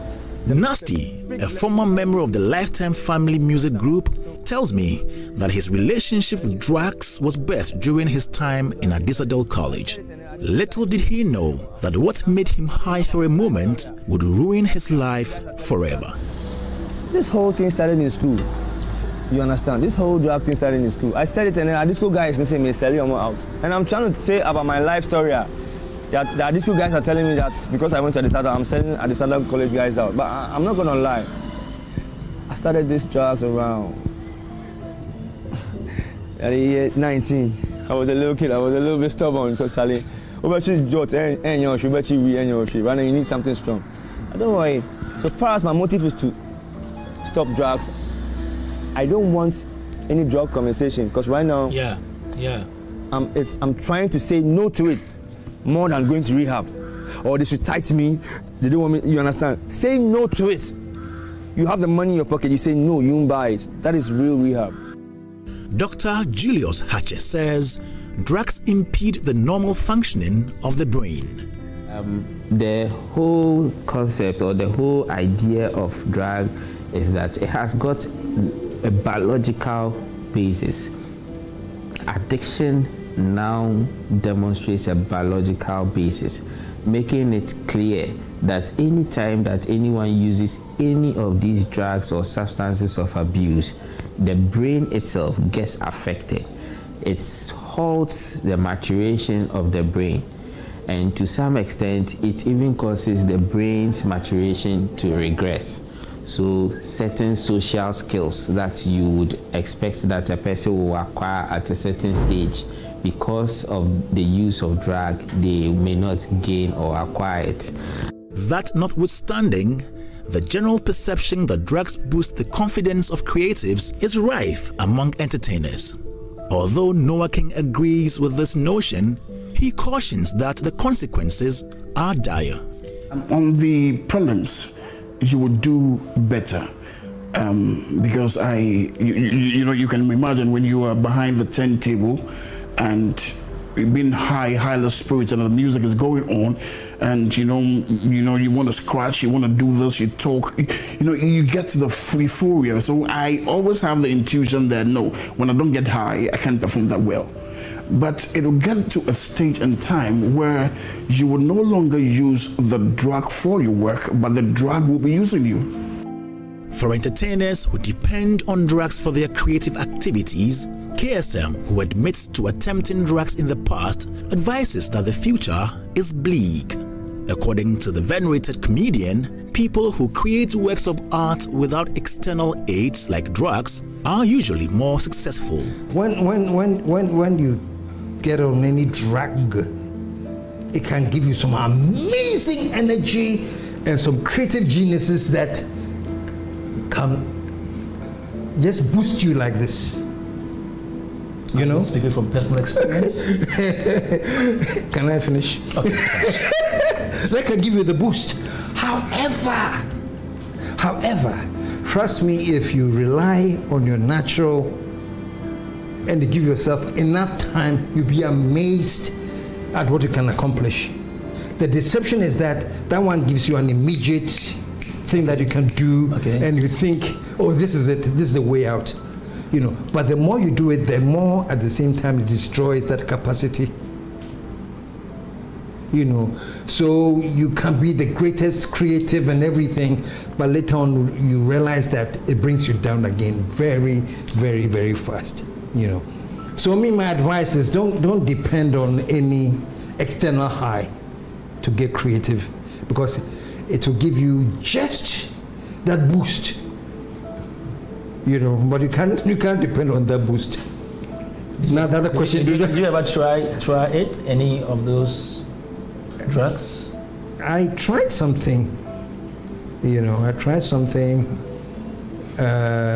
very, very minimal thing to test it. Actually, honestly, you know, I did it, say, okay, let me see how best it can help me to be creative, you know. And the ideas that I got were all very, very wild. And to me, wow, this thing is amazing. It can give you ideas and things. But then once it starts dying down, then I realize these were not wild ideas. These were stupid things. Yeah. But at that time, you don't care. You think it's, you know. So yeah, for me, it doesn't work. And I think creatives, I believe in what they call the natural high. Okay.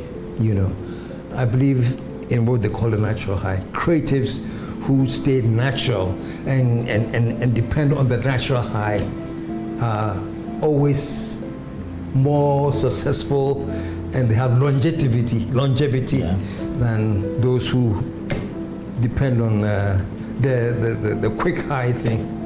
Yeah. We pray in the mighty name of Jesus Christ. At the Chosen Rehab Center, Apostle Washington reveals a lot of the people who are brought to his facility for treatment are those who have artistic capabilities, a reason he decided to build a music studio at the premises. We see that almost 50% of the people that comes in are musically inclined. Oh, okay. So either they sing or they rap, or some might say they play drums. So we realize that if we're having a lot of these people, then we need to put in the studio. And God being so good, my background is production. It's because I'm a Grammy-nominated producer in Sweden. So it was easy for me to put together the studio and to teach music lessons and music classes and how to beat making and all of that. So you personally teach music? I teach, yeah. And you have others who help you to do that? Yeah, so I've trained a lot of guys. So the guys that you are seeing in the studios over there, they have been taught softwares like Pro Tools, Studio One, Logic, so they can use all these things and make their beats. And production helps because you need some kind of concentration, and if you are able to put the tones together, there's a certain high in it. Wow. So that can replace the highness for the drugs that you were fiending for. For those who find themselves in this situation, all hope is not lost. Dr. Hache suggests ways to help people get out of drug use and its addiction. In helping people who are into drugs or substance abuse, we have various strategies and approaches, and it's easier when you have the person you are dealing with appreciating the fact that they have a problem that needs to be treated, for that matter. Unfortunately, quite a number of the people who have substance use disorders or addiction issues do not even consider it as a problem until they may hit rock bottom. But once they do, what we do is that we have a process whereby we assess them, because drugs, like I have mentioned or alluded to in the past, have a myriad effect on the human being, and they may have a physical condition that is associated with the drug use. So they need a thorough medical examination, a thorough psychiatric examination, so that we identify some of the underlying medical conditions, some of the underlying psychiatric conditions. Then we can target treatment at them and probably focus subsequently on the drug use. So, before you think about engaging in drugs to boost your creativity or for other recreational purposes, consider the harking effect it could have on your health, your finances, your family, and the community. Kwame Dazi, Joy News.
Mining can create jobs.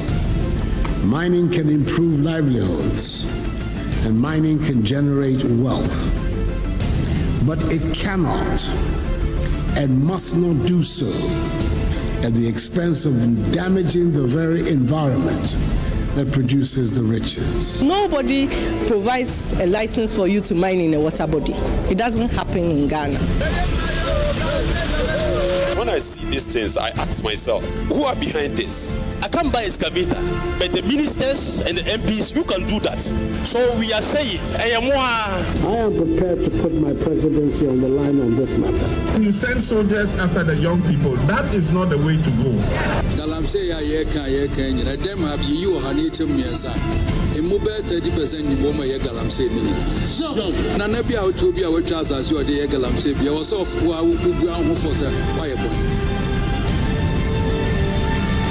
Destruction for gold.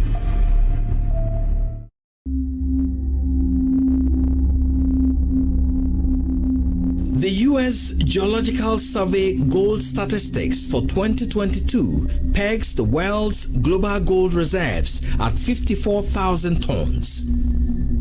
Ghana's reserves, estimated at 1,000 tons, has been the country's good and bad omen in the past 15 years. The large-scale exploitation of Ghana's gold has been fairly controlled. But the small-scale or artisanal mining sector has been the country's environmental headache. Highly unregulated, it is home to greed, politics, power play, and a policy dilemma. Artisanal and small scale has a long history in Ghana, but it was only in 1989 that government recognized its legitimacy through the Small Scale Mining Act, PNDC Law 218, which was later integrated into the current Mining Act 703 in 2006. The Act provided a blueprint for its formalization, reserving small-scale mining for Ghanaians. Like a farmer with arable land but no plow, the country started witnessing the invasion of Chinese into the sector, largely aided by Ghanaians. With the introduction of heavy earth-moving equipment and water-polluting gold mining technologies, the country's forests and water bodies came under attack. Regime after regime saw the pillaging of forests and the pollution of water bodies. Large tracts of forest cover, like this one in the western region, were reduced to wasteland. Contrary to mining practices and regulations, miners hid behind prospecting licenses to destroy large portions of forest reserves, like the Apamprama in the Ashanti region. Between 2006 and 2016, the devastation from illegal mining had taken astronomical levels across the country with extreme environmental consequences. Our usual footpath to school and out of our homes has now been turned into pits. I've been injured today trying to find my way home. They have to drive the Galamsey people away. In 2013, President John Dramani Mahama inaugurated a 5-member task force to fight illegal small-scale mining across the country. The problem persisted, leading to a government ban by the Akufo-Addo administration on all artisanal small-scale mining activities across the country between March 29, 2017 and April 22, 2017. This was followed by a 6-month ban on legal small-scale mining. I've said it in the cabinet, and perhaps it's the first time I'll be saying it in public. I am prepared to put my presidency on the line on this matter.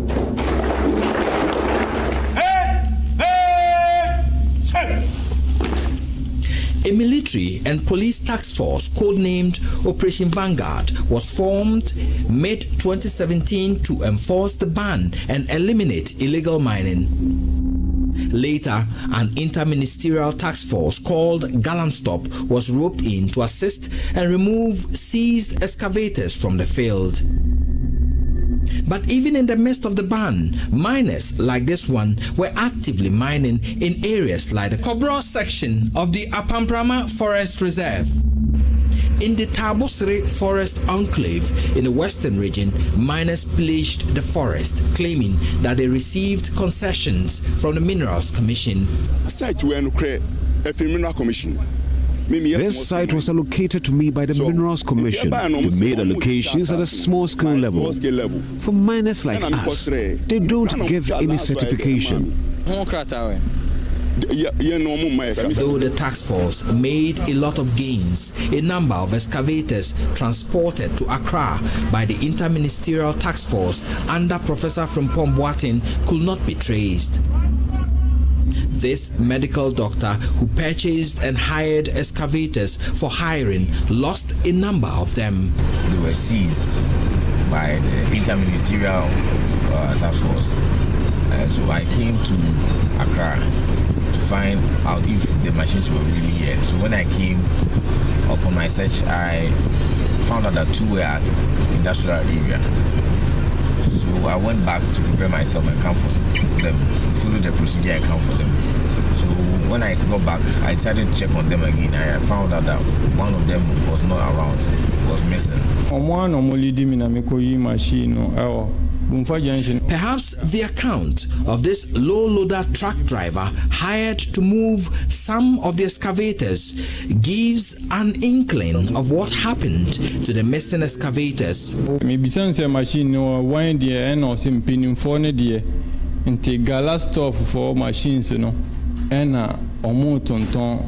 I had already asked the Alhaji who sent me, and he had confirmed that it was one of the Galamstop machines that were being sold, and he was asked to transport it.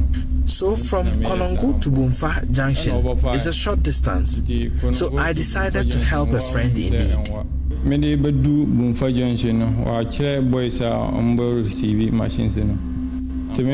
When I reached Bumfa Junction, he had told me a group of boys will receive the machine. Truly, I met them and they received the machine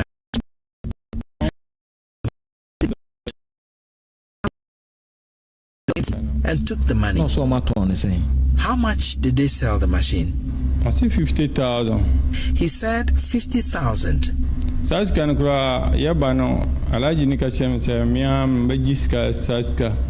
But